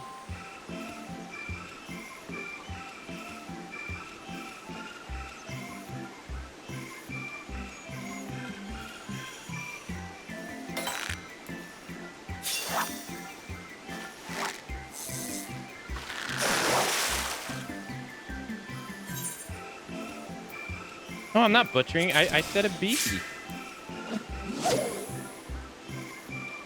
said Ulsan.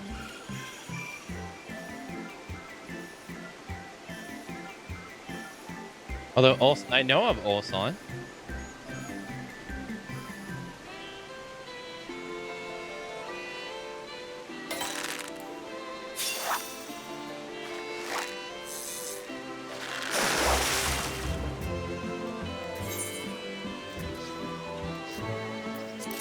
Busan. Is that...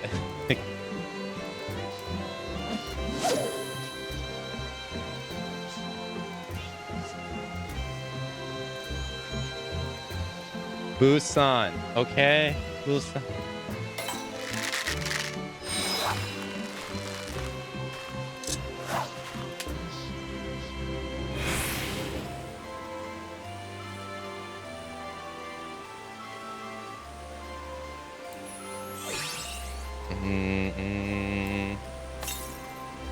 B. I'm gonna run out of bait at this rate. Damn it. I only got 8. I got 2.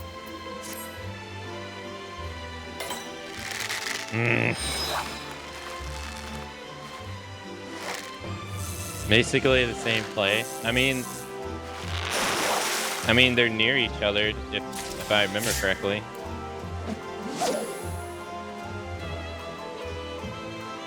More near than Seoul, I believe. I may be wrong.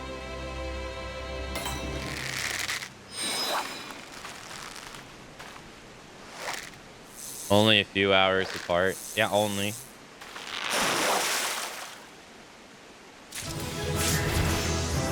Well, I'm I'm max level now. Level 90.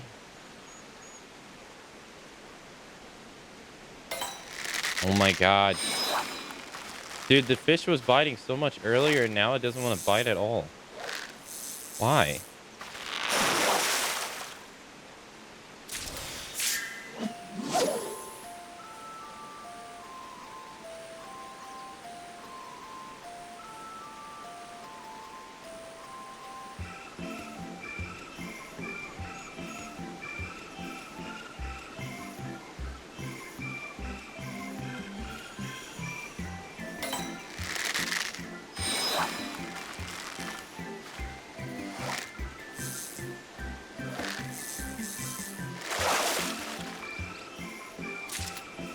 It's like as soon as I turned on the collective ability, the game was like, I don't think so.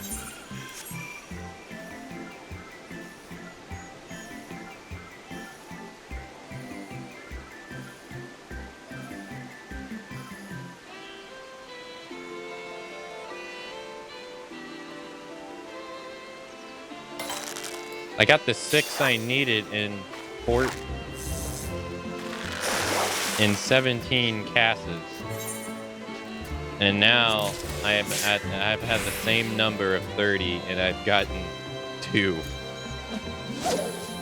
Then the same amount.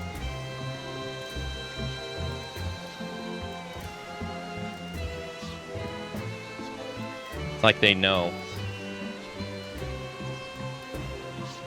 gonna have to go buy bait from someone.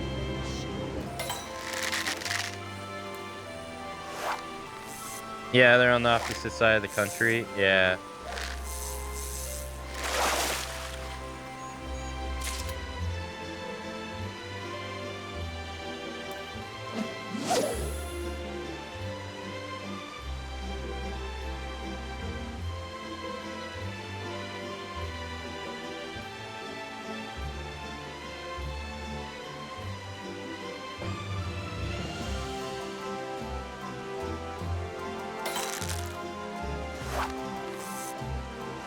I heard that streamer that was in Japan that was terrorizing the local people there, like being a jackass. I heard he got 3 years in jail over there. All right, I think he's potentially going to face 3 years in jail.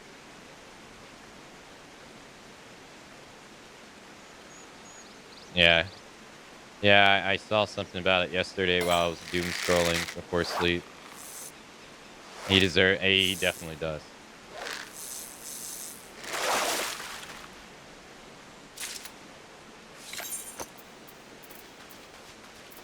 I mean, the fact that someone like knocked him out and he still decided to keep going about being a jackass to people is reason enough to know that he's not going to learn.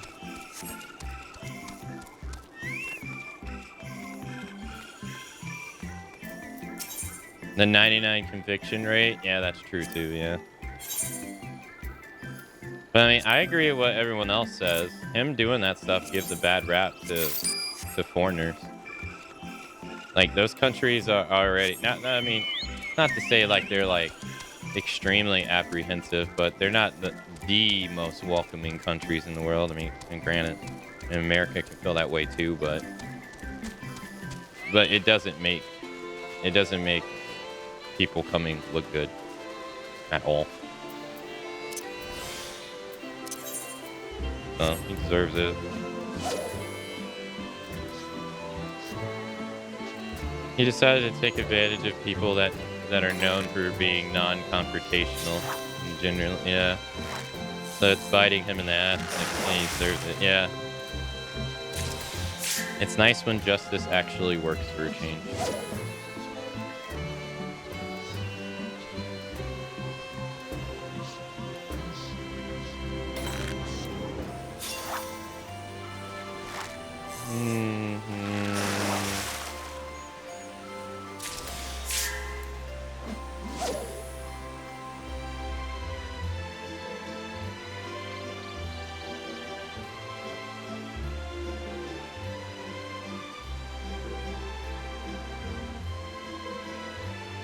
Yeah, I don't think he should be allowed to. I don't know. I mean, it depends on how he is after his sentence, but yeah, if he's not remorseful, then dude needs to stay away.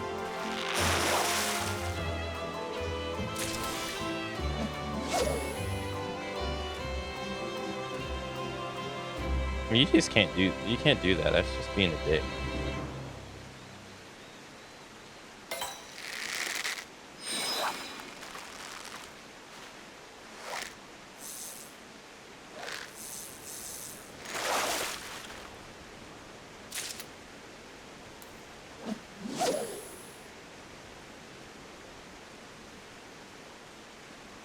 Yeah, they're extremely punctual with that stuff. Like,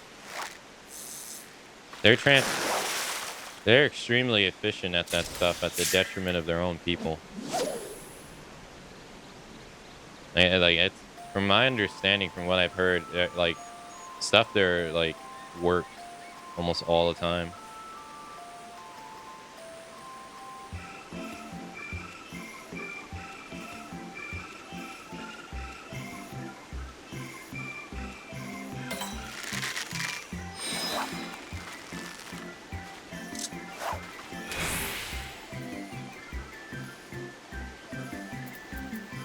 I'm having no luck.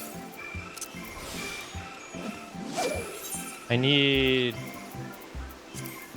3 more. God, I wish I had paid attention earlier.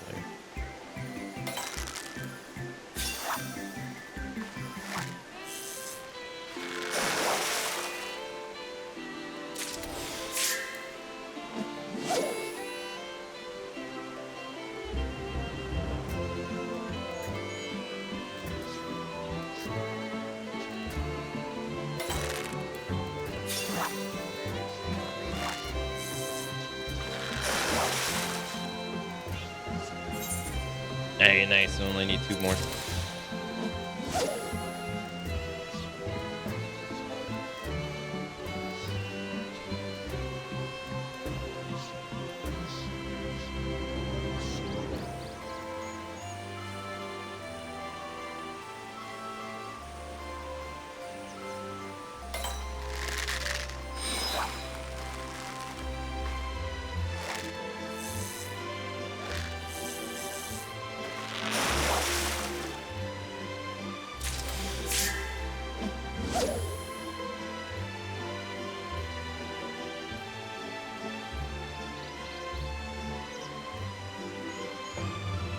Like if I'd like to visit Korea and do some IRL streams, but kind of makes me hesitant to do that, you know, for shit examples like that, you know. That's kind of bad.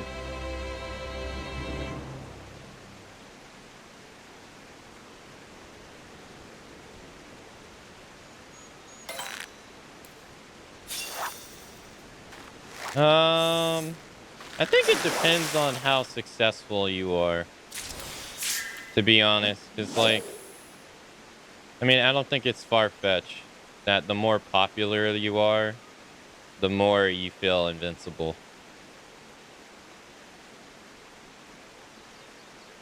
Like, now, you can correct me if I'm wrong.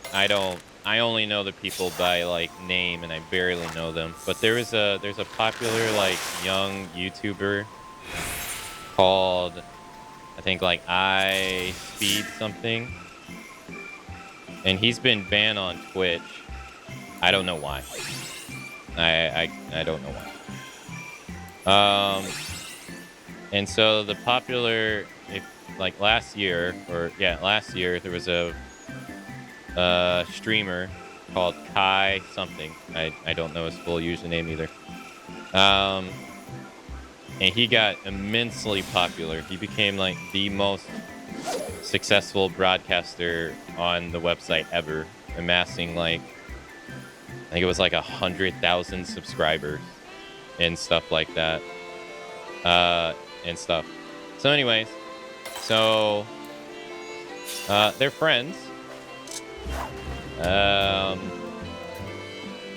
I guess after they became content creators, I don't know if they were friends before, but the Kai guy from Twitch has been basically threatening the CEO of Twitch, Dan, to unban Speed, or he's gonna leave the platform. And guess what Dan did? He unbanned him. So, in a way, you know, they could think that they're invincible, you know? I don't know what he did to be banned in the first place, but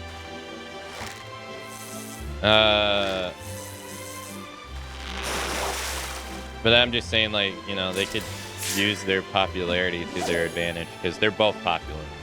Like, Speed is, I think he's one of the most successful YouTubers over on YouTube, but he's very controversial because he's said and done some vulgar things towards women on stream, which is what I think he got banned on Twitch for. I don't know 100%, but Kai's not as vulgar, but immensely popular. So I would assume it's that.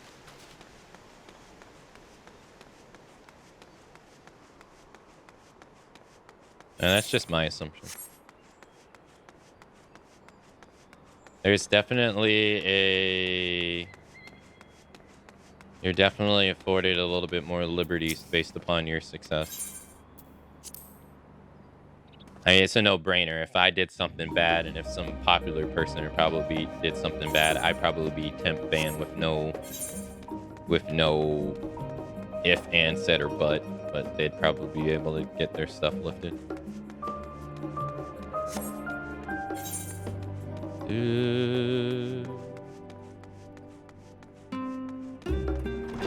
Just the way it is.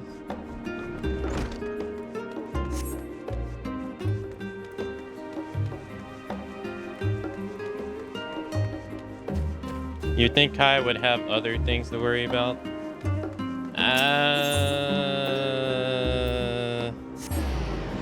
You think so?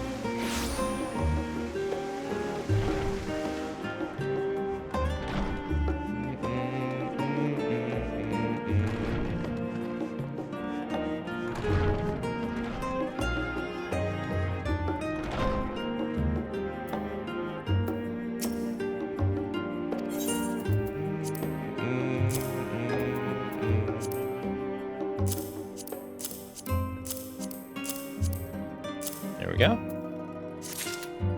Now this is a remarkable catch. Impressive specimens like these will give me more qualified data. I can't thank you enough. In making your first successful delivery, you have begun to earn KLIT's trust.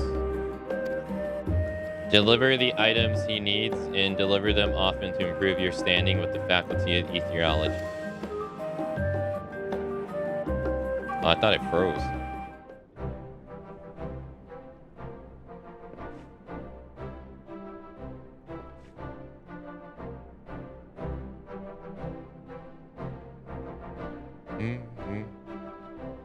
Who did this, Ray? Thanks to your efforts, I've been able to complete a full set of reference data. Now we can finally get started on spots further afield. But before that, I haven't yet explained my research to you in detail, have I? Simply put, there's certain hypothesis I want to prove.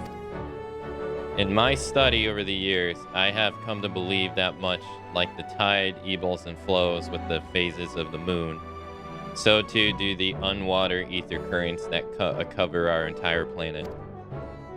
In the concentration of ether in any given current changes, aquatic life in the area grows more or less abundant, which ultimately affects the current of the oceans itself. My hope is that if I can prove this and accurately depict these changes, we might theoretically identify the best times for fishing, and even now when it's safest to navigate the seas. Needless to say, it would be a major breakthrough, and I'm one step closer to realizing it all thanks to you.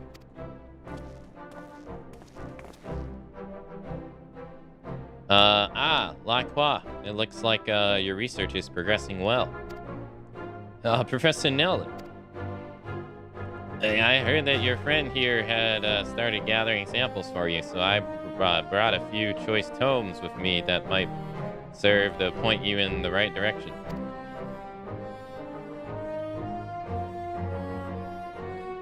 As always, you're too kind, Professor. I can't thank you enough.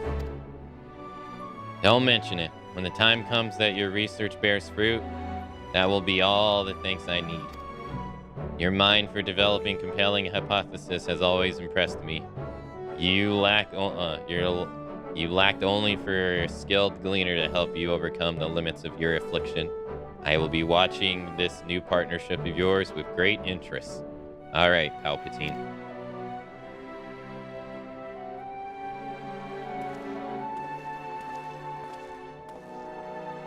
Why? That actually wasn't so bad. Just having you around has already taken a weight off my shoulders. Up until now, Professor Nelly's confidence in me only made me feel pressure to deliver something I wasn't sure I was capable of. But now I've finally started to make some tangible progress, and it's all because of you. For the first, I feel like I might have a bright future in academia after all.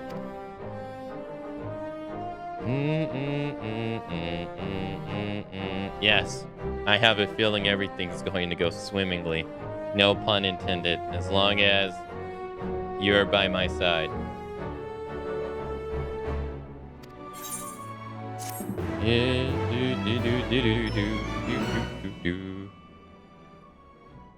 Esteem level increased.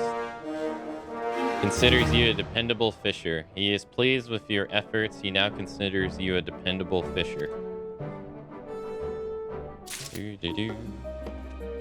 did a 7-day stream of himself in fake jail for views because he's facing those charges for inciting a riot when he did the big PS5 giveaway, but basically no security measures in place, so it all went through. Oh yeah, I know of the event. I didn't know that he did that. I don't really know how to think about that one, to be honest, because I don't know.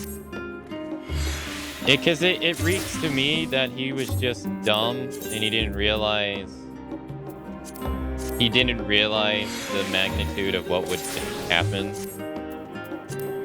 which I think kind of correlates with the fact that a lot of the big broadcasters love to, not all of them, but there's a good portion of them that love to do the whole, I don't influence anybody by what I say, I'm just here doing XYZ, which is, you know, bullshit. XQC's says that quite a bit, even though he has 70,000 people that dance around every word he says. I think he just didn't think that through. I don't think he maliciously intended for that to happen. I think that's one of those cases where he just didn't think it through at all. Or he didn't understand the magnitude of his popularity.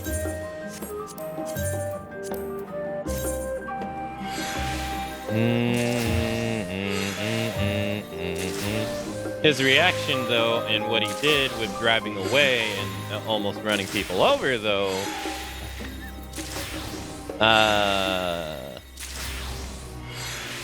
that's not excusable. But I don't, in a way, I can't really fault him for not, like, because they were faulting him saying he didn't get a permit and stuff for it and etc. But honestly, how many people actually even know that you need to get a permit for that anyway? I would argue. I don't think most people do.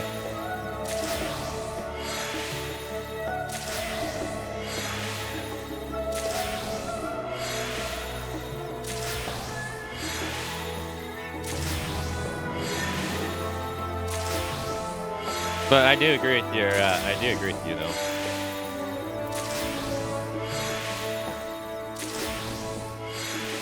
He is definitely negligent. Yeah. I don't think that's. Yeah, I don't think anyone can really debate that. He definitely didn't think that through at all. Large public event. He didn't really plan it out, like, at all. He just announced it on his Twitter that he was going to be giving away a PS5 in this area. And what ended up happening was thousands of people showed up.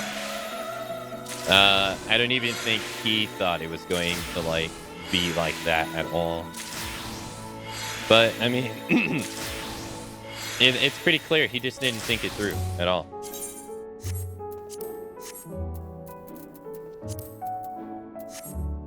In a way, he didn't really think about how popular he truly is, or how far his popularity really reached.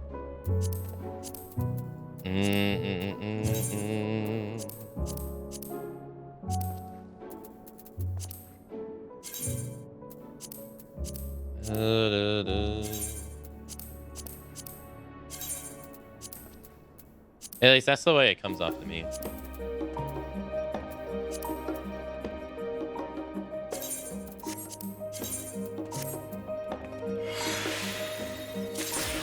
Unfortunately, you can't say I didn't know to folks. Oh, no. No, absolutely not, no.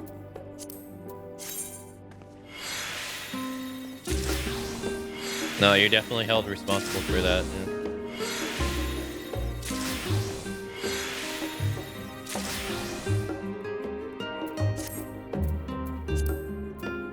But I mean, that's like I said. The reality is a lot of them don't really want to be held accountable for their success. They want the success, but they don't want the accountability that comes with it, and they don't want to acknowledge the fact that they can influence people to do A, B, C, X, Y, Z.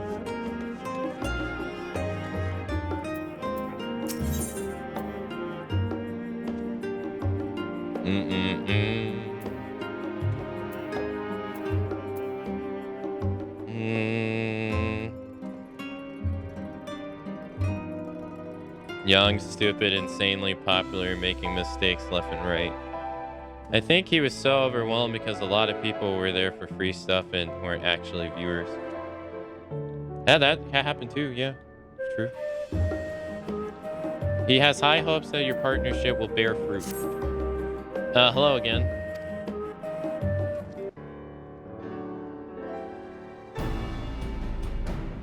Did you notice the fish tank, by the way? I went ahead and put one of my research specimens in. Quite the looker, wouldn't you say?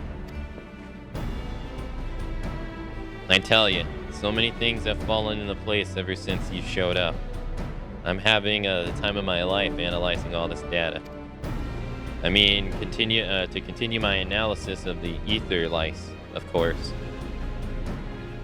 But I will task another gleaner with such mundane tasks. Instead, I'd like to make full use of your skills by having you visit an area I've long been fascinated by. I speak of the ocean surrounding Thabanar.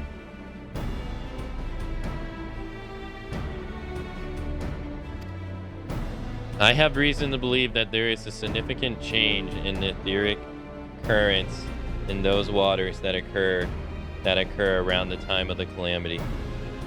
Professor Nell shared with me some data from 20 years prior, and I would compare with the current data to ascertain if I am correct.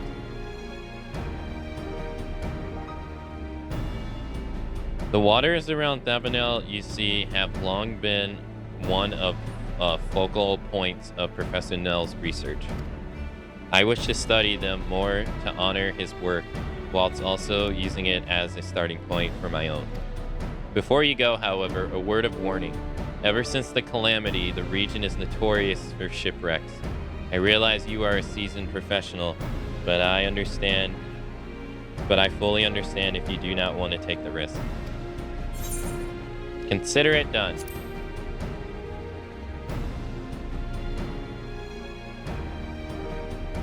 Oh, thank you. I knew I could count on you.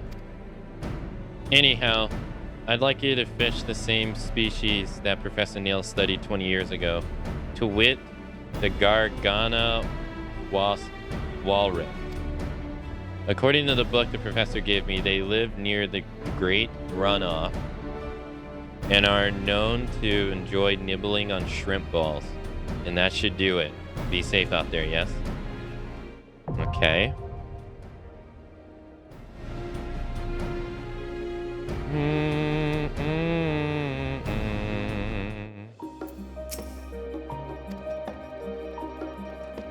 Or speaking of which, do you plan to travel to Thamanar? I suspect teleportation magic would be the most convenient way. Sadly, not available to me. In any event, do take care. I don't think I've ever got this.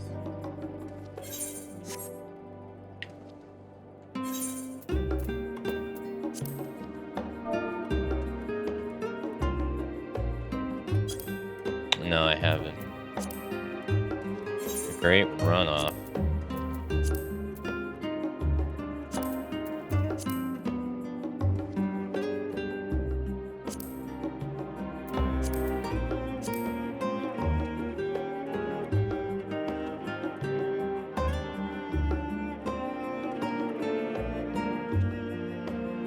The great work.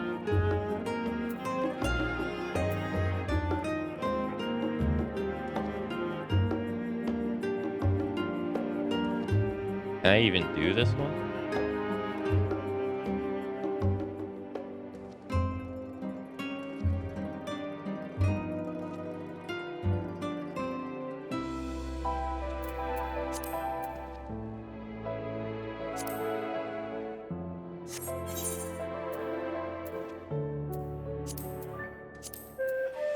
Thanks for spoiling that we're going to Garlemald.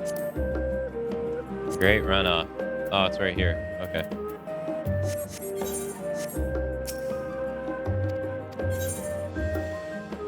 They have to be collected too. Okay.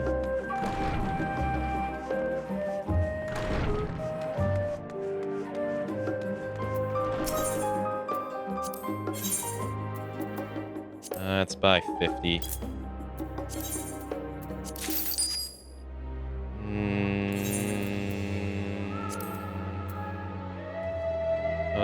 The great work.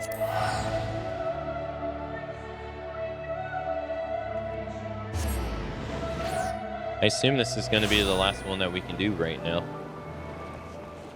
Yeah, literally right here. Yep.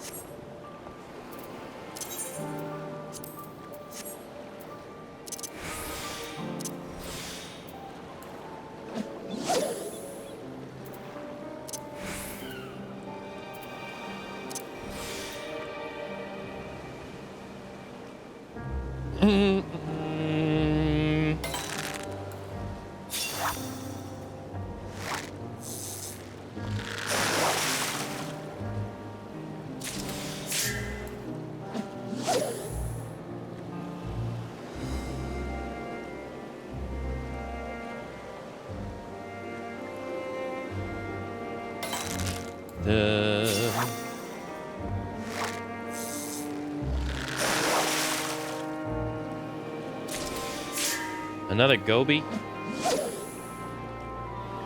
Admittedly so, I don't really know that much about the Pauls.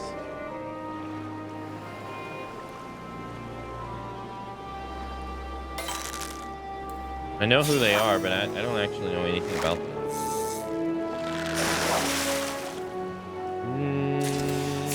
Dude, 3 Gobis in a row.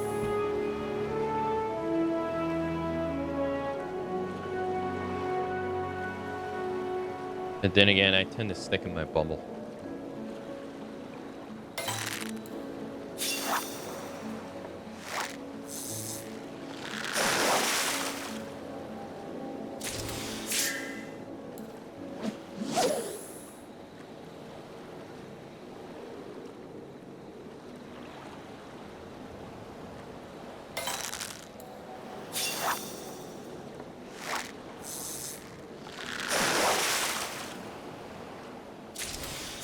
One ended up in wrestling, really?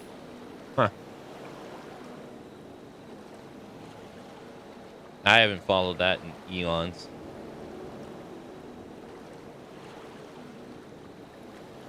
You remember how I told you, what was it? 2009, I wasn't going to buy them anymore? After, I think it was 2009, wasn't it? I haven't. I haven't paid attention to it since.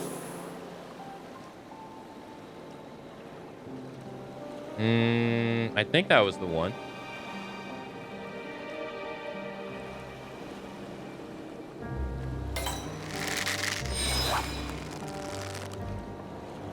I don't know. I think that's just something I don't know.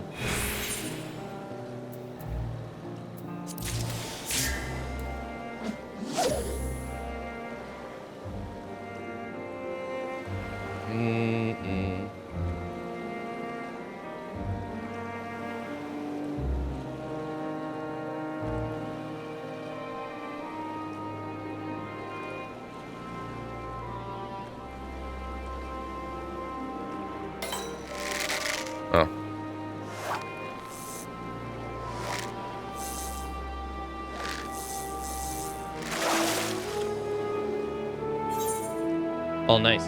Damn, I'm getting these fast. Way faster than the other one.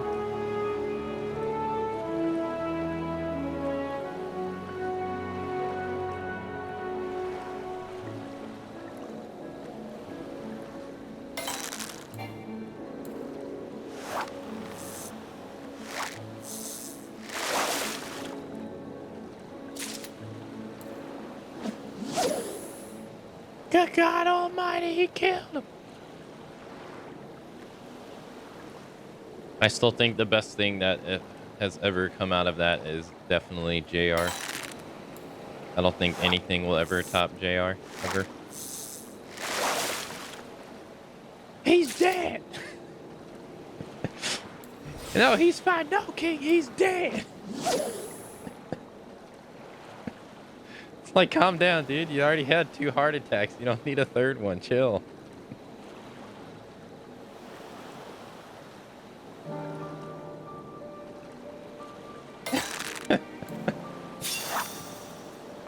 Is the reason that meme is still alive as well. Yeah. They do put so much passion into it. It's hilarious.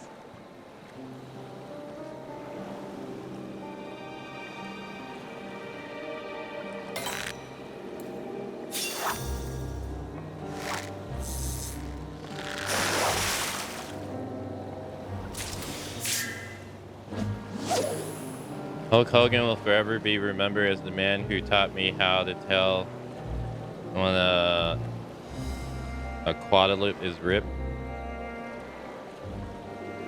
A cantaloupe is ripe? Oh. I don't know what that's from.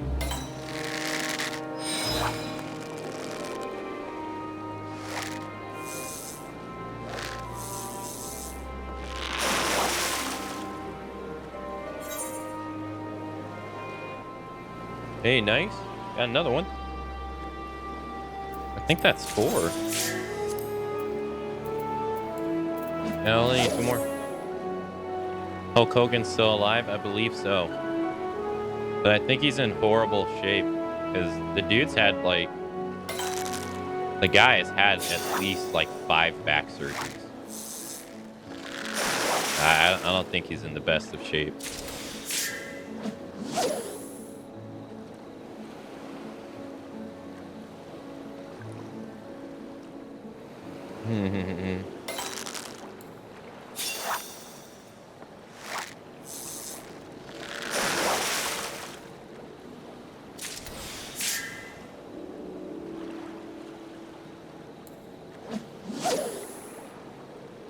I like those guys.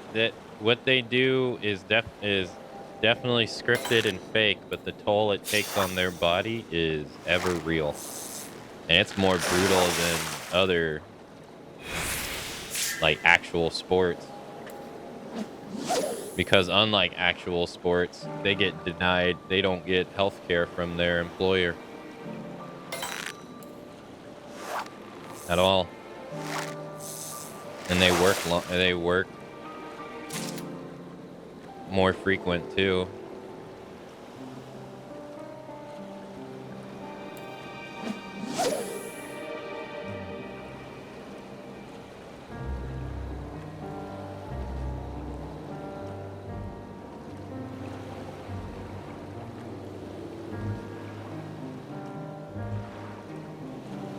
Like never in a million years would I like would ever want to do that as a profession. Those dudes are. I just like constant news of those people constantly dying like so early. To me, would be so deterring from ever wanting to do that ever. It's like notorious for them to die in like their 30s, 40s. In professional wrestling. Oh, I should say American professional wrestling, I should say, because it doesn't happen as much overseas.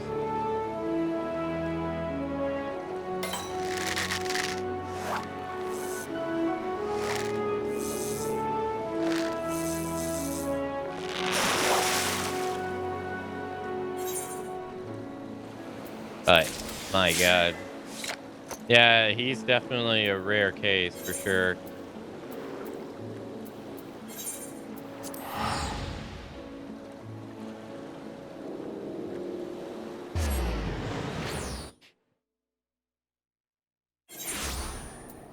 Yeah, he's definitely a rare case. But it's probably because he's so... It probably has to do with the fact that he's so small. Really. Like, he was never really the biggest person. Yeah, like, his entire career. Which is probably what helped him, because a lot of those guys end up getting heart failure because they're just too big, pushing themselves too often. On top of all on top of, like, the lack of sleep and the constant drugs they're taking. And stuff like that. It's probably the same reason Kurt Angle is able to go on, too. I mean, he's not the biggest person. Granted, he got, like, addicted to painkillers, but those guys that have, like, excess weight and excess muscle mass, they're the ones that often don't last the longest. Like Yokozuna, what's his name? Umaga, he passed away. It's so many big dudes. Not only them, but a fair amount of them.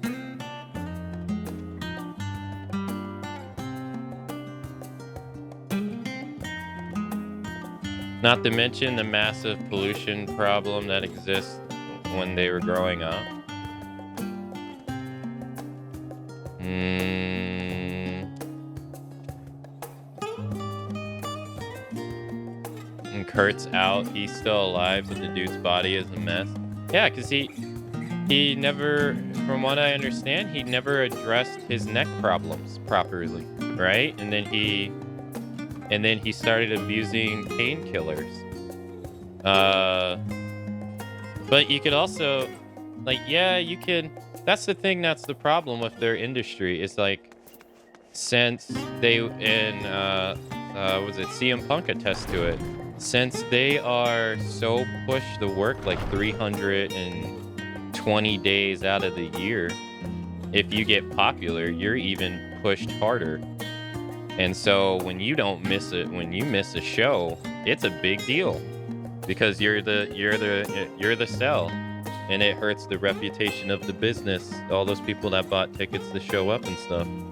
So then you push through the pain again and again and again and again and again and again, and that's not good for you. You getting concussed. What was it? I think CM Punk said he had a concussion and he just kept going to the next show over and over again, not really addressing the issue. That's gonna have long-term effects on you, dude. That's not good.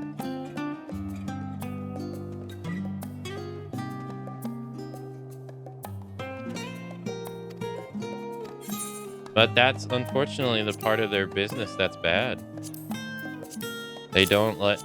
Their business doesn't encourage breaks when people need them.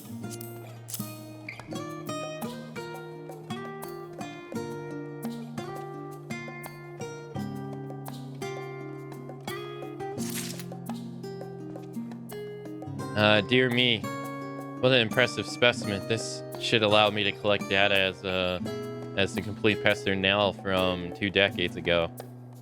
I can't wait to compare my findings. I think I have, yeah. The pencil-thin mustache that looks creepy. I think I've seen the meme of it. Yeah, it looks weird. Yeah, the Gomez Adams mustache. Yeah, it looks terrible on him. I don't know. Why did he think that was ever a good idea? It looks awful. Well, I dare say I've more than enough samples now. Pray wait for just a moment. I'm going to ask Professor Neil to take a look.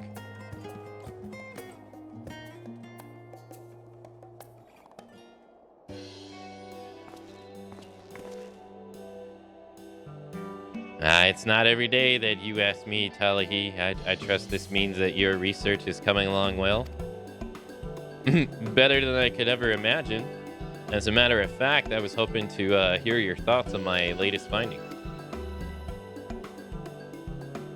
Comparing my data with yours from 20 years ago, I can say with confidence that the concentration of ether in the area did indeed show an increase around the time of the calamity.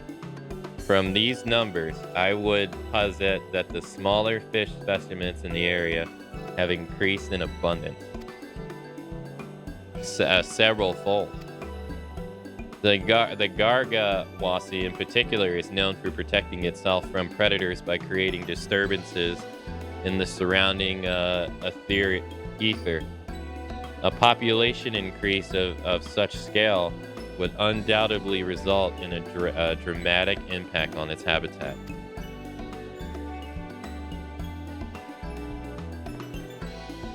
Which would go a long way to explaining the countless shipwrecks. The sheer number of fish would sheer prey havoc with ships' ether compasses. Outstanding work, Talaku. Of course, more data will be needed to prove your assertions as facts. Should it hold truth? However, this could be a discovery of no small importance.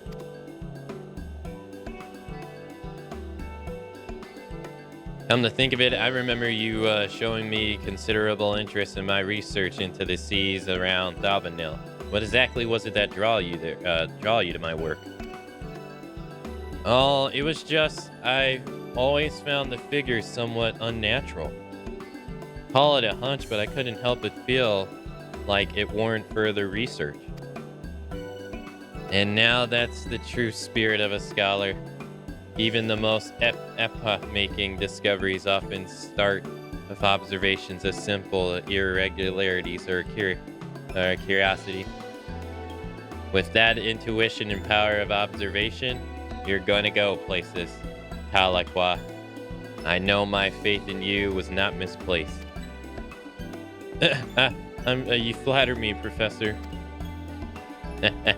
Take care not to let it go to your head. Your potential will only be stifling if you allow yourself to be content with minor progress and faint praise. Of course, Professor, I will redouble my efforts and work harder than ever to deliver results.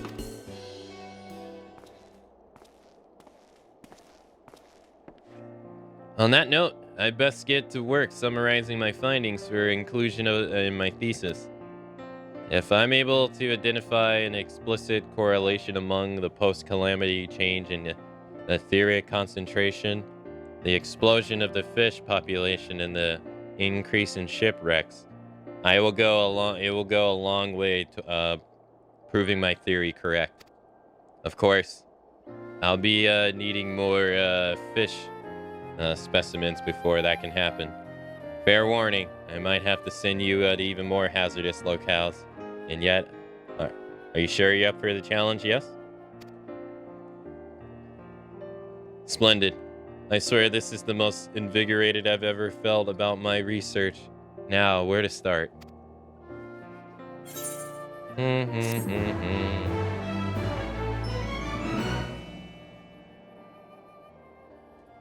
Your esteem level increased.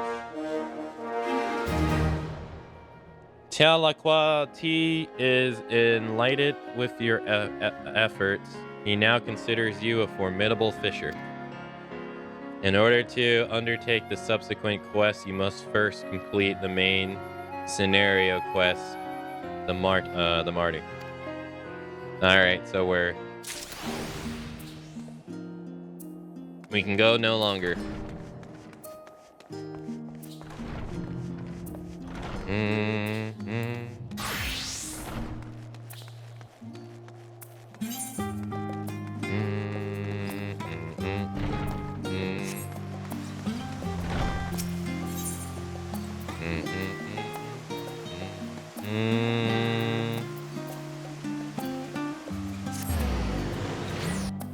Hey Ram, hello.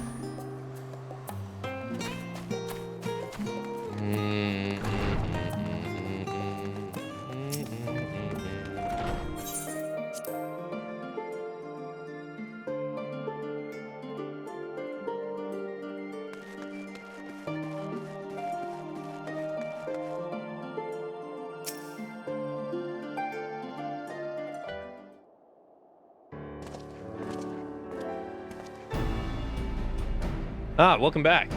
From what I hear, your trip to the studio proved most educational. While you were away, I received word from our fellow Salians.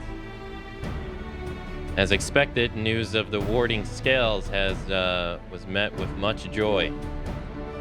Preparations are now underway to bring leadership to the Grand Company of Erosia and the Eastern Alliances together to determine a way forward. Our friends have asked that we bring scales in our possession to Limsa Laminsa. So the time has come for us to go on the offensive. It's too early to say for certain, but that does seem the way of the winds are blowing. I, for one, can think of no reason to oppose such a plan, but let us see what waits in Valbrand. Let's start by getting the scales out of storage. Give me a hand, would you, Estinian?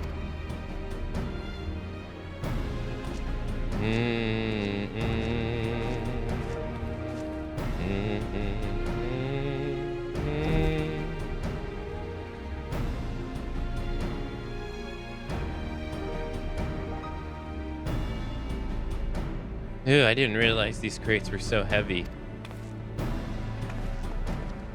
I shouldn't complain, though. Valtra and the alchemists of the Great Work put their heart and soul into each and every one of these scales, so we must treat them with the utmost care. Are you not coming with us? As much as I would like to escape the Forum's watchful gaze, I've little choice but to stay behind. We are already on thin ice, and if I, in my capacity as our official representative, were found to be consorting with foreign powers, well, you can imagine how that would go. I shall remain here and do my utmost to avoid ruffling any more feathers as I await word from Master Matoya and the other allies. With luck, we will have good news of our own to share. The tide is about to turn, I can feel it. The Limsa Lamentia.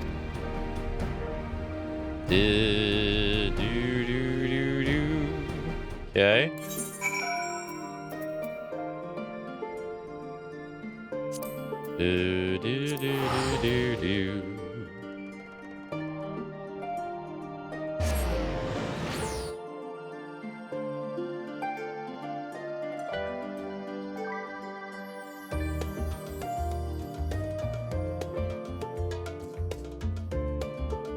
Hulk Hogan and Randy Savage meeting each other.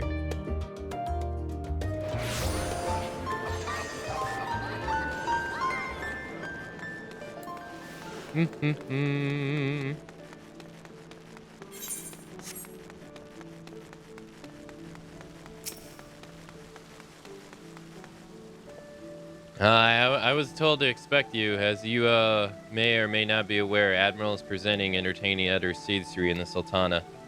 3 of the most powerful women in one room. Do you need a moment to prepare yourself, or should I show you to them? It's not like I haven't been talking with them for many times prior. You act as if this is the first time.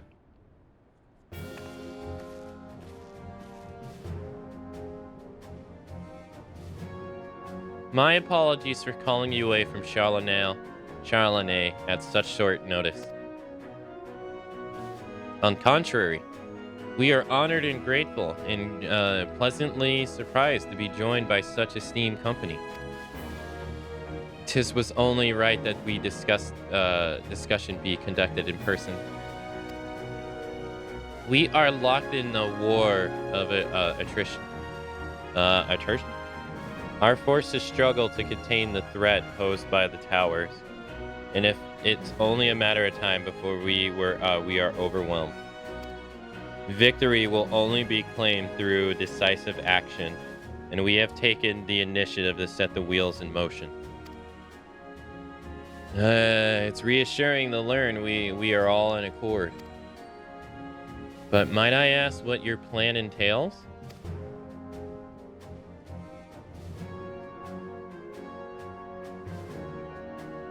It hinges entirely on the warding scales and our ability to utilize their potential to the fullest. During your time in Charlemagne, the Allied nations have engaged on several fronts with no end in sight. To make matters worse, a surge of abductions in the Kobolds and Sahagins and Exial and Atans have given rise to an increased number of primals as well. But your triumph at Razahan has given us cause to hope once more. The time has come to free ourselves of this menace. And it is you, the Alliance of Seven Dawn, who have shown us the way. While the bulk of our forces will continue to hold the Teperi at bay, we will dispatch our finest to strike at the heart, the enemy's heart, Garlemald. Finally! These brave few will be the Elsbar contingent. Finally! To think such a progress has been made in such short span.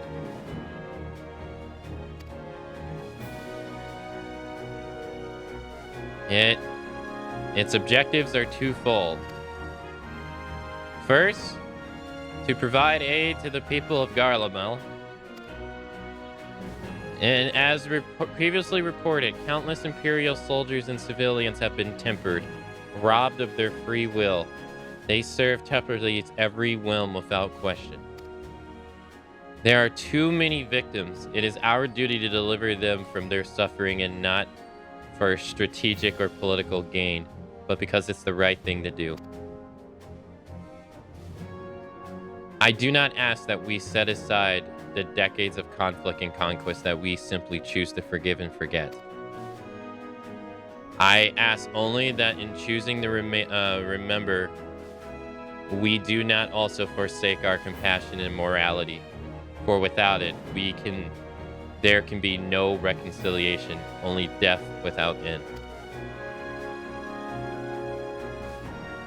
Aye, and on that we agree. Our second objective is the colossal tower that Thangreed and Yoranger observed in the capital. Though its purpose remains unclear, there is reason to believe that the smaller spires are merely a precursor to what's yet to come. Until the Tower of Zult was toppled, we'd failed to make any headway. Though the same could be said of the Torla Furi. They are certain in no rush to press further into our lands. I'd wager the Spire's primary purpose is to divide and keep us occupied while they work towards our annihilation. This would appear to be substantiated by Ishtola's analysis of the Tower's influence of ethereal currents. Based on her observations inside the Tower of Zult, the Spire siphoned ether from the land, consuming it to maintain their form. However, they draw far more than is required for this task alone. The excess of ether remains unaccounted for, but we can be sure it is not being harnessed for our benefit. It wouldn't surprise me in the least if it was being redirected to the larger spiral in the capital. There's a logic in that, regardless, once we have uncovered the truth. We'll bring their schemes crashing down along with their inferno towers. That's all well and good, but what would you have us do? I assume it's more than handing over the scales and being in our way. We want you and your scales to join the Isabar contingent. Considering it an official request from both the Grand Company of Erosia and the Eastern Alliance, do you accept? Perhaps you should be the one to answer that? For honor and glory, for the people of Garlemald, for revenge against the Talafri. For the people of Garlemald!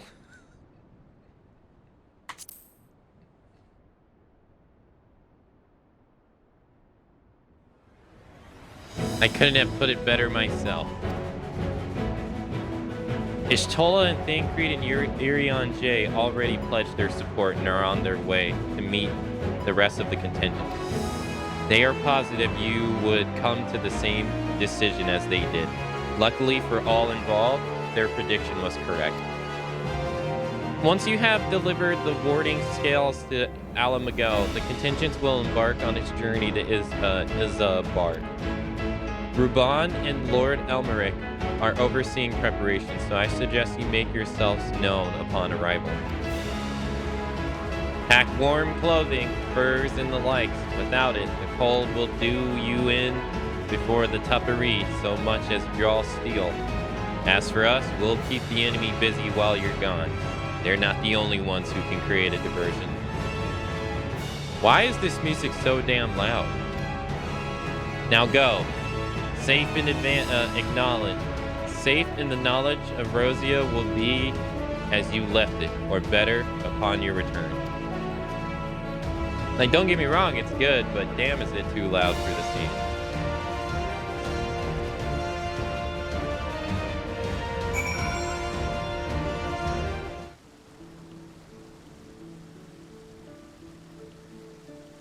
I guess it's too loud if you're narrating.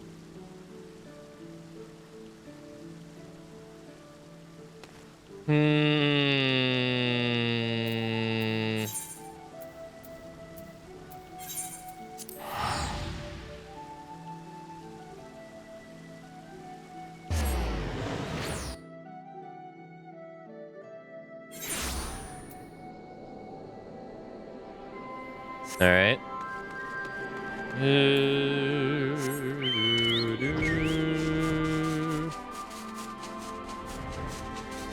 I think today is the burrito bowl day.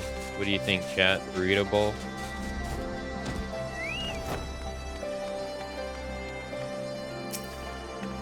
I think it's a burrito bowl and oatmeal day. Ah, the Wanderer's return. You've been busy bringing down a tower and producing keys to destroy the rest of them. You should be proud. Those warding scales of yours are what made this whole venture possible. Will you, Lord Emmerich, be leading the contingents? Regrettably, no. Our role is to organize the various delegations into a cohesive unit. Once we have seen you off, it's back to our respective plots. We dare not neglect our duties for a long lease, our defense efforts fall into disarray. But just between us, there was a fair amount of opposition to the formation of the Isabard contingents. The very suggestion that we send out some of our finest troops behind enemy lines to render aid to the Garleans has made me rather unpopular in certain quarters. Can't please them all. Sadly, no, though I do my best. Truth be told, I'd much rather be at your side charging into the fray. Alas, I've battles of my own to fight, where words serve me better than any blade. I hate to say it, but Lord Elmerich's struggle bears my own. For the time being, the best we can offer you is the peace of mind from knowing Erosia is safe in hands. As you fight the good fight in Isabard, I and the other commanders will do whatever we can to convince the naysayers that our cause is just. Thank you, both of you. We meet again. Oh. Much has occupied since we parted ways in white, but what I gather, the protection of the talismans you obtained led to the formation of this explanatory force. My contributions on this occasion is but a minor one, that being the information I have shed with maximum. For the sake of the people of Garlemald, may the fates be on your side. So you're not coming with us. Strange. I thought you'd have a stake in this. I do. The Talafari have laid waste to my homeland and enslaved my people. But though every mood of my being cries for vengeance, I cannot be the one to deliver it. My presence alone would place the entire mission in jeopardy. I stand accused of murdering Lord Varus and plunging Garlemald into chaos. Were I to travel with Ishbar contingents, it would give my countrymen ample cause to question our motives. Conversely, those who believe me innocent may celebrate the return of our former legatus, attempt to raise me to a position of leadership, further destabilizing the region and complicating the contingent's missions.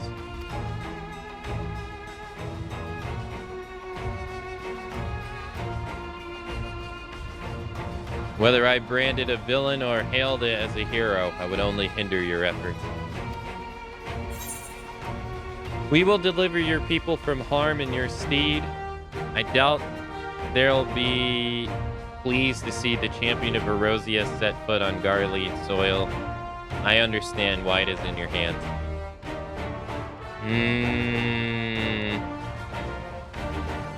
We'll deliver your people from harm in your stead.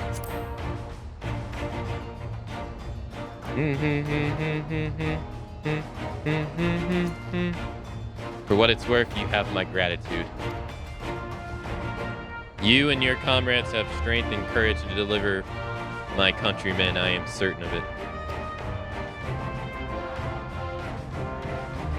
In light of Gaius's rather unique circumstances, I insist we'll assume the role of your guide. I instead will assume the role of your guide. Though I may have defected for political reasons, my love for Garlemald endures. I would stop at nothing to protect her and her people. Well said. Might I ask you to escort our friends inside?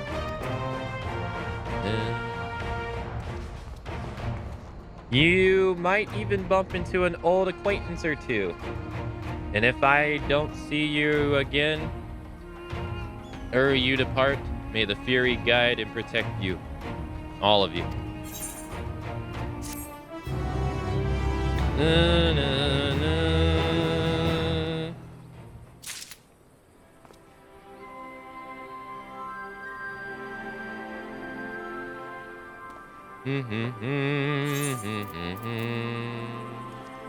Chest gear.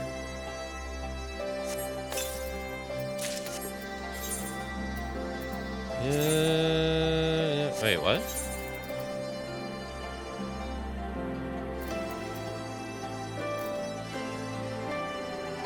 Oh, my chest gear stuff's full. I was like, wait, what?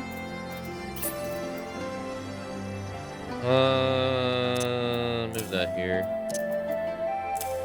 There you go.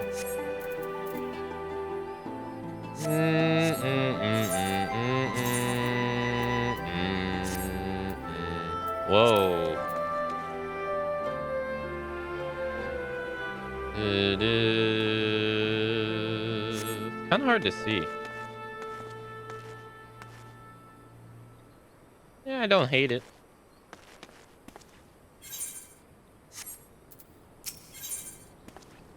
The beast, best of the best. Maximum would have you meet your new traveling companions.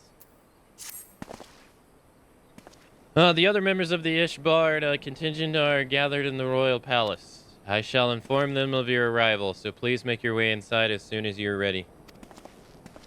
Okay.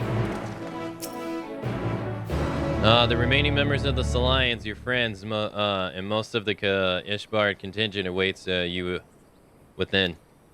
Would you like me to show you through? Yeah, sure.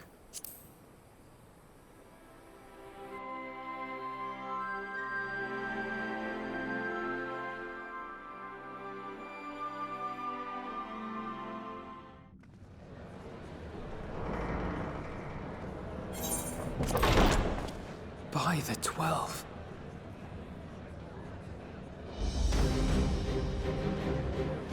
That is a big contingent.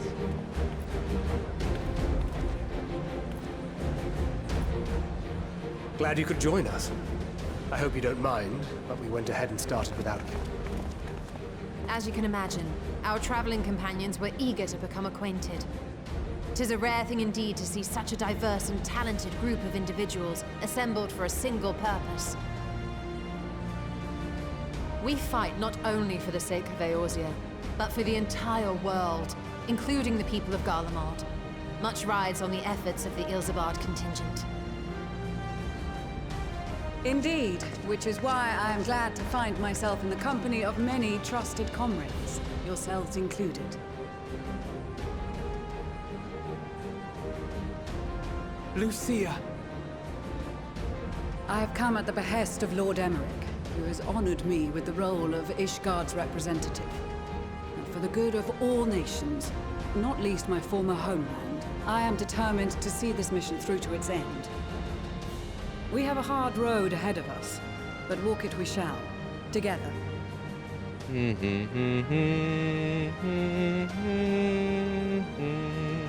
We too welcome this opportunity to work together once more.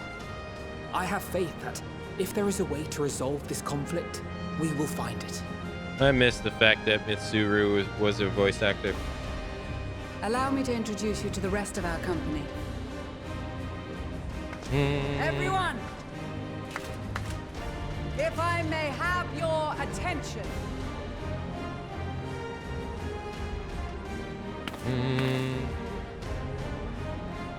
Oh wow, so the Pugilist Guild is there? I guess that's depending on the role you do. Or the job you are in the role you do. Might I ask you to speak first? Oh? If I must. I am Arun Senna, spokesman for the Gridanian delegation. Here on behalf of my esteemed sister, the Elder Seedseer. We shall provide support and protection to those in need during our time in Garlemald. To that end, I am joined by healers selected by the Conjurers Guild, with the Order of the Twin Adder's Finest serving as our escort.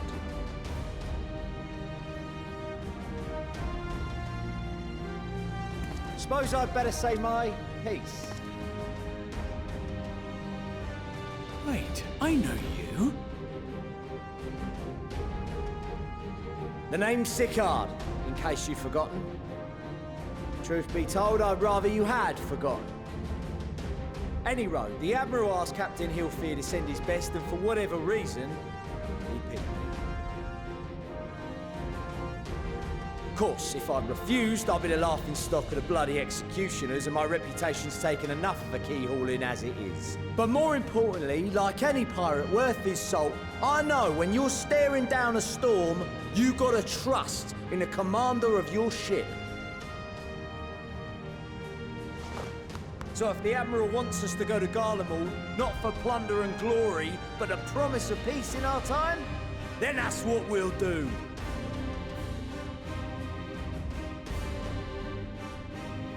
Since we all know how much the Empire loves its steel, we thought we'd bring along a few smiths to make the most of it. Give them a pile of scrap and they'll cobble together anything you fancy.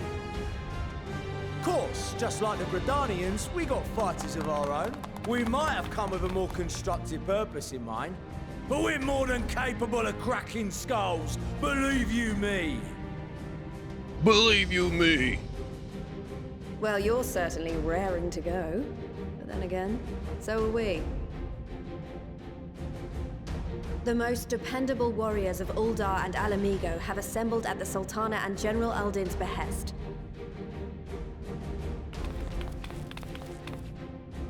If Garlemald has truly fallen, then the whole place is likely to be crawling with Telophoroi.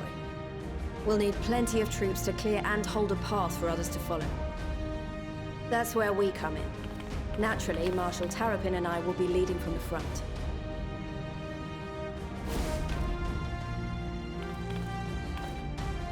It's been some time since I last saw you in your element on the battlefield. From what I've heard, you've become pretty fearsome yourself, Master Matoya. The avatar of destruction?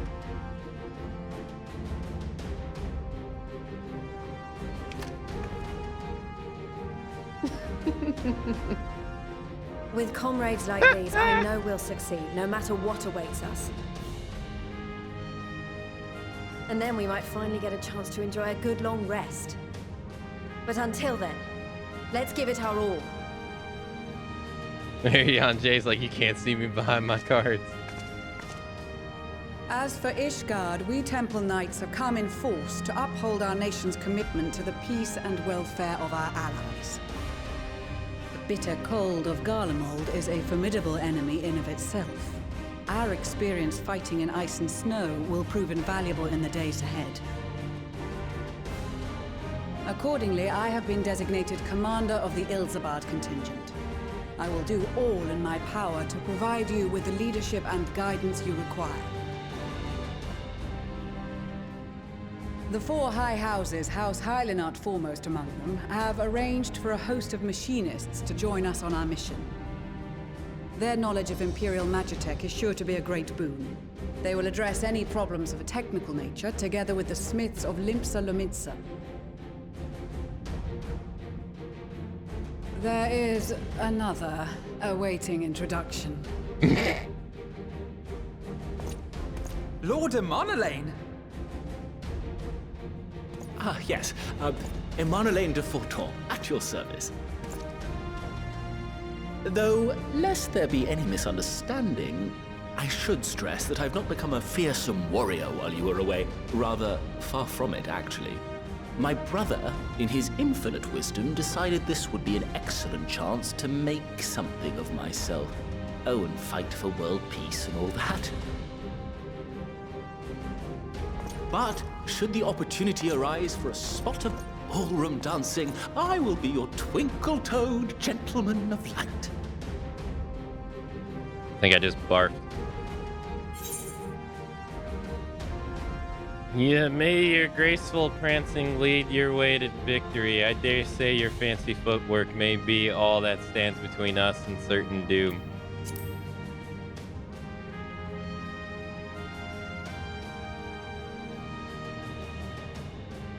Huzzah!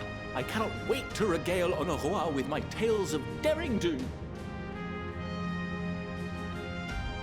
I believe that concludes introductions for the Grand Company of Eorzea. Our allies from the Eastern Alliance were due to arrive some time ago, but it would appear they have been delayed. Would that be the Shinobi of Dome? Actually, they've been tasked with relaying messages back and forth between the various Eastern nations.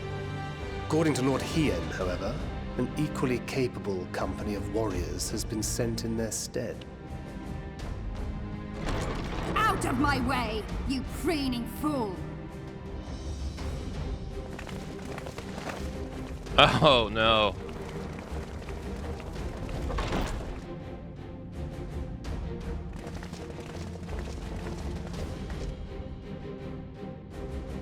Forgive us for coming late. We are the delegates of the Eastern Alliance.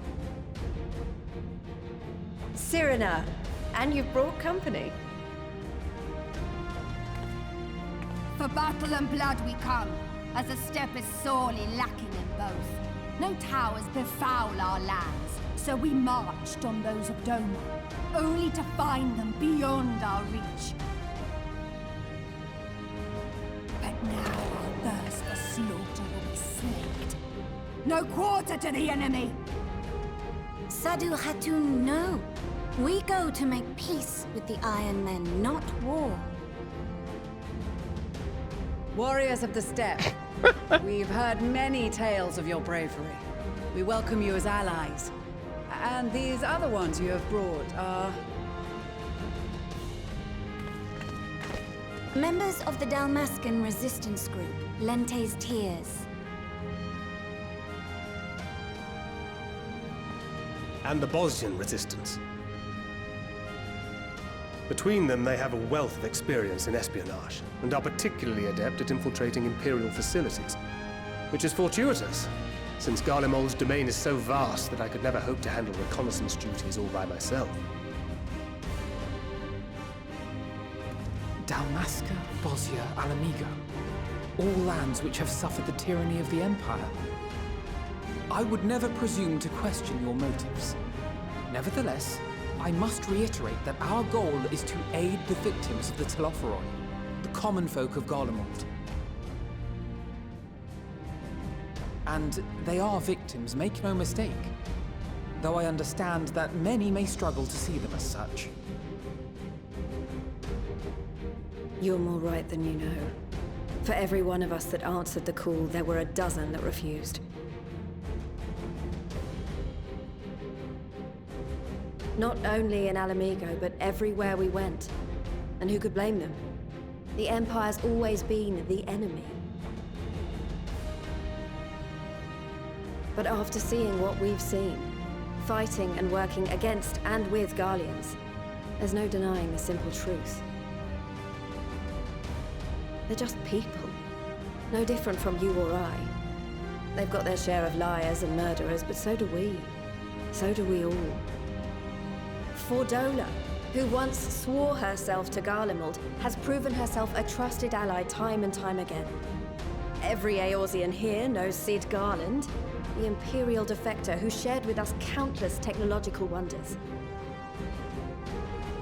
Gaius bloody Baelsar himself is working to help rebuild Werlit, a nation he once conquered. So you can believe me when I say that every fighter here understands and accepts that the Imperials are not monsters and are deserving of help. Or at least that they were able to put aside their feelings for the greater good. I guess they don't want to expose Lucia, It won't be easy. But we're all determined to make this world a better place.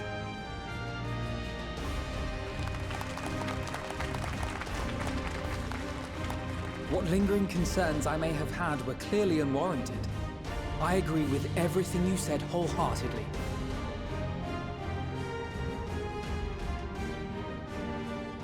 Then we are in accord. Now, let us review our strategy.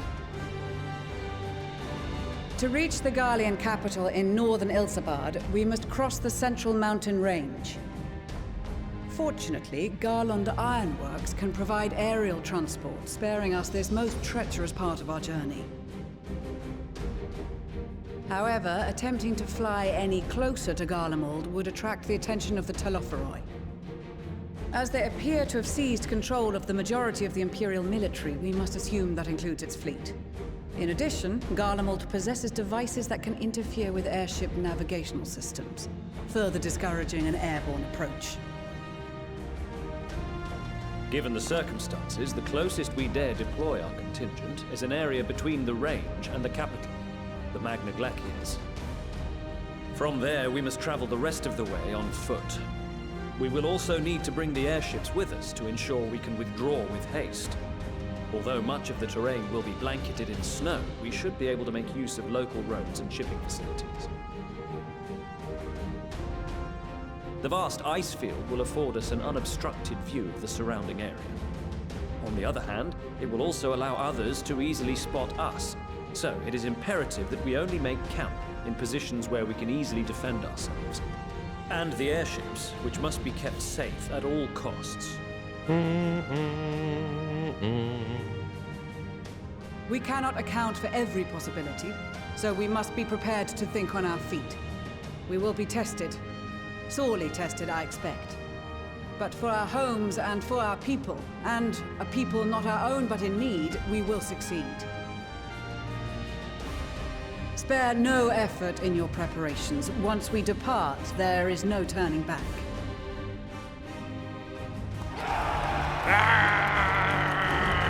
Fuck them Garland.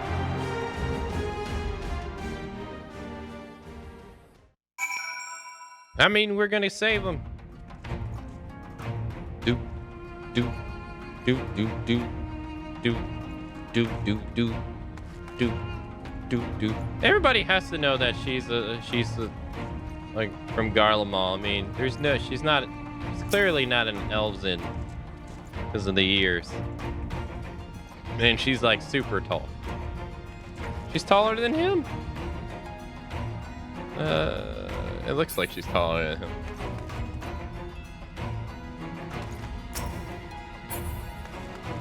I'm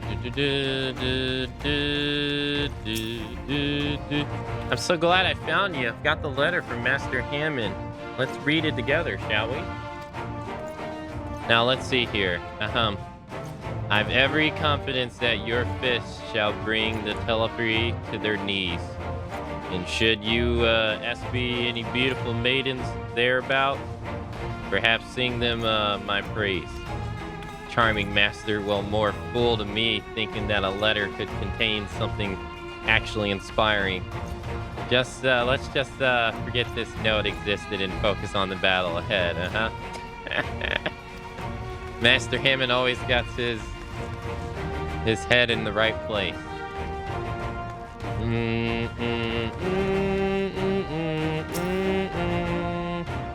I've led the troops in battle many times and never heard a unit with such a diverse range of talents. While I've been brief on their capabilities, I expect you could provide additional insight into their strengths and weaknesses. I appreciate any advice you may have.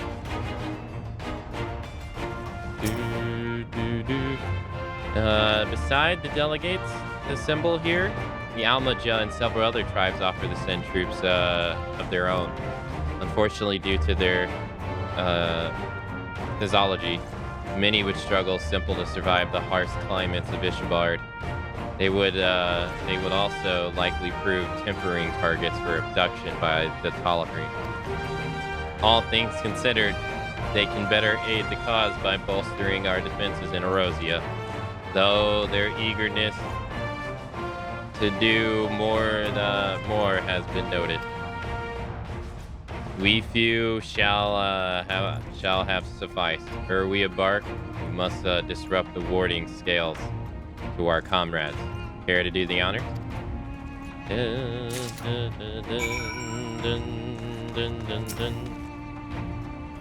I've heard it would be cold in Garlemald, so we came prepared. There you go.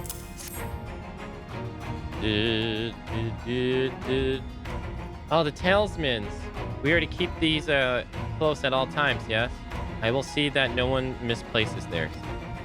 Oh, and before I forget, I have a message from Heenan. In a distant land, in times of strife, together stand, together fight. In the darkest shines the light of light. I hope I have done his words justice. Doma, like much of Orthal, has been plagued by towers. Yet while he could not be here, he wishes to express his shared conviction. Heenan and Yagiri labor without rest to unite the people, and with their aid, we will keep the enemy at bay. And we of the Steppe and the Eastern Alliance will repay the efforts by ending this war. Who's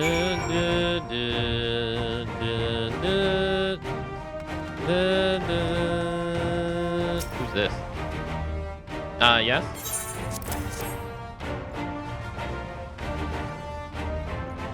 So these are the famed warding scales. Enough for me and my men, I see. Under normal circumstances, I would not be allowed to travel outside the 12 Woods. The Elder Seedstree, however, has granted me special permission. She has bid me to lend my magics to the people of Garlemald while learning all I can of their ways. In doing so, I will come closer to understanding myself and my place in the world, or so she says. I say it's past time our allies benefited from the powers at the Seedseer's disposal. Some bemoan that we hide our light under the Brussel, and I intend to address that criticism.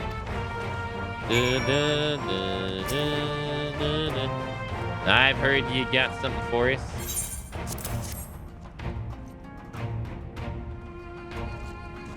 Ah, them scales everyone been talking about. Pretty little things, ain't they? Reckon they be worth a gill or two when this is all over, but we'll hold on to them for now. And one more thing. I know what you're thinking. Why didn't they send Izanar instead? Bugger if I know. The Admiral and the Captain Hyden told me told me was they needed someone to help safeguard the future. And here I am. Can't say they haven't got a sense of humor. Because some of you might be wondering what good a pirate is on dry land in the middle of the sobbing snow of all places.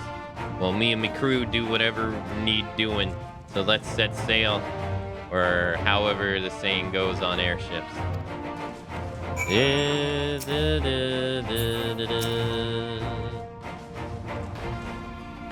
That's a set of wandering skulls I spy. Not that I wouldn't know what they'd look like.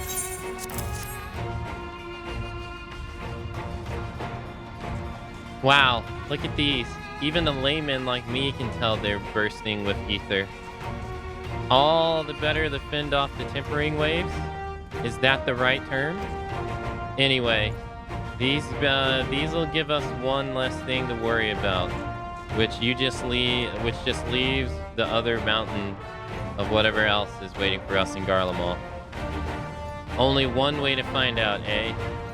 And nervous or not, I'll march through all 7 hells if it gives me a chance to put Xenos back in the grave where he belongs. Good luck with that. Well, awarding scales from this Ishgardian delegation, I take it?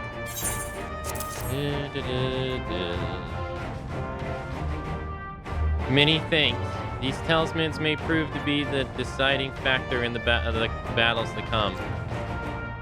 I find myself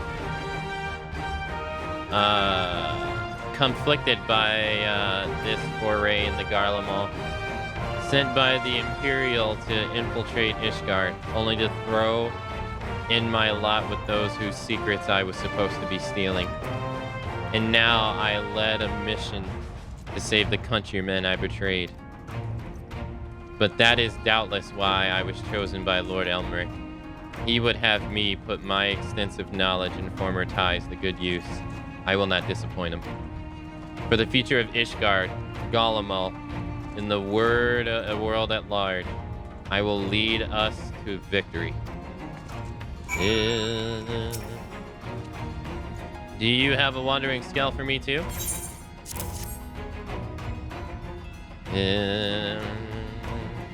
Thank you for this. And for going to such incredible lengths for the sake of my people. Though I have little to offer in return, I would impart some advice, if I may. You have been told by many to wear the cold of Isambard, and I can't stress enough that it is no token warning. I will be distributing specially made warming tinctures, courtesy of the Alchemist Guild, but understand that they are no substitute for proper protection. I leave the provisions of said protections to your discretion. Now let us proceed to the Alamagane quarters. While you make your final preparations, I will have the pilots ready the airships.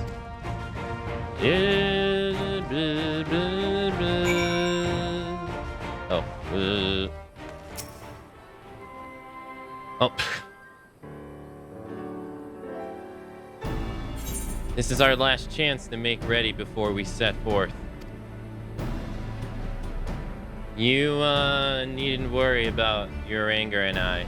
We still have what we wore in Garlemald before.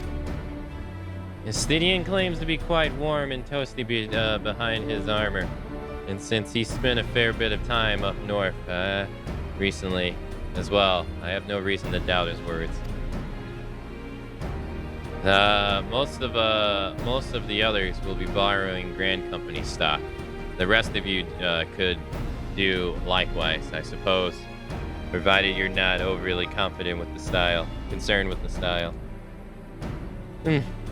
Not to put too fine on a point, but I wouldn't be seen dead in one of those ridiculous overcoats. It's not if only I had the time to find something to my liking. Hark! Is that the cry of a scion in the need of a tailor I hear?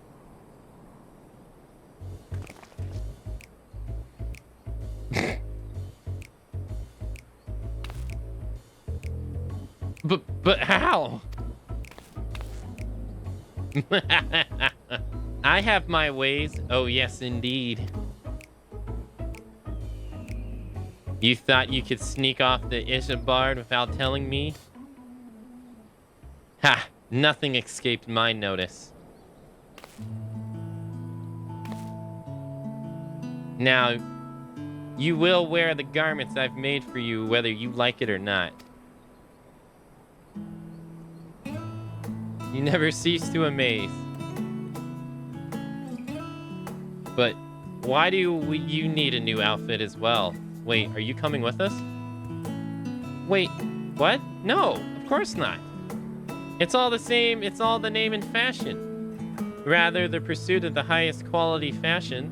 Besides, how can I expect others to wear my creations if I've never worn them myself?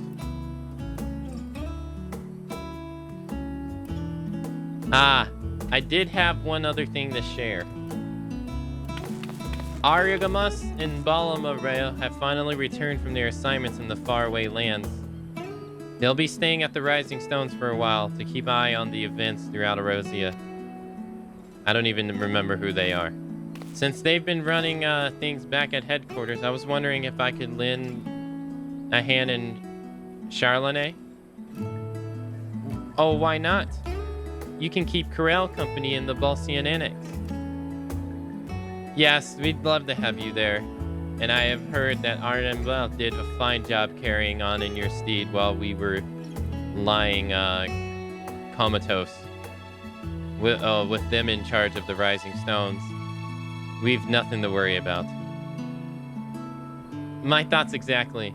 Also, while I'm confident you won't be collapsing again, because a certain someone who shall remain nameless isn't in a position to teleport your souls to another world, if anything similar or disastrous were to happen, I'll be well positioned to do something about it.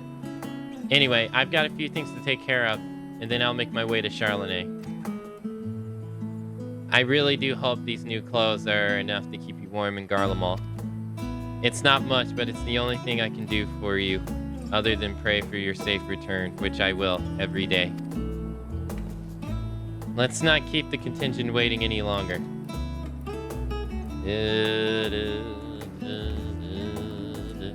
Here's your winter woolies, handcrafted by yours truly.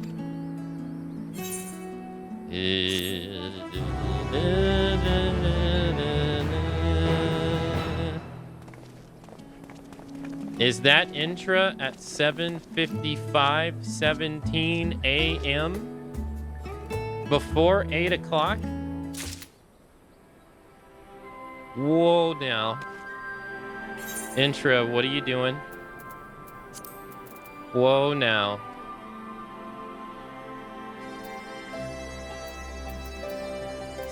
Five minutes before 8.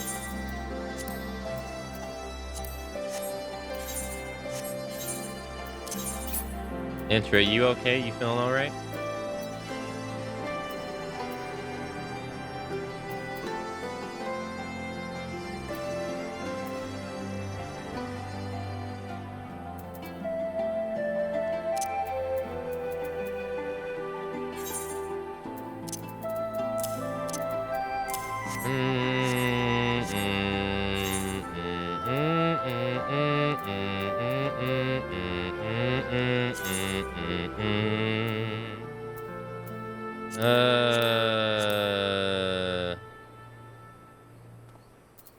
Remove. I forget how you do the glam stuff again. Cast glam.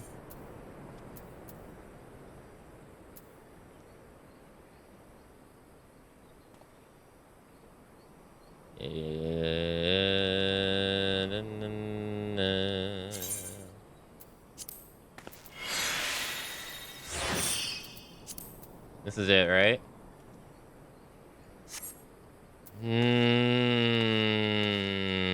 Intro, once upon a time, you showed up at 5 o'clock in the morning. Are we working our way back that slowly but surely? Is that the plan? A frosty reception. Taru is desperately trying to retain her composure as she prepares to see you off on another perilous journey. I'm told the airship pilot has been sent to meet you. There he is. All right. This is where we go our separate ways. Do be careful, won't you? Whoa.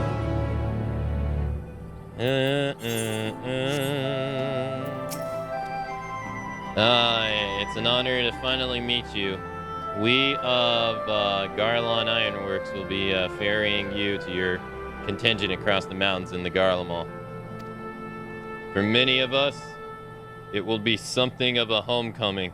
Our illustrious founder was only our most notable Imperial defector. For that reason, the company is committed to the success of this expedition. Our resources are at your disposal, and if there is aught we might do to be of further assistance, please do not hesitate to ask. If you're ready to depart, I will ready the engines. Upon boarding the airship, several cutscenes will play in sequence. It's recommended that you set aside sufficient time to view these scenes in their entirety. In addition, Intra will be required to participate in battle. Your progress will be saved at certain points. In the event that Intra is defeated, he will be able to try again from the most recent of these. Please note that if you enter battles associated with other quests, logs, or log out from the game, your progress will be lost. Let's go.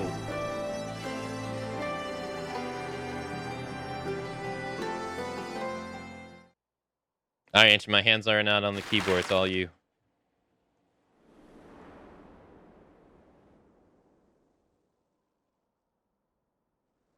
Good morning, by the way. Happy whatever day of the week it is. It's Friday, right? Ilsabad, divided in twain by a vast mountain range. Those who would traverse its jagged peaks face peril at every step. But why go by foot when one can simply fly? One can simply fly.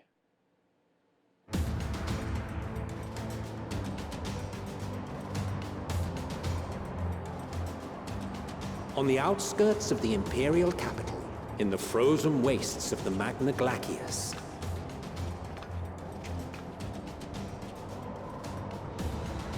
the winds howl in icy protest, as if to warn against further trespass.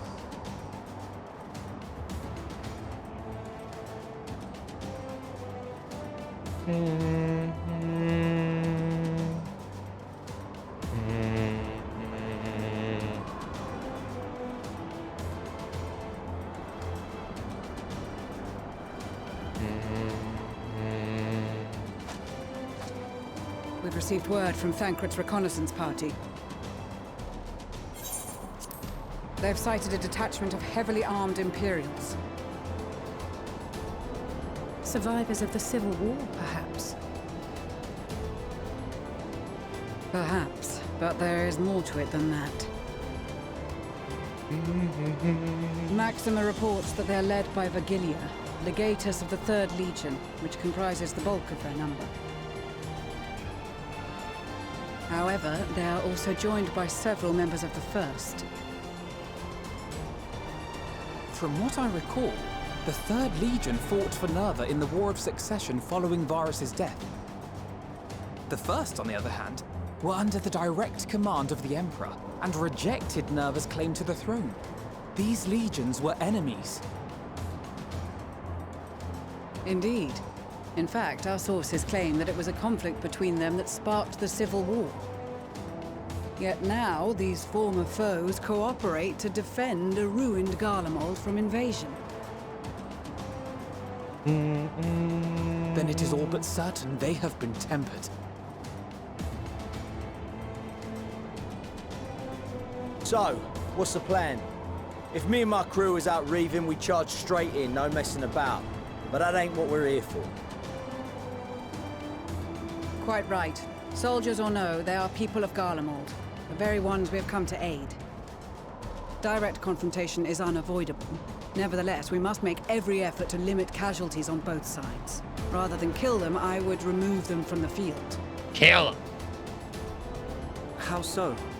Savage beatings, disarmament, and imprisonment? Not impossible, but easier said than done in the heat of battle.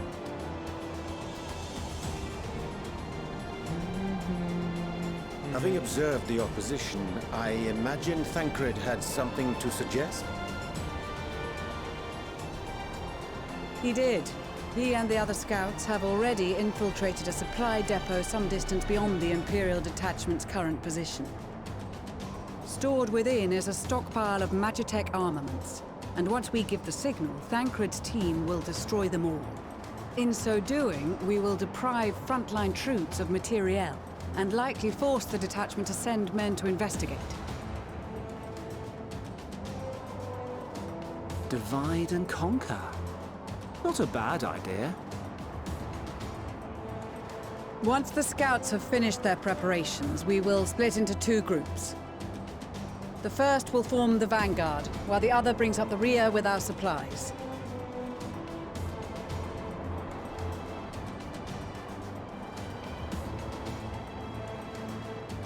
As for the Scions, I ask that you lend your assistance where you deem it needed most. I would prefer, however, that you accompany the rearguard and be prepared to join the van at a moment's notice. Kept in reserve as our trump card, so to speak.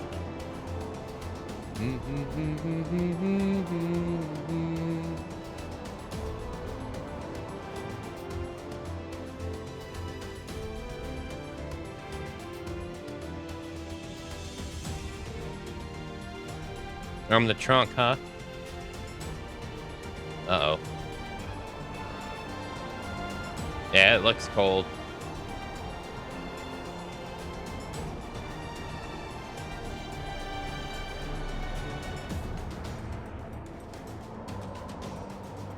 Oh, look at the thud. Damn. Look at the outfits. Your proposal was well received. More specifically, they asked that we destroy the Imperial's toys in as spectacular a fashion as possible. Ishtola always did have a flair for the dramatic. She's not an easy woman to please, but I shall do my best to satisfy her thirst for fireworks. All right, once more for my peace of mind. Our first objective will be to rig the enemy's Magitech with explosives. After we've withdrawn to a safe distance, we'll detonate them remotely. Our second will be to issue a deactivation command to the automated units via the control terminal. If our calculations are correct, this signal should reach those deployed on the front line, giving our friends a much-needed upper hand. The blizzard will help us stay hidden, so let's aim to get in and out before it passes. Trust in the plan, and we should all live to see tomorrow.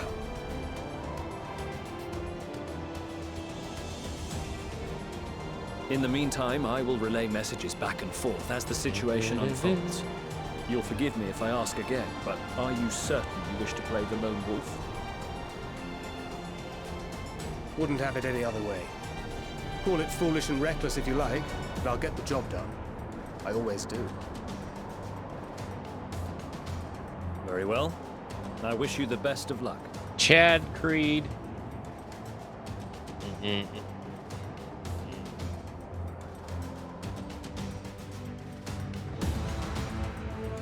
Why are you trying to be Chad Creed? No, I was drinking water.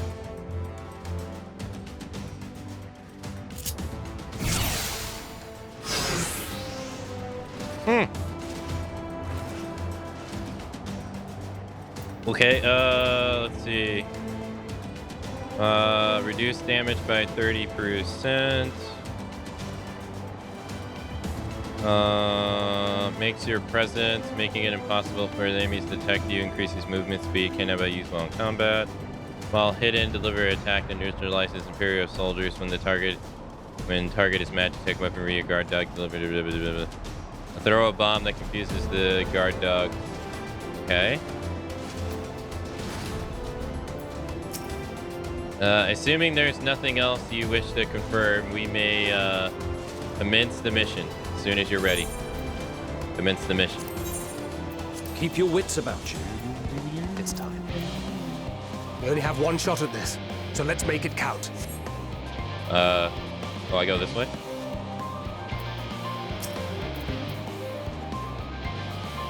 Has no effect on soldiers.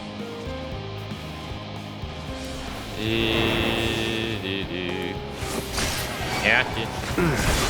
Must be losing my touch. No.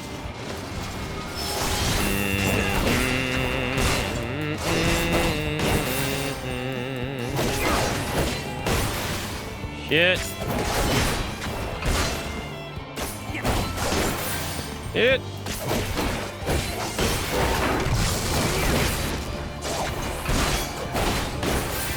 We good, we good.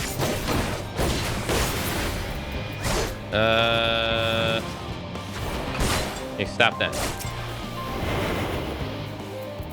Oh, fuck, it doesn't work. No. No, stop it. No, stop it. Don't do it. I'm sorry about this, dog. I'm sorry. Can't be used while in combat. Nah, fuck. Run away. I don't want to kill you. No. And that's how Thancred dies.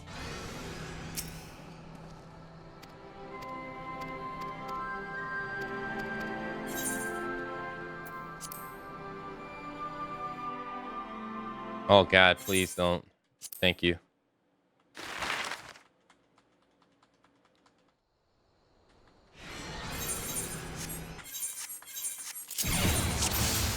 Oh, thank goodness. Oh, fuck. Look, no, look, I got this. I don't need to review all this stuff. I'm good.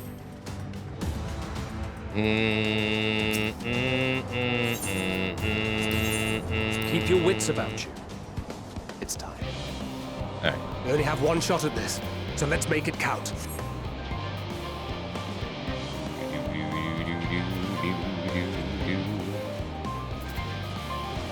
See ya. Shit!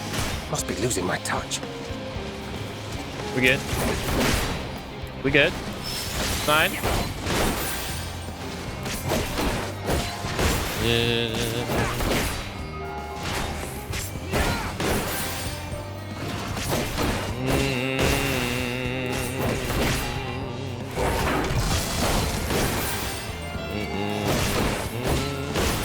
All right, fine.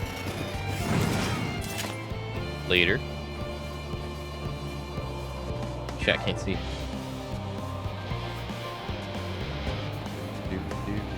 Oh.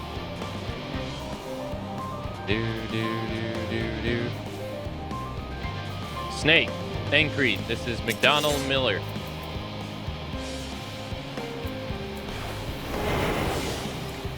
Got your ass.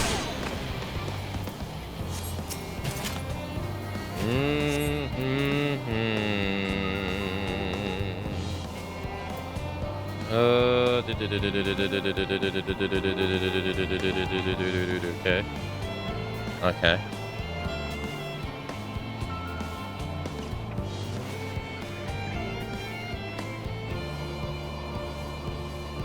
This is a stealth mission.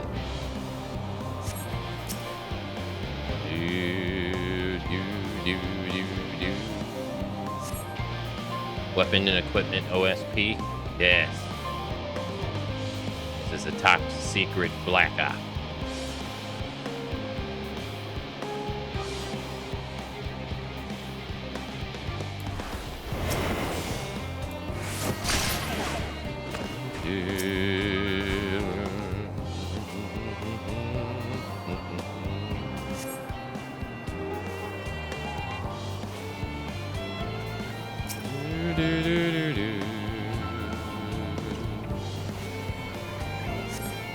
See nothing.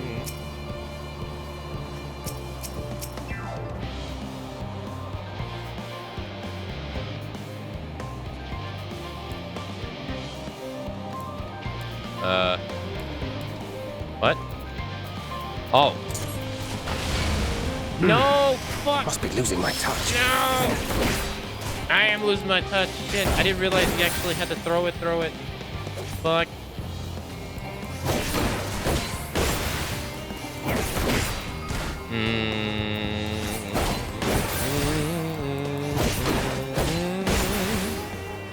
Alright, we're good. We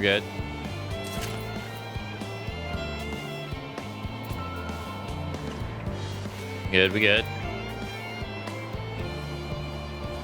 Snake! Snake! Snake!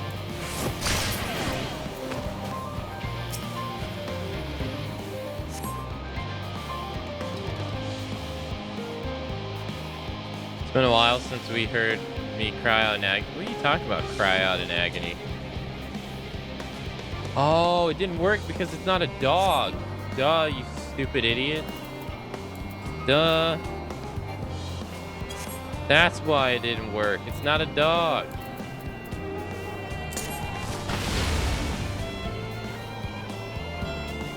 Duh, it's a machine. Doofus. Alright.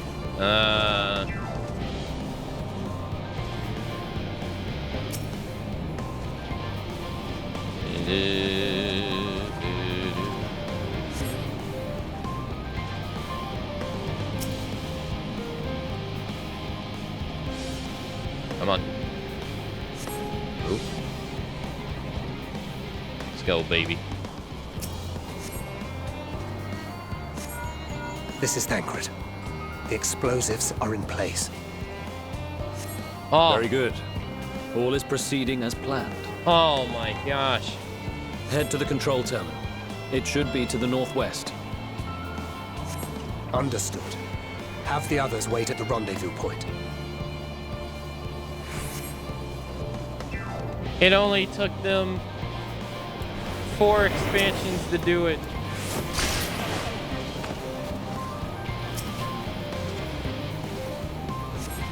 To finally voice it. Ah, shit! Must be No, losing I my didn't even touch. see that, dude.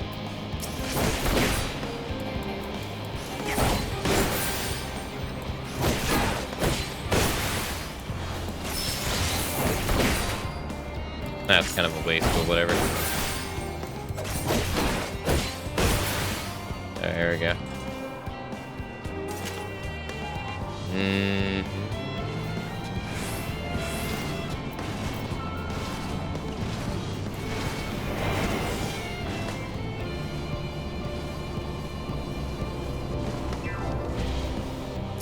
What do you want me to do here? Got him.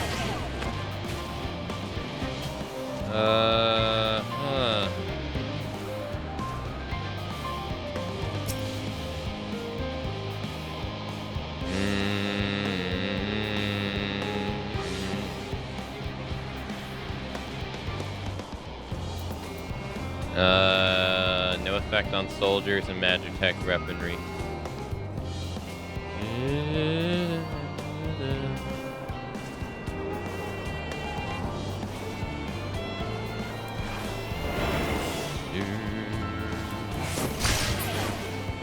Ugh. Want me to get over there? Whoa, now.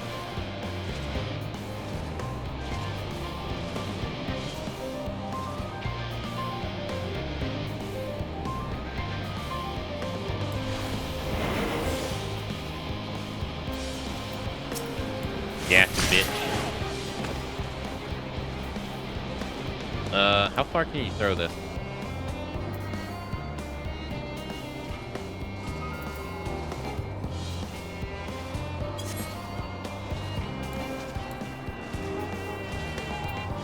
How far? I can't see him.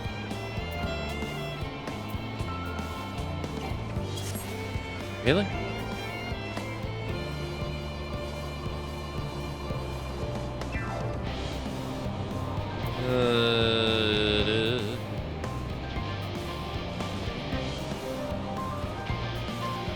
Colonel, what's a Russian gunship doing here?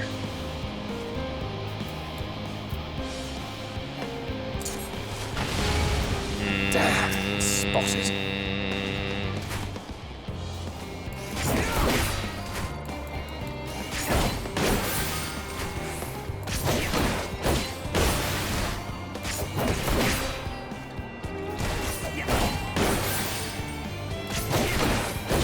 They're armed with 5.56ers and pineapples.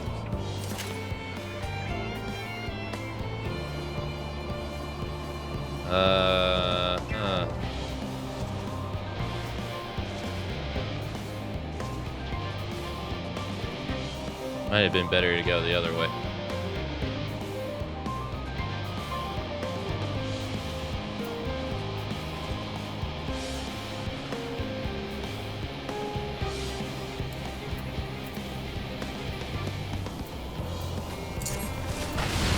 Got you, bruh.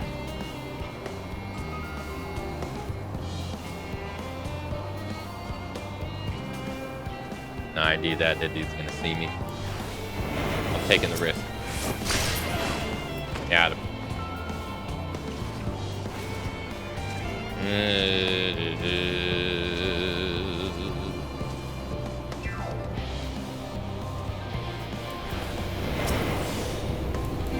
Got him.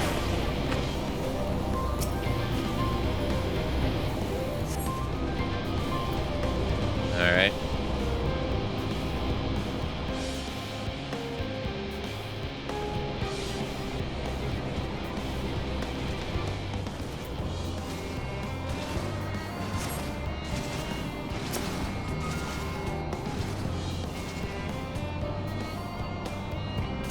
Did it.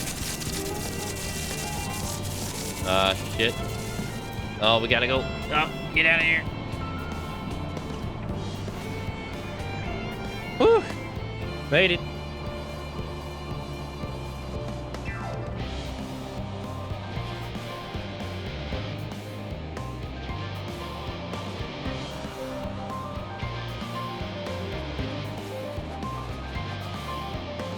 You are returned, and none the worse for wear, to my considerable relief.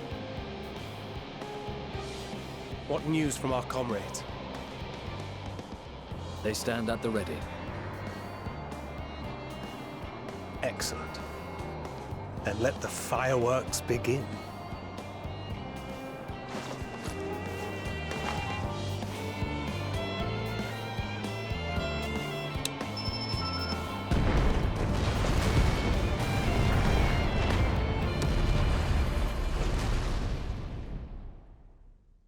Is Thancred Snake or Raiden? He's Snake. He's not Raiden. I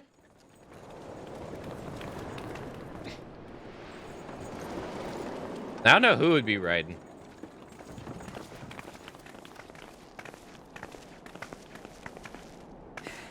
The blizzard's beginning to clear. The Vanguard should be engaging the Imperials any moment now, if they haven't already. Ishtola and the others are with them, so I'm sure they'll be all right, but... Uh-oh. Wait! Something's coming! How do you know?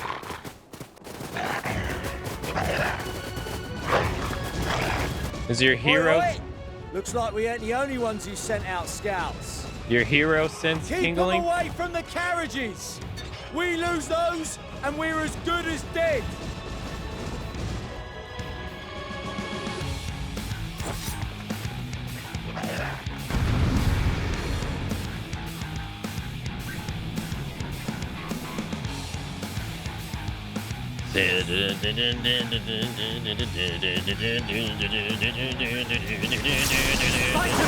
Protect the others!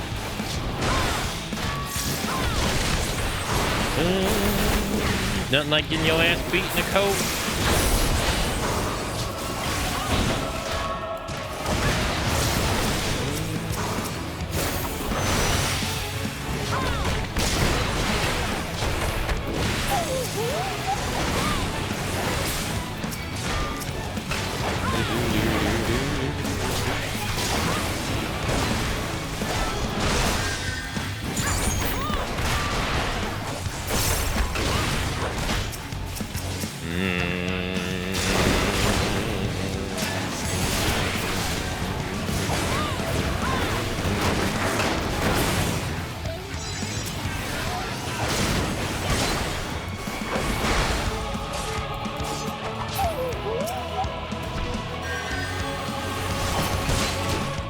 Damn. A brief respite, but stay alert. Keep the carriages safe.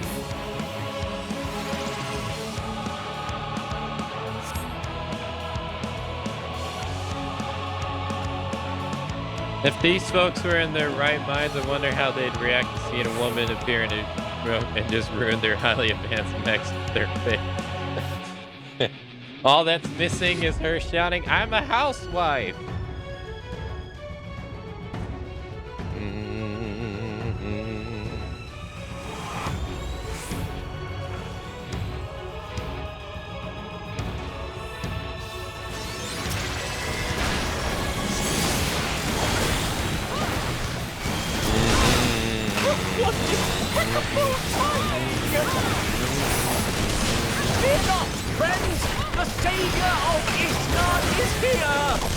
Oh my god, shut up.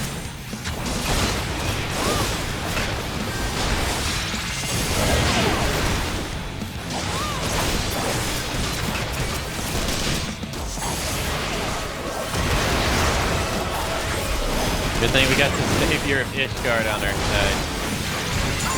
What else would we ever do?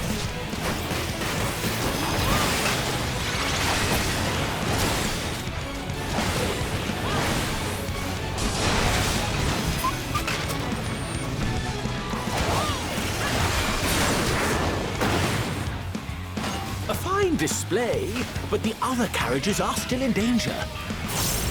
Go on ahead. We'll hold the line.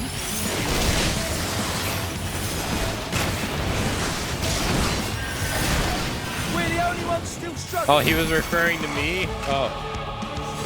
I thought he was referring to himself.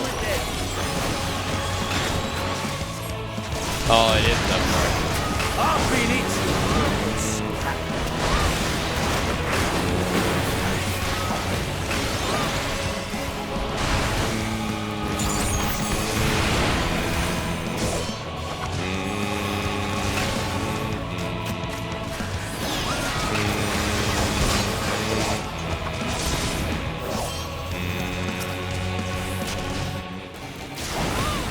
Damn, can you imagine that this lady's hands are so damn powerful that she punched your mech and then your mech falls apart? It starts deteriorating and falls apart on its own after the effect of her fist 20 seconds later. She just runs off to go beat someone else up. Damn. But that wouldn't be demoralizing.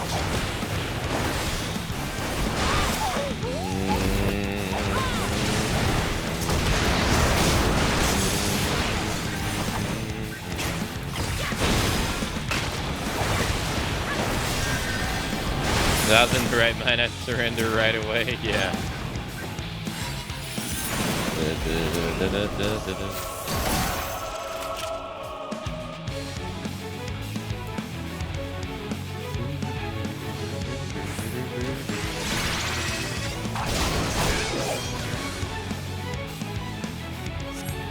Oh shit.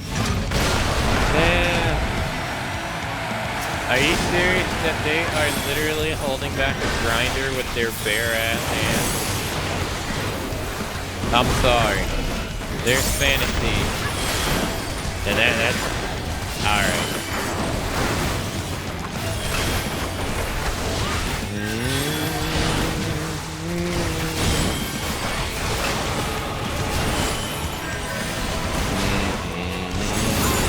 They're just built different, yeah, apparently. You know alright back there? We're fine. I'm ready for more. They didn't even have their weapons in their hands. Hear that? Get to the front and turn the tide.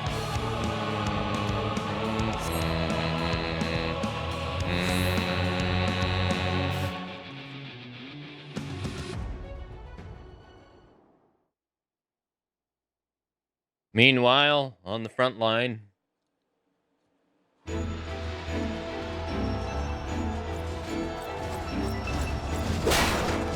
What? Oh.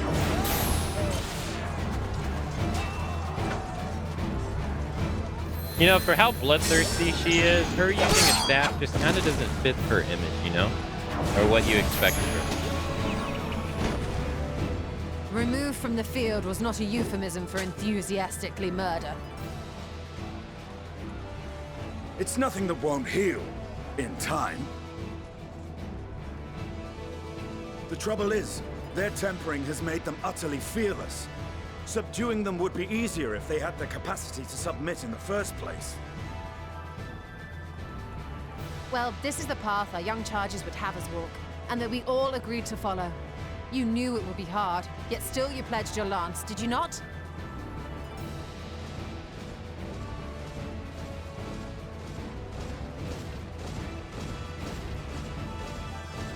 That I did.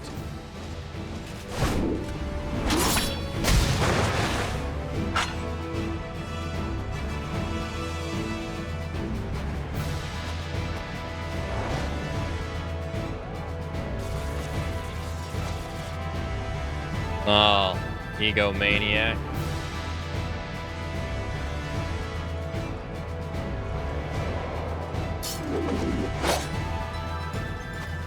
That's Vigilia. Damn it. I need to help the others take her down.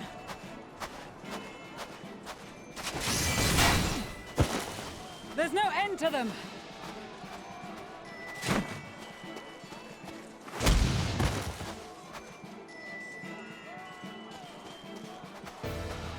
I was wondering when you'd turn up.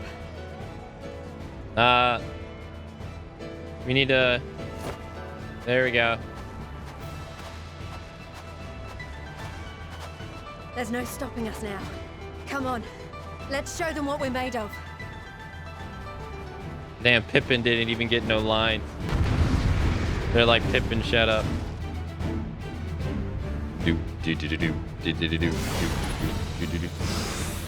Are we gonna play as the savior of We have them now! Forward! Alamigo Leaf? We're not playing as the savior of Alamigo? The fuck?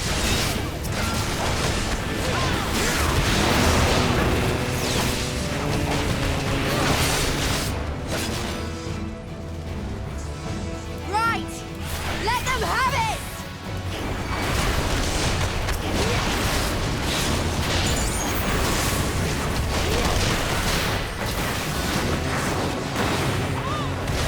I didn't mean to do that.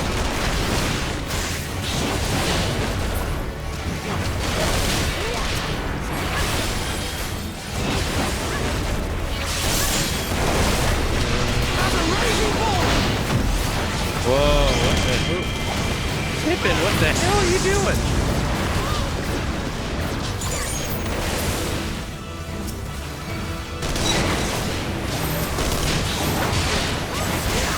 Oh no, he's about to get his ass beat. Damn.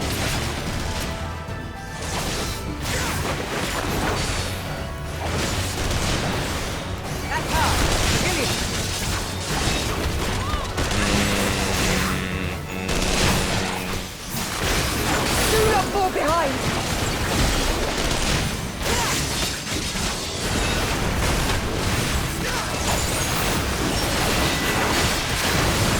Oh damn, he's the guy who comes back from the dead, bitch.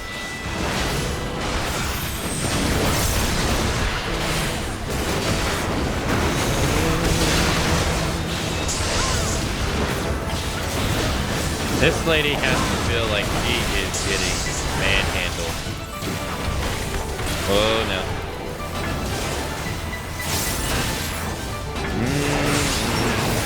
Whoa no.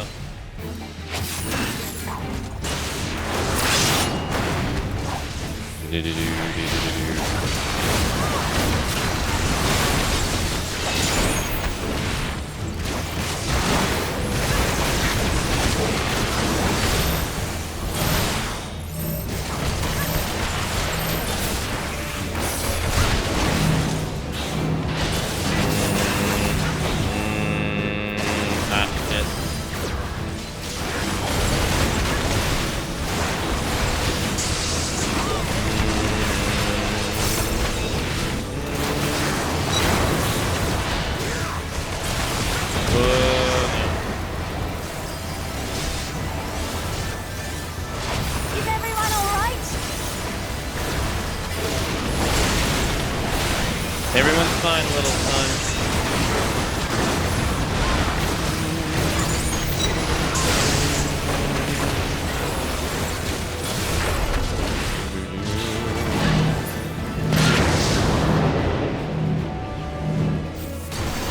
Ow. There's nothing I can't heal. Or die!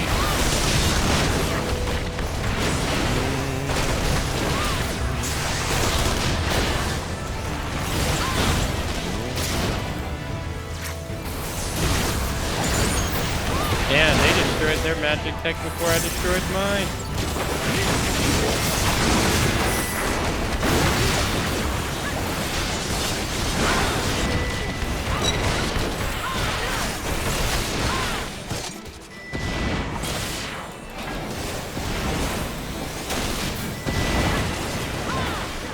Oh, no.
Tremble before the sun!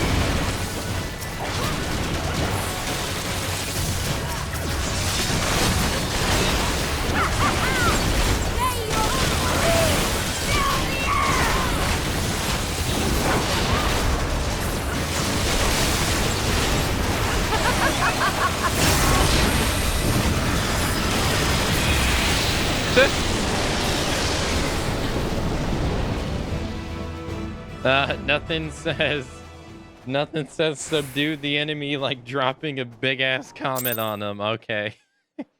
Sure.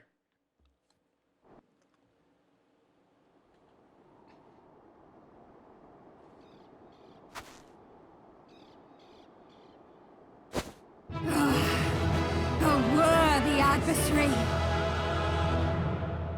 Rest, recover, reclaim yourself. Then we will fight again, to the death! Sadu Hatun!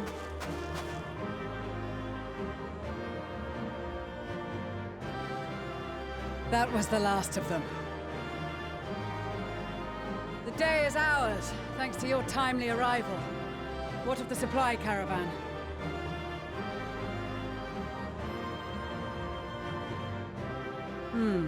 Outmaneuvered, but not outmatched. Good. Let us take the Imperials into custody and rejoin our comrades. And soon we shall arrive at the capital.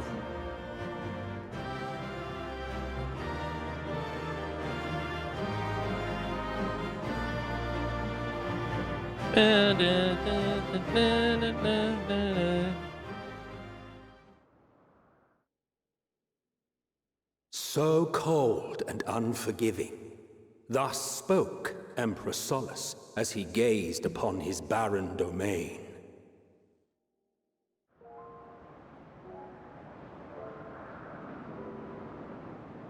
"800 years it had been since the Garleans first set foot here. Bested by the Kavosi after centuries of war and driven from fertile southern pastures into the blasted northern wastes. Hey, thank you, Ray. Thank you. In that garden of desolation, they clung to one another for warmth. Freezing, hungry, desperate, hated.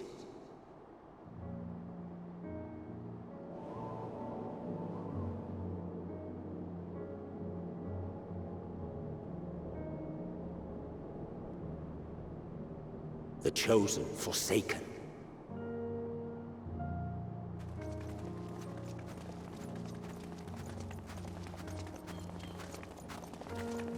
In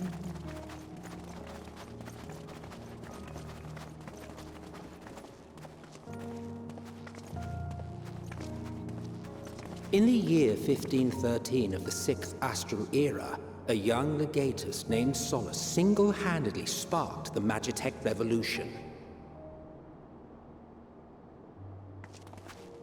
Okay.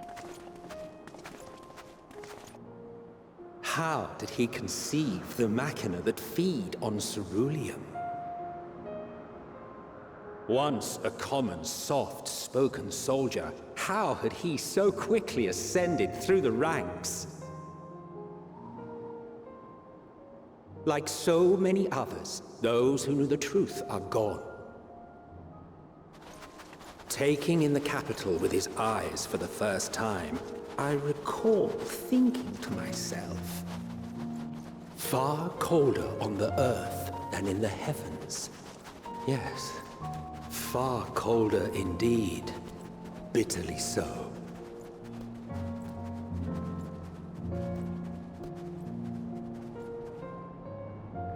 Garlemald.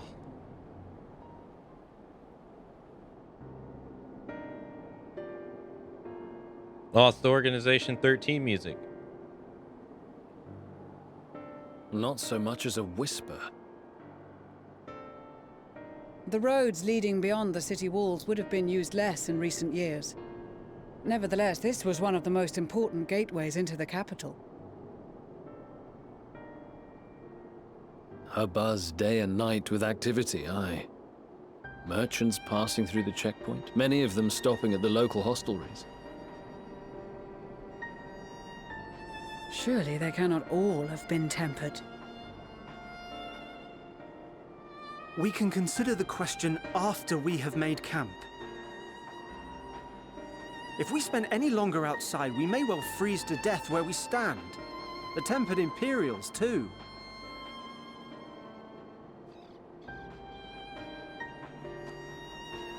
This will be our temporary base of operations. Secure shelter for ourselves and the injured, and dispatch scouts to survey the surrounding area.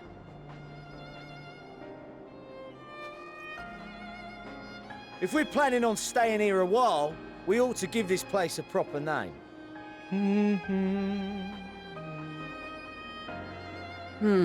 Well, the constant sound of ice cracking underfoot makes me think of broken glass. An apt name, perhaps. But enough of this. To work, everyone!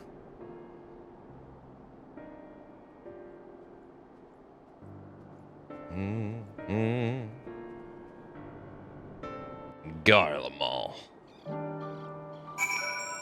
You discovered a new location.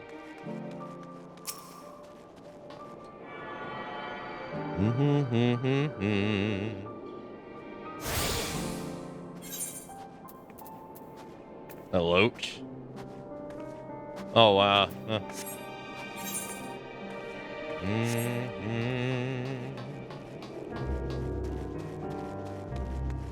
Yeah, junk monger. What you got on you, brother? You got any of that good shit? Do, do, do, do, do, do. Do, do. Man, ain't got the stuff I need for my fix. Nope.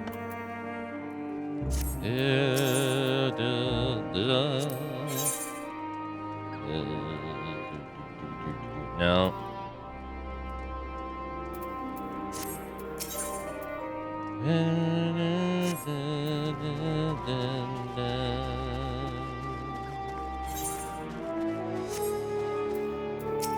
Now this is Garlemald, huh? In spite of the obstacles we face, our plan proceeds apace. Just a little further and we will reach the capital itself. Still, we mustn't get ahead of ourselves. As soon as the camp has been made fit for purpose, we are to discuss a course of action with Lucia. Would you mind asking Ishtola and Garaha to join us in that building to the northeast of the camp? Alicia and I will meet you there. Okay.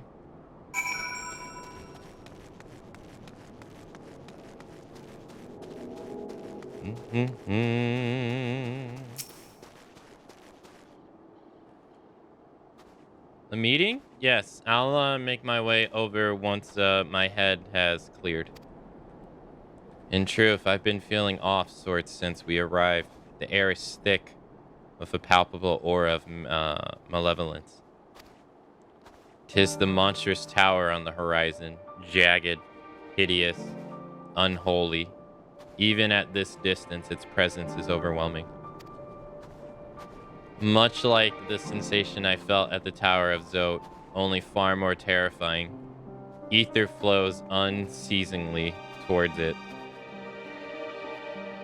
Converge into a swirling mess of unfathomable power.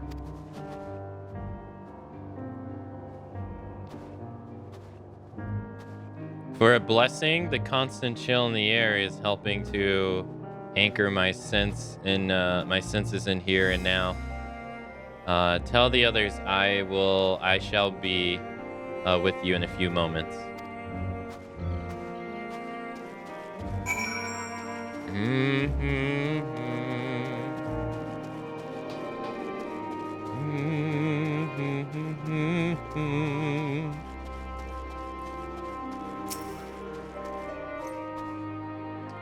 You will be pleased to know that most of the tempered have been quartered inside the building nearby and are recently receiving treatment as we speak. I do, however, feel no small amount of guilt for commandeering civilian homes. The occupants may long be gone, but everything is exactly as they left it. Considering the length of time that has certainly passed since, no one would expect to find them ransacked. Strangely, there's no signs of anything having been stolen. It's possible that everyone's fled at the first sight of trouble, though it seems to me they left far too many useful possessions behind. Although there is no conclusive evidence, it strongly suspects they were tempered. Sorry, I was merely thinking out loud. You mentioned a meeting? I'll make my way there.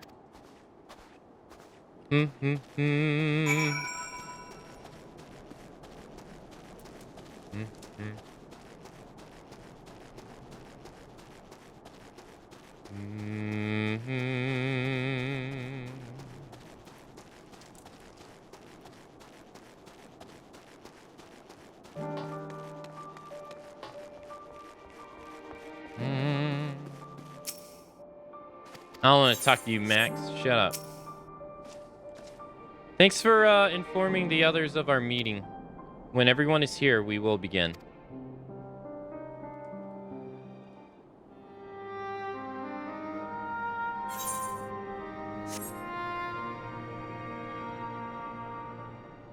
Our present situation is as follows.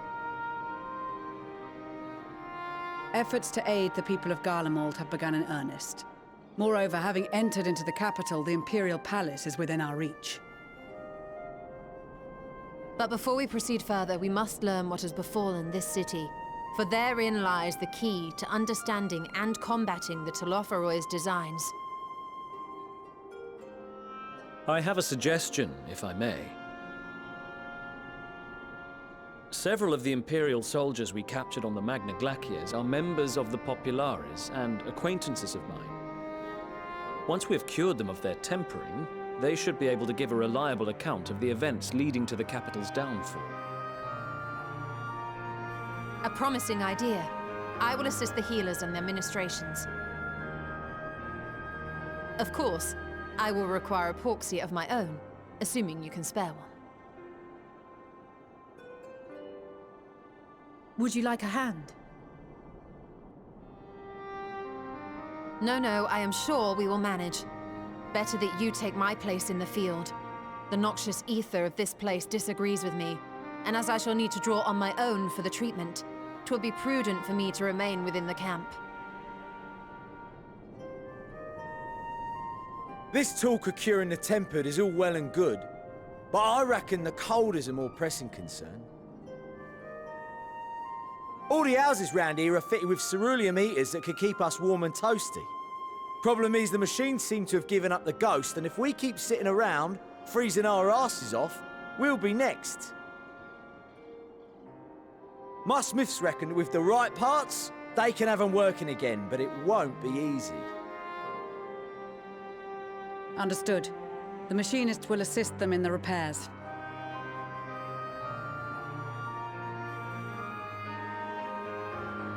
The rest of us should either stand watch or survey the area.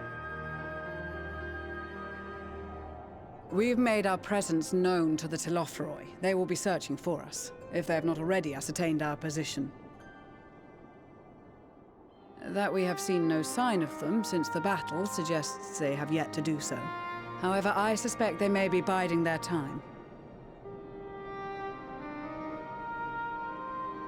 Or perhaps we are beneath their notice.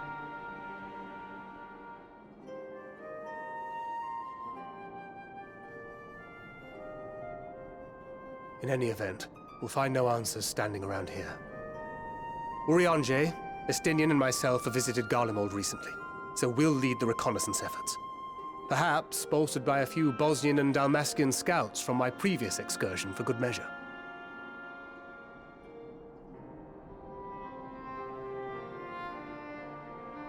Don't forget about us Alamegans. We have experienced scouts of our own. Well now, this is turning out to be a rather sizable team. With such numbers, we should be able to cover a wide area with relative ease, including that surrounding the Imperial Palace. How about you, Graha? I have a feeling we'll find a use or two for that vanishing spell of yours.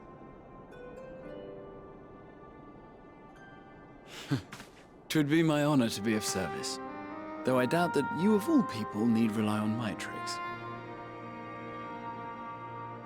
That leaves us with guard duty.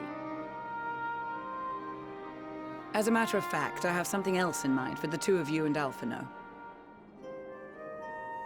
Between here and the center of the capital lies the Eblan Rhine. I would have you search the area for survivors. Your keen sense of direction, honed in your extensive travels, should prove useful in navigating the ice fields.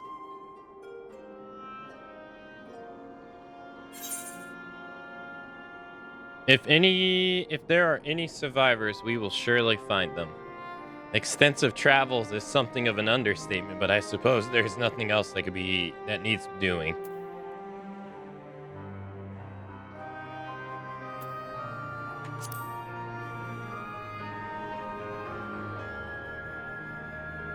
I have faith that you will, and look forward to greeting you on your safe return.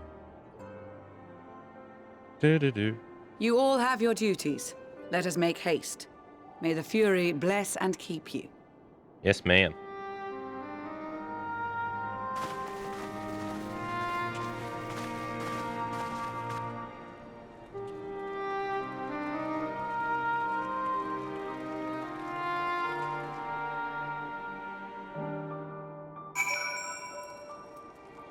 Yeah.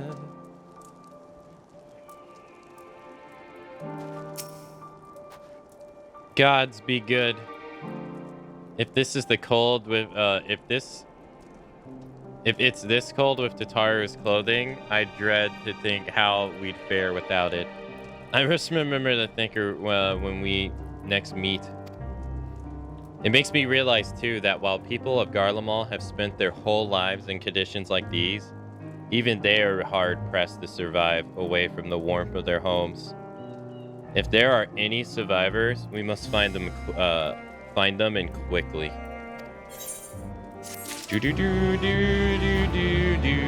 Buddy looks a little cold here. He's shivering quite a bit. Alright, hold on. Let's go back to old Charlotte. Well, what am I doing?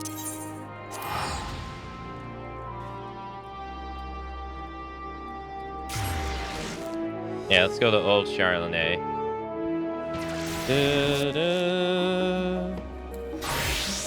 see. Okay, we still can't do that one. And that one's locked too. Okay.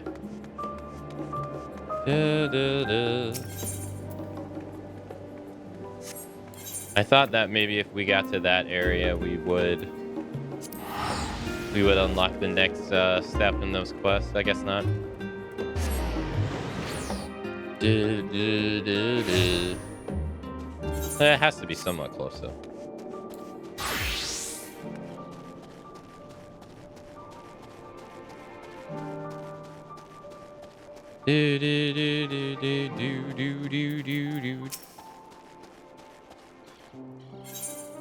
Tracks in the snow. Eliminating is, as usual, milling about aimlessly. Oh, what ho, chums? Been given something to do, have you? As it happens, I too have been ordered to make myself useful. Sounds like rather a tall order. Since you asked, we're to scour the Eblan Rim for survivors. What? Wandering around the ice fields on the off chance you find someone. Yeah, you'd take forever to finish the job without the benefit of expertise, or more specifically, my telescope. Come, friends. I know just the spot to begin our search.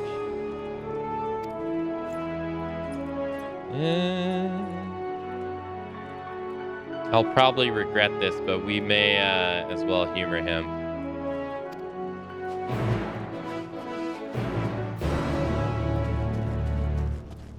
Alphino has pants. Looks like it.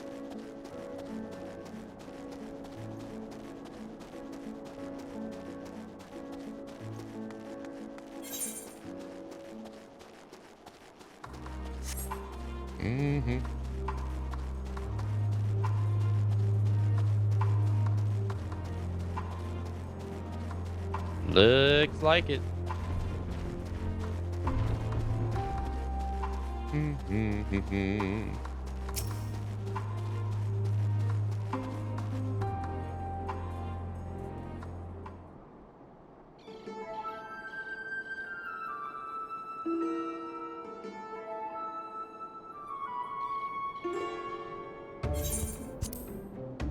I spy with my little telescope a massive sheep thing, or maybe a cow. Not what we're after. Either way. Is that an ether current? Oh no, that's just a wind sprite. Other than that, it's all snow, snow, snow. But below, what do I see over there? Over yon hillock. There's no mistaking it. That's a girl.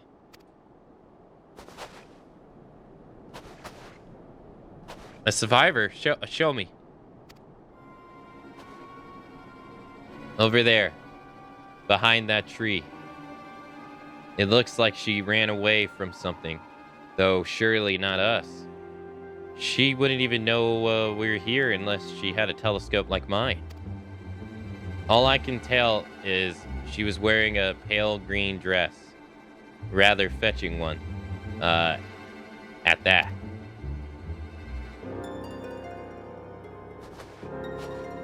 She'll be long gone by the time we get anywhere near. But we should be able to follow her footprints.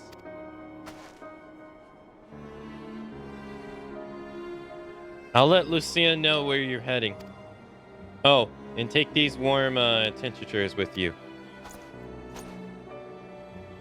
The poor girl must be chilling to the bone, if not on the verge of freezing to death.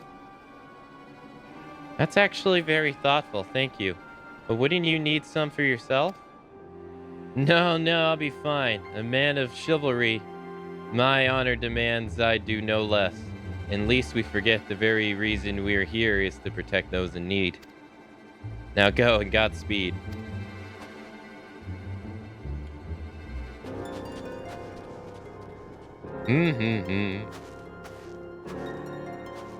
Watch it turn out to be something else.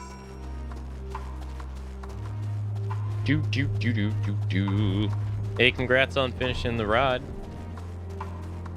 Da da da. Let's go this way.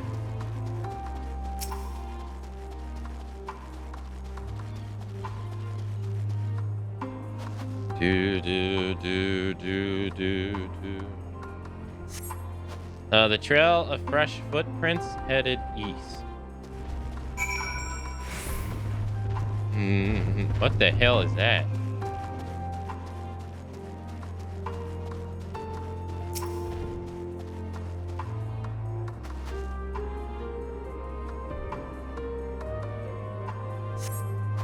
These footprints appear to be the same as the ones you saw previously, and they're leading towards the building. What the hell is this? Overgrown rows?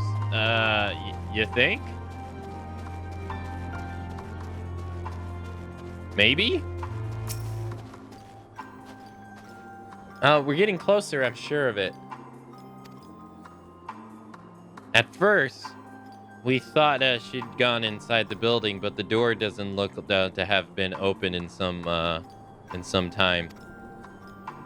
She might still be nearby, so we'll keep looking around here. Then again, it's also possible that she ran right past this place. Would you mind searching up ahead? Okay.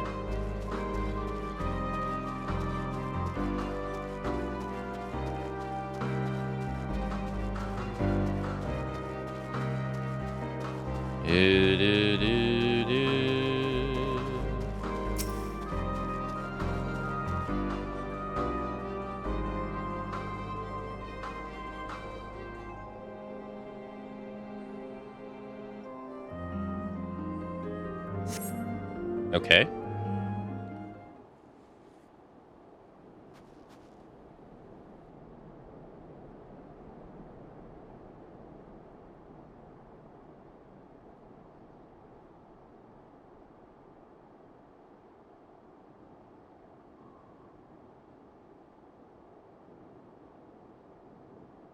The girl in green anxiously surveys her surroundings. Were you to call out to her from this distance, it might attract wild beasts to your location. It would be safer to get closer first, but you must do so without drawing her attention.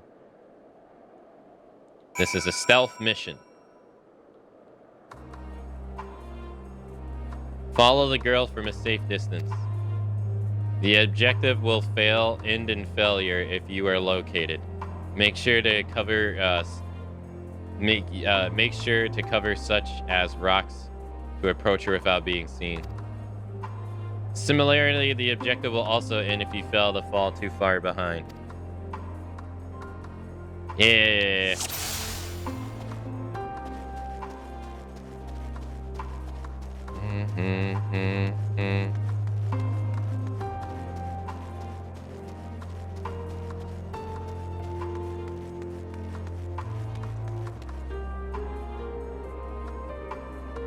Is someone there?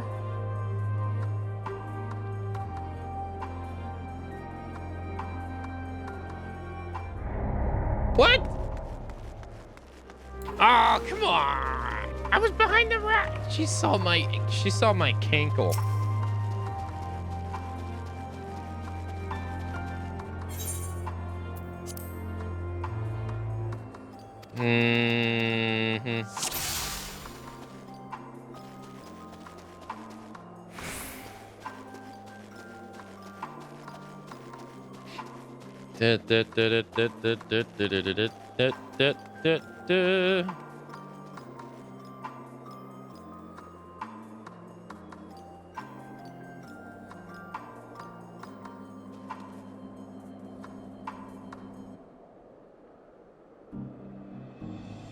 So far, so good.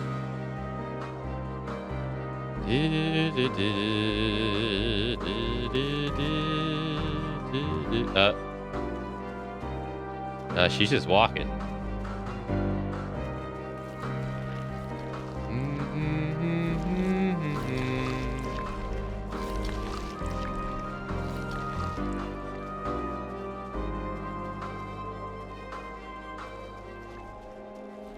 Use this tree as a...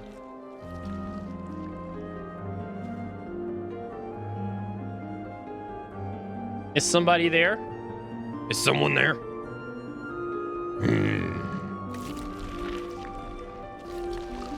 Come out, human. This is the age of the super mutant.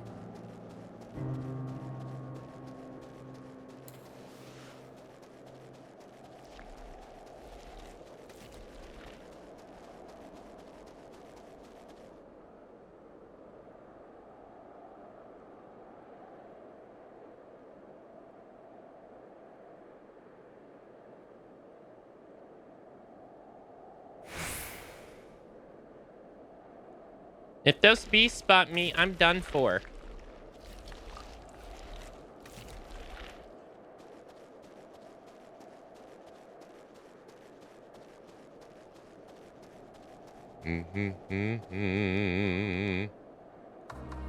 Stop creeping on that girl. It's okay. I'm a girl in game, so it's fine.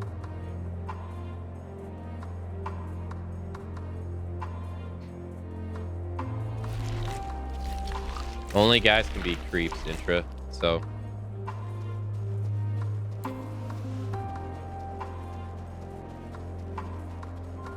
Oh, fuck.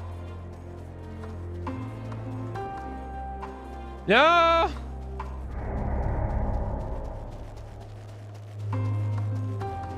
Damn it! I didn't expect her to do the double back so soon.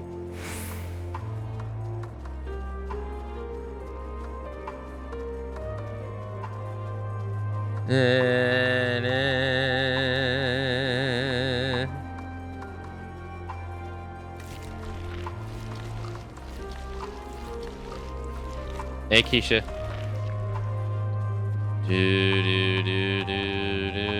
Intra, have you been playing like a dragon Gaiden, the man who forgot his name?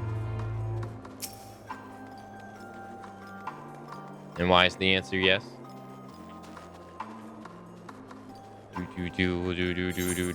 While simultaneously playing the Tales of Arise DLC.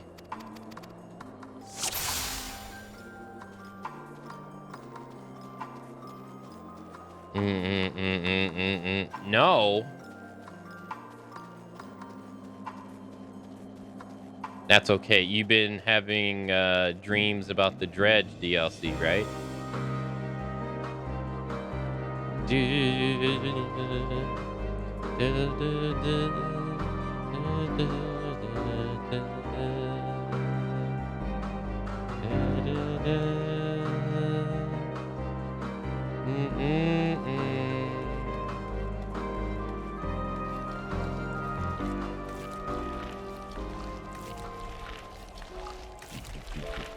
What?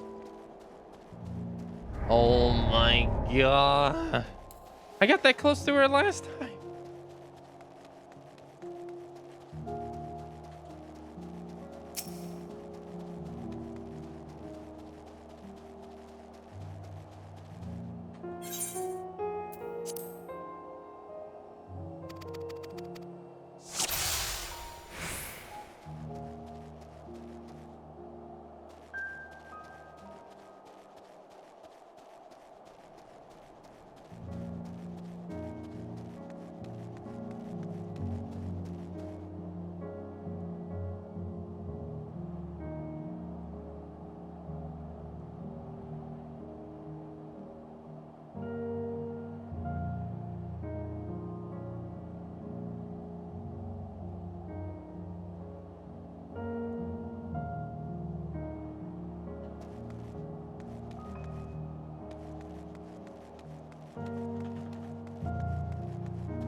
I'm staying all the way over here.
Come on.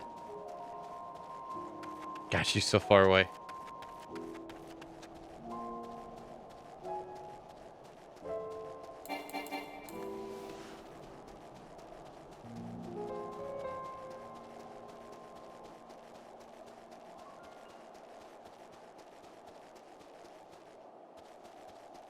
Oh, whew, okay. Finally. Duty complete. Golly, still in one piece. Ma'am.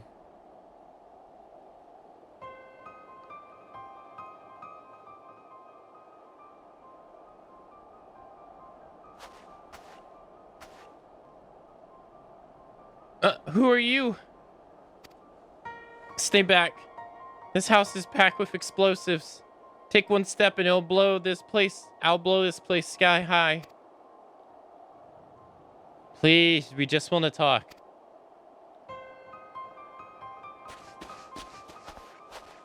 I'm Alphino and this is my sister. And our friend Akane. We have no intention of hurting or taking anything from you or anyone else. I give you my word. We are comrades and have come to provide aid to the people of Garlemald. Aid? You savages are the ones responsible for all this. You did this to us. We didn't, I promise you. One of the other reasons we came was to find out what happened here, in fact. The Tempori are the ones to blame. They're the ones who laid waste to Garlemald. And they won't stop until they've destroyed the entire world. Their enemy. They're the enemy. Our enemy. On our way, we encountered Imperial soldiers who have been made their thralls. Those poor souls are now in our care, and we strive to cure them of their affliction. You're the first person we've met who wasn't already enslaved. How were you able to escape the Tempori's influence? Are there any others like you? I'm sorry, I don't mean to overwhelm you. Let's start with introductions. Can you tell me your name?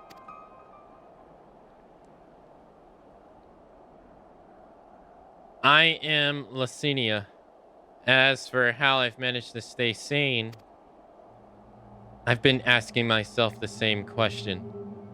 Ever since that night, the roar, that terrible roar, and that screech in the screams.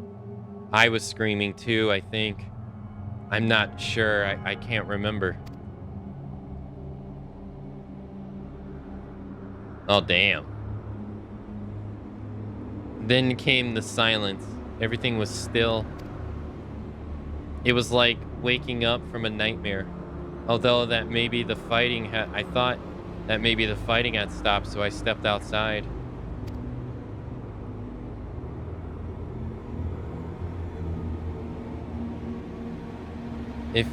If your hells are real, I saw one that day. I ran past friends, people I'd known all my life, eyes vacant, dead, staring at the sky. Others were mad and violent. I saw them struggling with soldiers but didn't stay to watch. I fled as far as my legs could take me.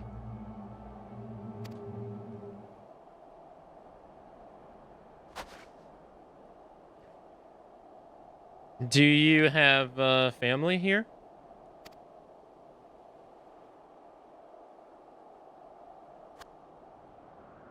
No, this is Victor's Spoils, a mansion for retired soldiers. It was. But now me and a few others are borrowing it. As for the explosives, I was making that up. I just want to keep everyone else safe. I didn't know if you were. The truth is, our supplies are running low. You said you're here to help. Can you? Of course. Whatever assistance we can provide, we will. Thank you. I better tell the others first, though. Wait here.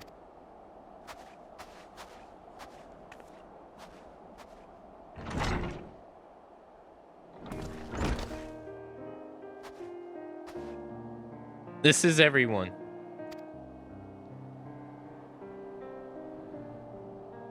Lucia says that you can be trusted, but these are desperate times. We'd be fools to let foreign troops in our home. Having said that, were you to provide us with means of heating the place, as a sign of goodwill, perhaps we could take you at your word. If that's too much to ask, then leave us be. Time to put my firewood gathering skills to use. Could you provide the spark with a little magic, LSA?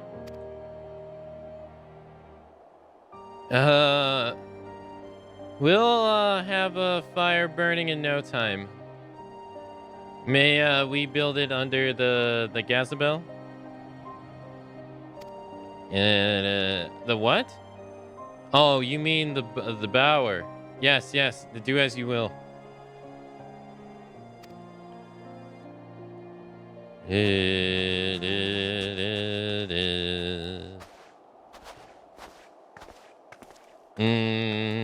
Who's gonna kick him out? Ellipsis. Everyone's enslaved.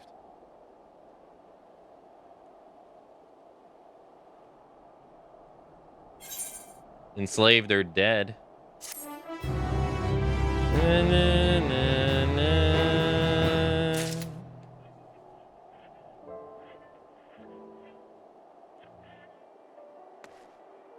Whoa.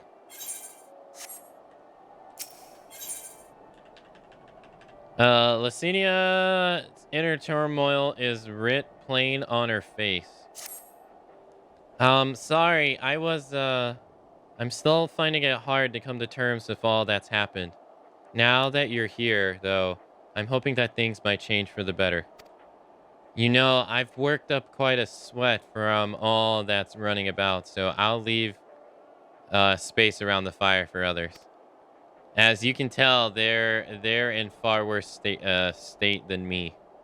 We were planning to look for somewhere warmer or with more food, but they're not going anywhere until we nurse them back to health, which I don't know how to do. Is there anything you can do to help them?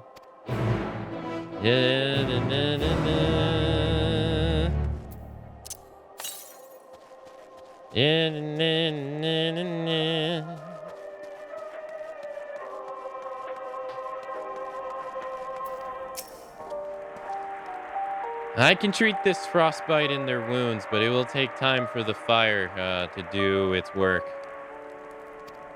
Now would be a good occasion to make use of Elmerant's intricates, the one that can warm the bodies from the inside out. Would you make sure that everyone gets one?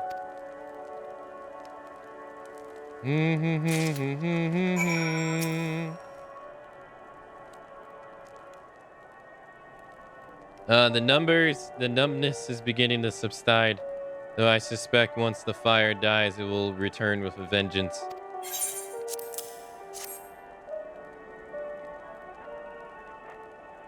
Warming tinctures. I'd never heard of such a thing. No harm in trying. But tell me, have you heard aught of the city? Though calling it that seems absurd after what happened. It's nothing but ruins now. A few buildings still standing offer no more than meager protection from the wind and snow. Food production, water purification, the magic tech that sustained us has come to a gilding halt. What machina that remains operational cannot be run for lack of Corellium. Of course, Corellia in engines is full of the stuff. For all good it does us. No one here knows the first thing about how to extract or refine it.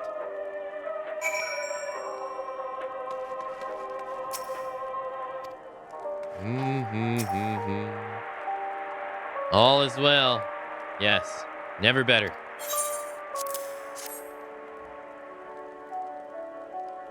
Oh, what sweet libations is this? Is it poison by any chance? Tis a joke. A joke.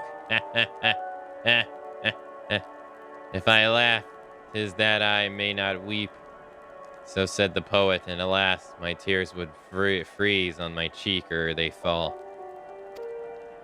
We are blessed, damned, to bear witness to the fall of the great empire, while our brethren lie dead or alive on as puppets of flesh. First came the war, then came the roar. When morning came, Golemall was no more. In a cacophony of gunfire, explosions, and screams was our beloved capital razed to the ground. From the rubble rose the disheveled remnants, their lavish finery caked into ash as they shuffled mindlessly towards the palace, each bearing a fragment of stone or metal, an offering perhaps to the architect of our destruction. A hopeful few tried to reason with the deranged, only to be beaten for their kindness. But I knew better than to plead with the horde. I fled with my health, if not my conscience persevered. Now I wait with my fellow cowards for our final judgment. What do you want?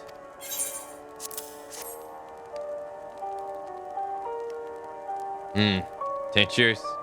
May as well drink it, I suppose.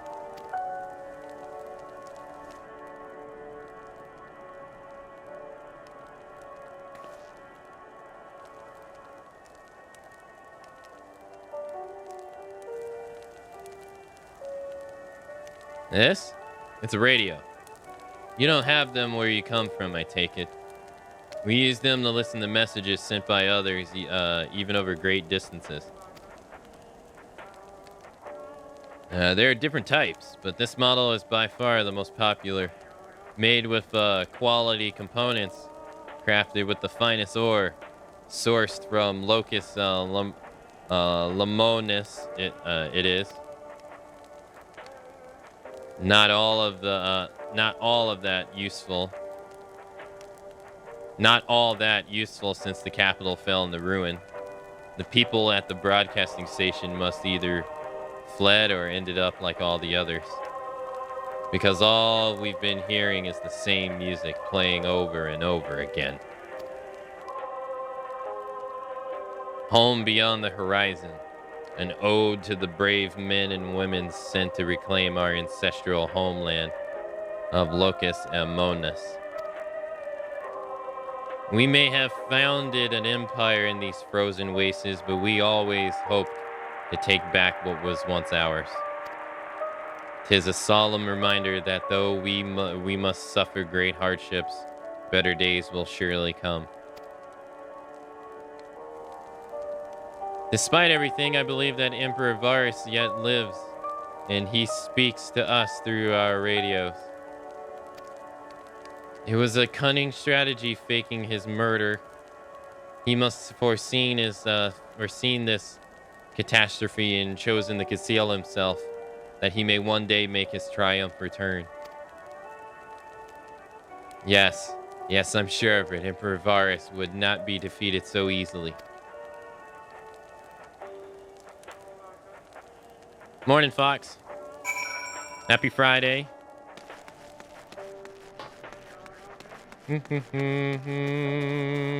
How you doing?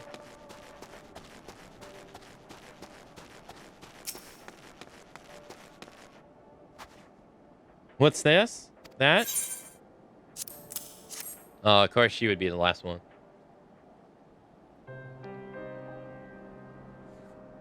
So this is what you gave the others?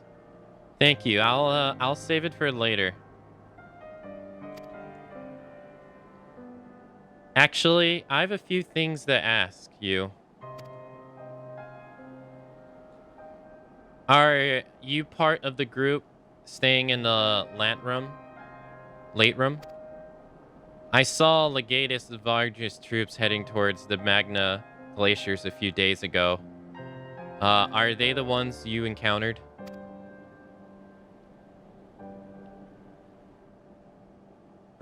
Camp Broken Glass, you call it?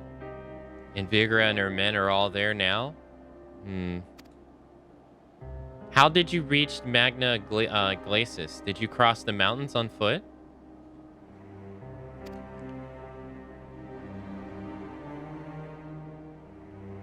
Airships. Then there might be a way to... Let's see it. Where is everyone? Is something the matter?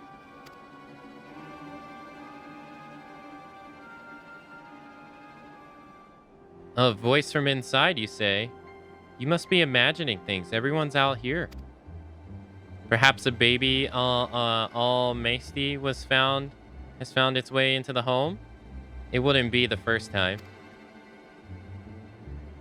Without the soldiers to scare them off, the wild animals have been roaming closer to the settlements. Some have been known to attack people too. I've just had an idea. If you and yours are strong enough to defeat the Legatus, then surely a few beasts shouldn't pose a threat. If you mind to continue helping us, perhaps you could head to the other side of the lake. There's a small group of tappers living there. Peoples whose job was to extract the beryllium. They still do, from what we can tell. I've already tried asking if they would share their fuel with us, but they're not willing to give it away. They want food in exchange, and lots of food.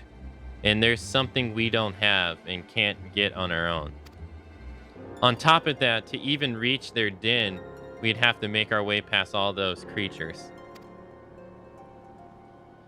Would you be willing to go in our place? We only need enough beryllium to last until the others are strong enough to travel to our camp. If your offers still stand, that is. Oh, and I don't expect you to give up your own supplies, but there might be another way to pay the tappers.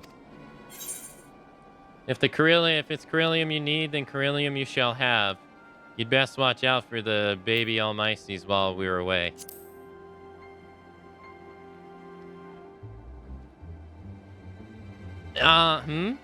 Yes, of course. I'll see if I see any. I'll be sure to shoo them away. To reach Trapper's Den, you'll have to cross the lake. The ice is thick enough to support a person's weight, but if you'd rather not take the risk, you'll need to take the long way around. Finding the entrance can be tricky too, so it's easier to just look for someone standing guard outside. However you decide to head there, please be careful. Doing good. How about you? I'm doing all right. Thanks for asking.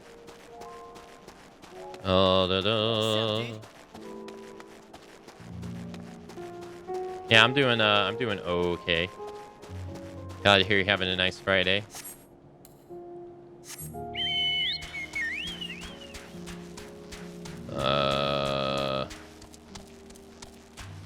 Hey, thanks for following. It's so weird watching something you've played. Yeah, it's so nostalgic and heartwarming. Hope you're enjoying Endwalker so far. Hey, thanks. Yeah, it's been nice. I think it's the day 3 of us playing it so far.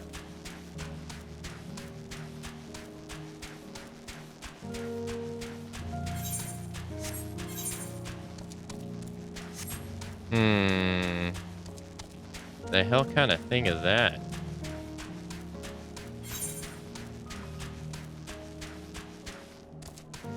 Looks like a dinosaur.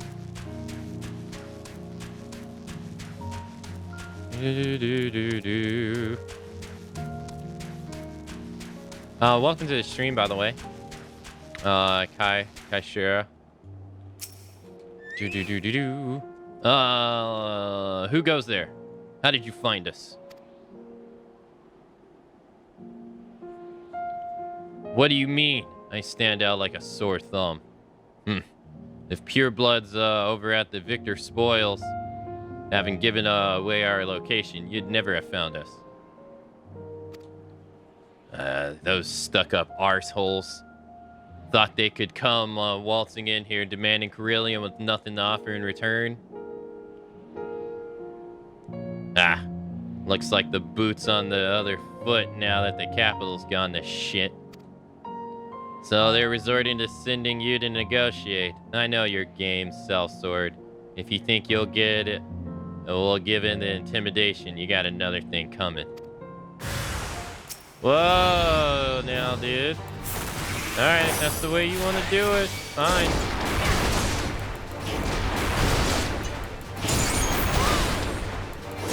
Got me!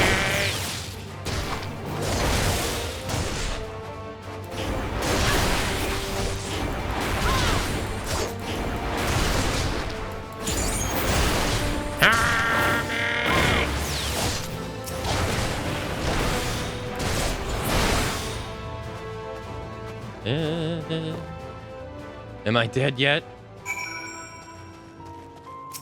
Oh no, you disappeared, so I assume you're dead.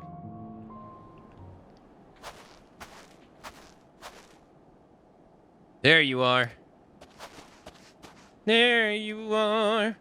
Just after you left, Messinia asked me to go and catch up with you in case you needed a hand. Someone must have let slip that I've a little experience in transporting barrels of Carillium.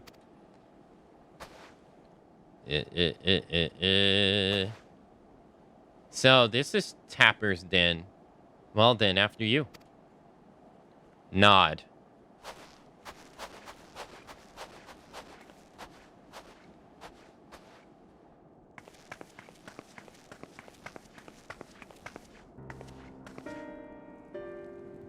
Who are you and what happened to the guards?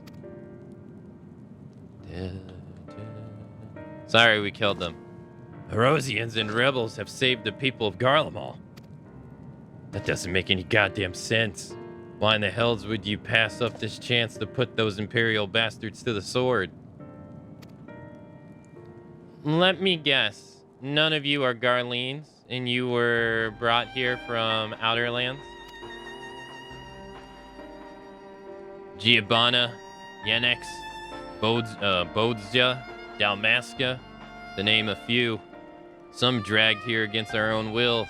Other fled bullocks about a better life. All put to work extracting Carillium. All given the esteemed title of An, placing us firmly on the bottom rung of the ladder. But the old hierarchy means nothing in the new Garlemald. Says we, about the only thing that's escaped more or less unscathed is the Carilla engines, still sustaining us, even with our paymakers out of the picture. We heard you were experts in drawing up Carillium from the bottom of the lake, but how can you do that if it's frozen over? Ha! Wouldn't you like to know? Trade secret, I'm afraid. Yeah, at any rate, it's not the Carillium, it's If Carillium is used for much these days, what with the city in ruin, we take enough to power our heaters and save the surplus for later. And though it helps stave off the cold, it does sod all about our hunger unless we can trade it away. Speaking of which, be sure to tell your contingents we've got the Carillium by a barrel full. If they're interested, we'll exchange for whatever provisions they're willing to spare. We can certainly ask, but if you're all free to go now, why carry on living here? Free to go? Go where? Even if we manage to get back to our homelands, there'd be nothing left for us, thanks to the Empire. And knowledge and skills we acquired working here would be precisely useless outside like Garlemald. So we're staying for the time being.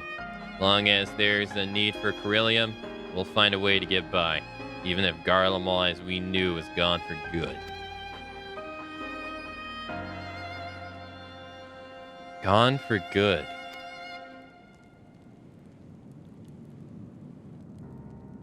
Do, do, do. Do, do, do. Regardless of what Isabar contingents does for the people of Garlemald, the Empire itself is already a thing of the past. For many, that would be a case of celebration, while for others, their way of life will have turned upside down. After all the atrocities committed in the Empire's name, perhaps it is for the best that it coincides to history. But what of the ordinary people? Their lives, their stories, should they be forgotten too? I suggest there be plenty of time to ponder that later. For now, let's see about getting some Corellium.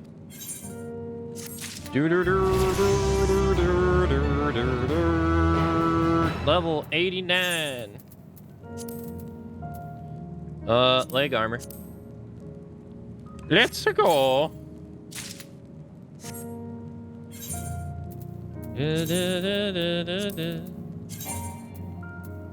And it ain't better than what I got.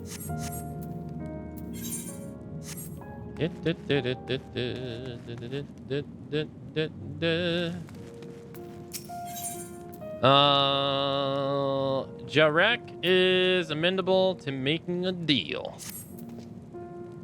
So you've come seeking Corellium, have you? What? Those purebloods up in Victor's spoils sent you to turn their enemies to their enemies for help. They must be most desperate than I thought. Then again, Lucien's got her little sister to think about. Sister? But we only saw Lucinia and the 3 men. It's possible she died from whatever was ailing her. If she needs treatment, I doubt there will be any way to get it around here. Yeah, I may have refused Lucidia at first, thinking she'd come back with something to exchange, but I can spare them a bottle worth of Corellium. Consider it a reward for introducing me to the rest of your contingent. Be sure to send them our way, you hear?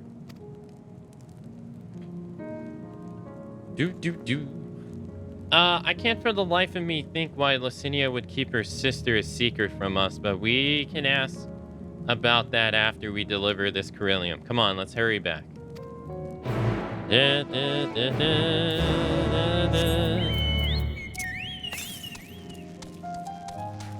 Oh, 47, 57. There it is. Sneaky, sneaky.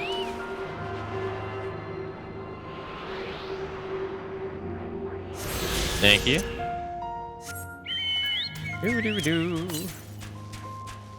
229 yalms northeast. Guess we just head on, keep on keeping on. I gotta say, this is not exactly how I'd picture Garlemald to be if we were ever gonna go there. It's not exactly how I'd picture it at all. Southeast. Oh, it's up there. Oh.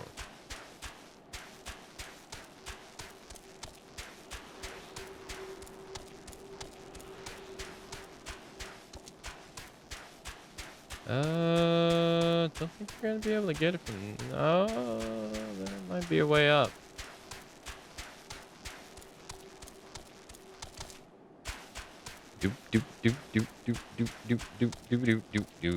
Maybe.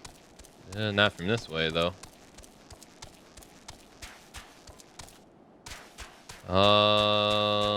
No. Probably have to approach it from the other way. I just can't imagine a society's mental health being that good if they had to live there most of their life. Oh, hell no. They even treat their own people like garbage. Everybody was stressed out here unless you were gifted in some way, and even then you were probably stressed out. Like that one dude, that one scientist that was that questioned Valen about using the wife and child for experiments, even though he said he was going to set them free. Even him, who's like afforded a life of luxury, was like, "What the fuck, dude?"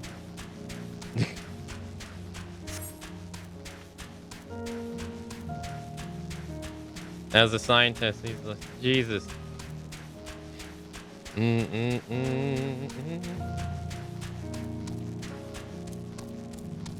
ain't got, like, they just view all their citizens probably as just cattle.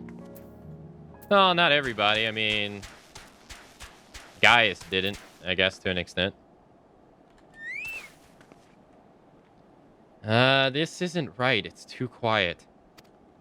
I thought Alphino would still be treating them by the fire, but they're nowhere to be seen. I'll look inside the house while you search outside. They can't have gone far.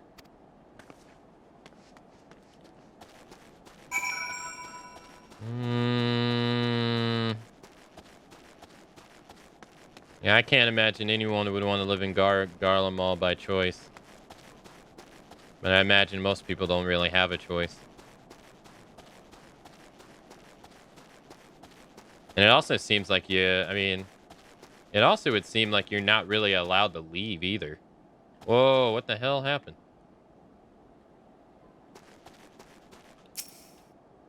Damn it all.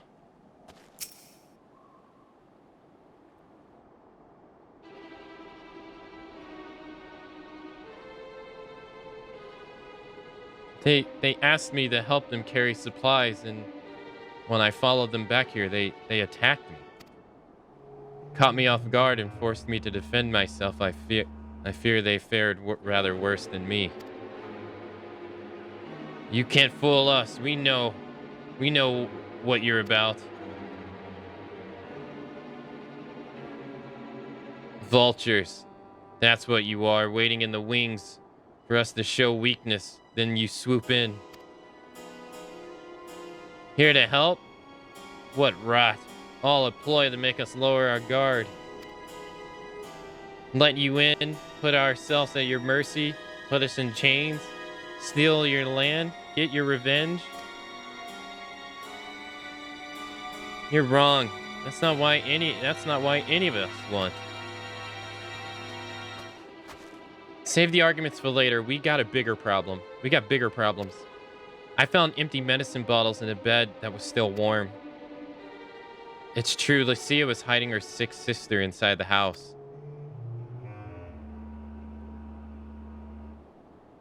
But now there's no sign of either of them.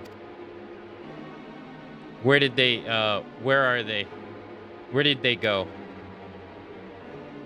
Away from you and yours. And if you think I'll tell you, you're a fool. I'll never give up my people. We were trying to help them, you idiot. Her sister's ill and the empty bottles prove it. So the medicine ran out and she put it in her pocket to make it easier to carry. Or to avoid the sound of clinging glass. There's beasts everywhere. How could you let them go alone? To protect them from you.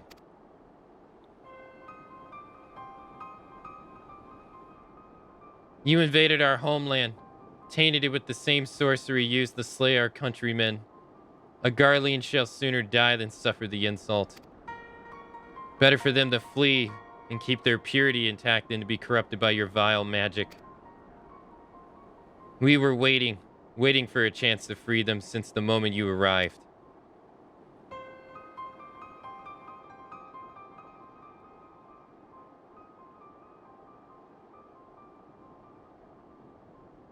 This is getting us nowhere. I can't say how Lucia and her sister will react when we find them, but find them we must. Go on without me, both of you. I first need to tend to my injuries and then theirs, and I will join you in the search after. All right, but be careful.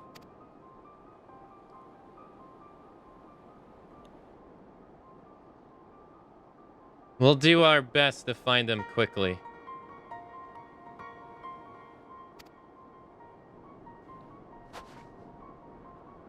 They're only There's only one path out of here. So, we'll start there.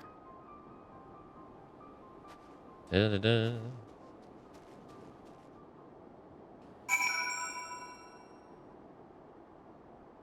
Da-da-da.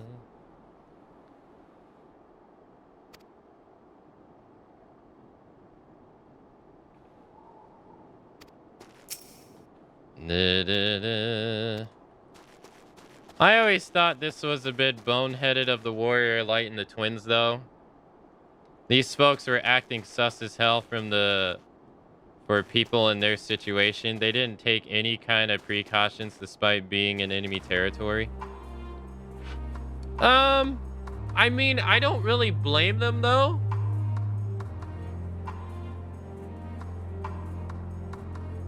To be honest. Because they seem, to me, they've come off as desperate. They played the part of desperate from the very beginning. If say if it was an act, then they played it pretty well. Because I mean, they just seemed like desperate people. And I mean, with Alf though, I mean, it makes sense because Alf's gullible as fuck. You know what I mean? He's always looking out for the best in people. So for Alf, it makes sense. But like, for us to not question the voice further, yeah, that's us being stupid. But then again, like I said it, you weren't here yesterday, but I said when we got to the area underneath Charlene and Corel stumbled on her foot and grabbed her head and everybody looked at her and then she's like, no, I'm fine. I was like, I'm sorry. All of you should be extremely sus of this because when that happened to you, you got teleported to another world. But nobody said anything. And then she's like, no, I'm fine. It's okay. And then no one like questions it. And then when she's like, and then when you see her entranced by the flower and she like waves it off as nothing, I'm like, okay, I'm sorry. We know something's going on and for the betterment of everybody, we should tell everyone instead of keep it a secret. But we choose to keep it a secret for like 5 more missions. And I'm like, this is stupid. You should tell the group and be like, look, something ain't wrong with her. Something's wrong with her. It's obvious. Because it just helps everybody else rather than hide it from everyone. Like sometimes the choices of just hiding the obvious from everyone just seems stupid. Rather than just like, hey, no, deal with it now.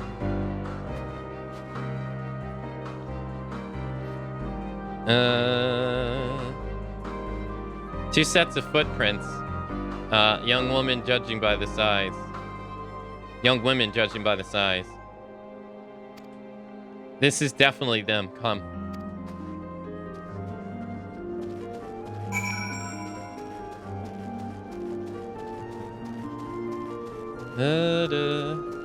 But I really can't blame them for dropping their guard here. Not really. I mean, to me, the people came off as like nothing but desperate people. And to be honest, I was quite shocked that they attacked them like that. Because you would think it's not in their best interest, but arrogance has always been a wide displayed attribute of Garleans for the most of them.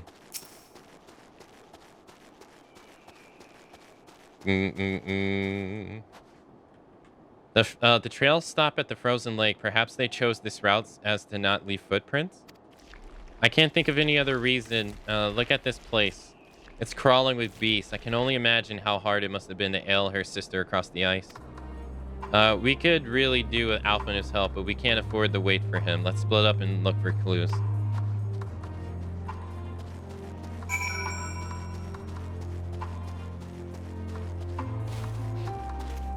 I feel like the Warrior Light probably was like, I'll deal with it later. Sometimes it's just better than nip stuff in the butt immediately. Like, if they would have nipped her sister stuff in the butt now, they most likely wouldn't have had Alf get attacked later, you know what I mean? Like, sometimes it's just better to just handle stuff right there. In the moment. Oh, that's...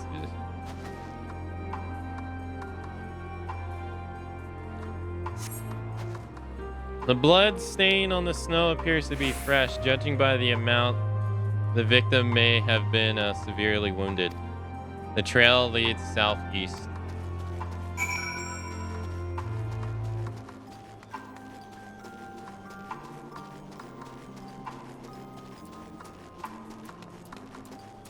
I mean, but one thing though is I can't blame the Garleans at all, because I mean they're literally brainwashed.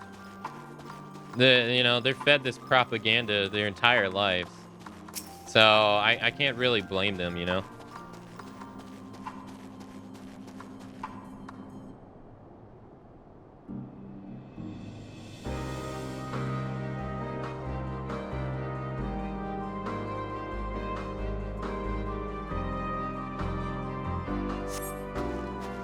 The two bodies are already cold.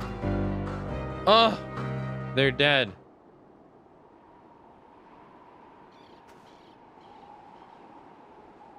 Now, why are they both dead, though?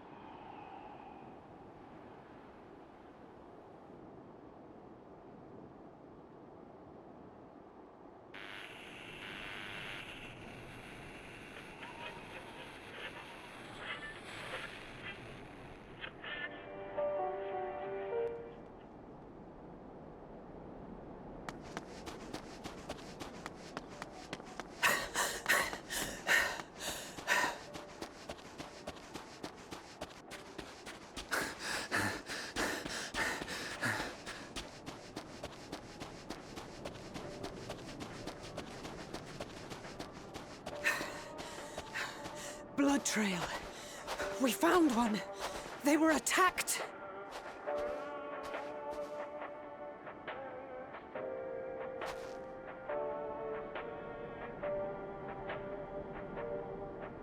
No.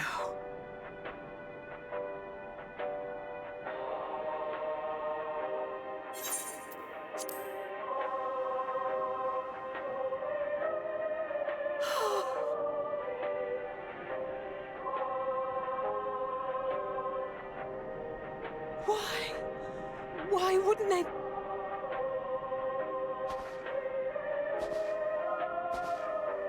Safer to brave the wilds than trust in our magic.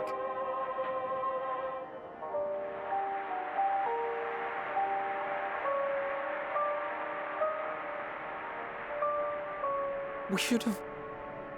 I should have...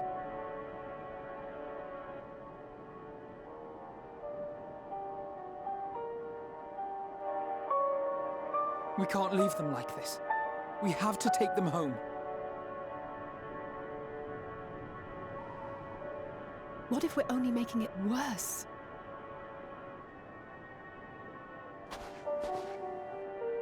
Maybe we don't belong here, but neither do they. Not out here in the wind and the cold.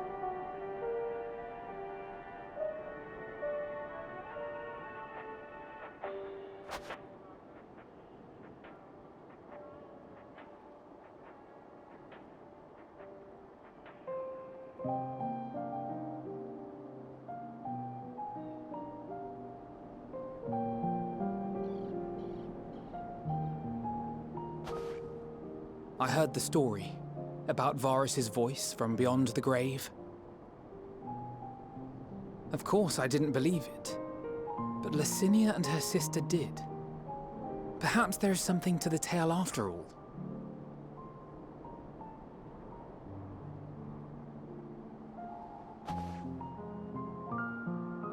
I want to understand. So I'm going to borrow this for a while, if that's all right.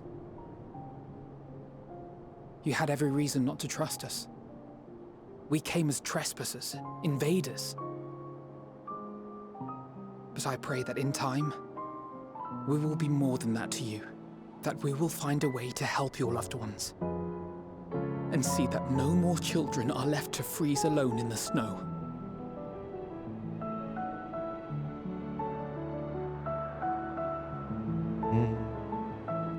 Those idiots. Not them, but this whole situation. Ugh. Well, everybody, we are going to have to continue our playthrough in Final Fantasy XIV.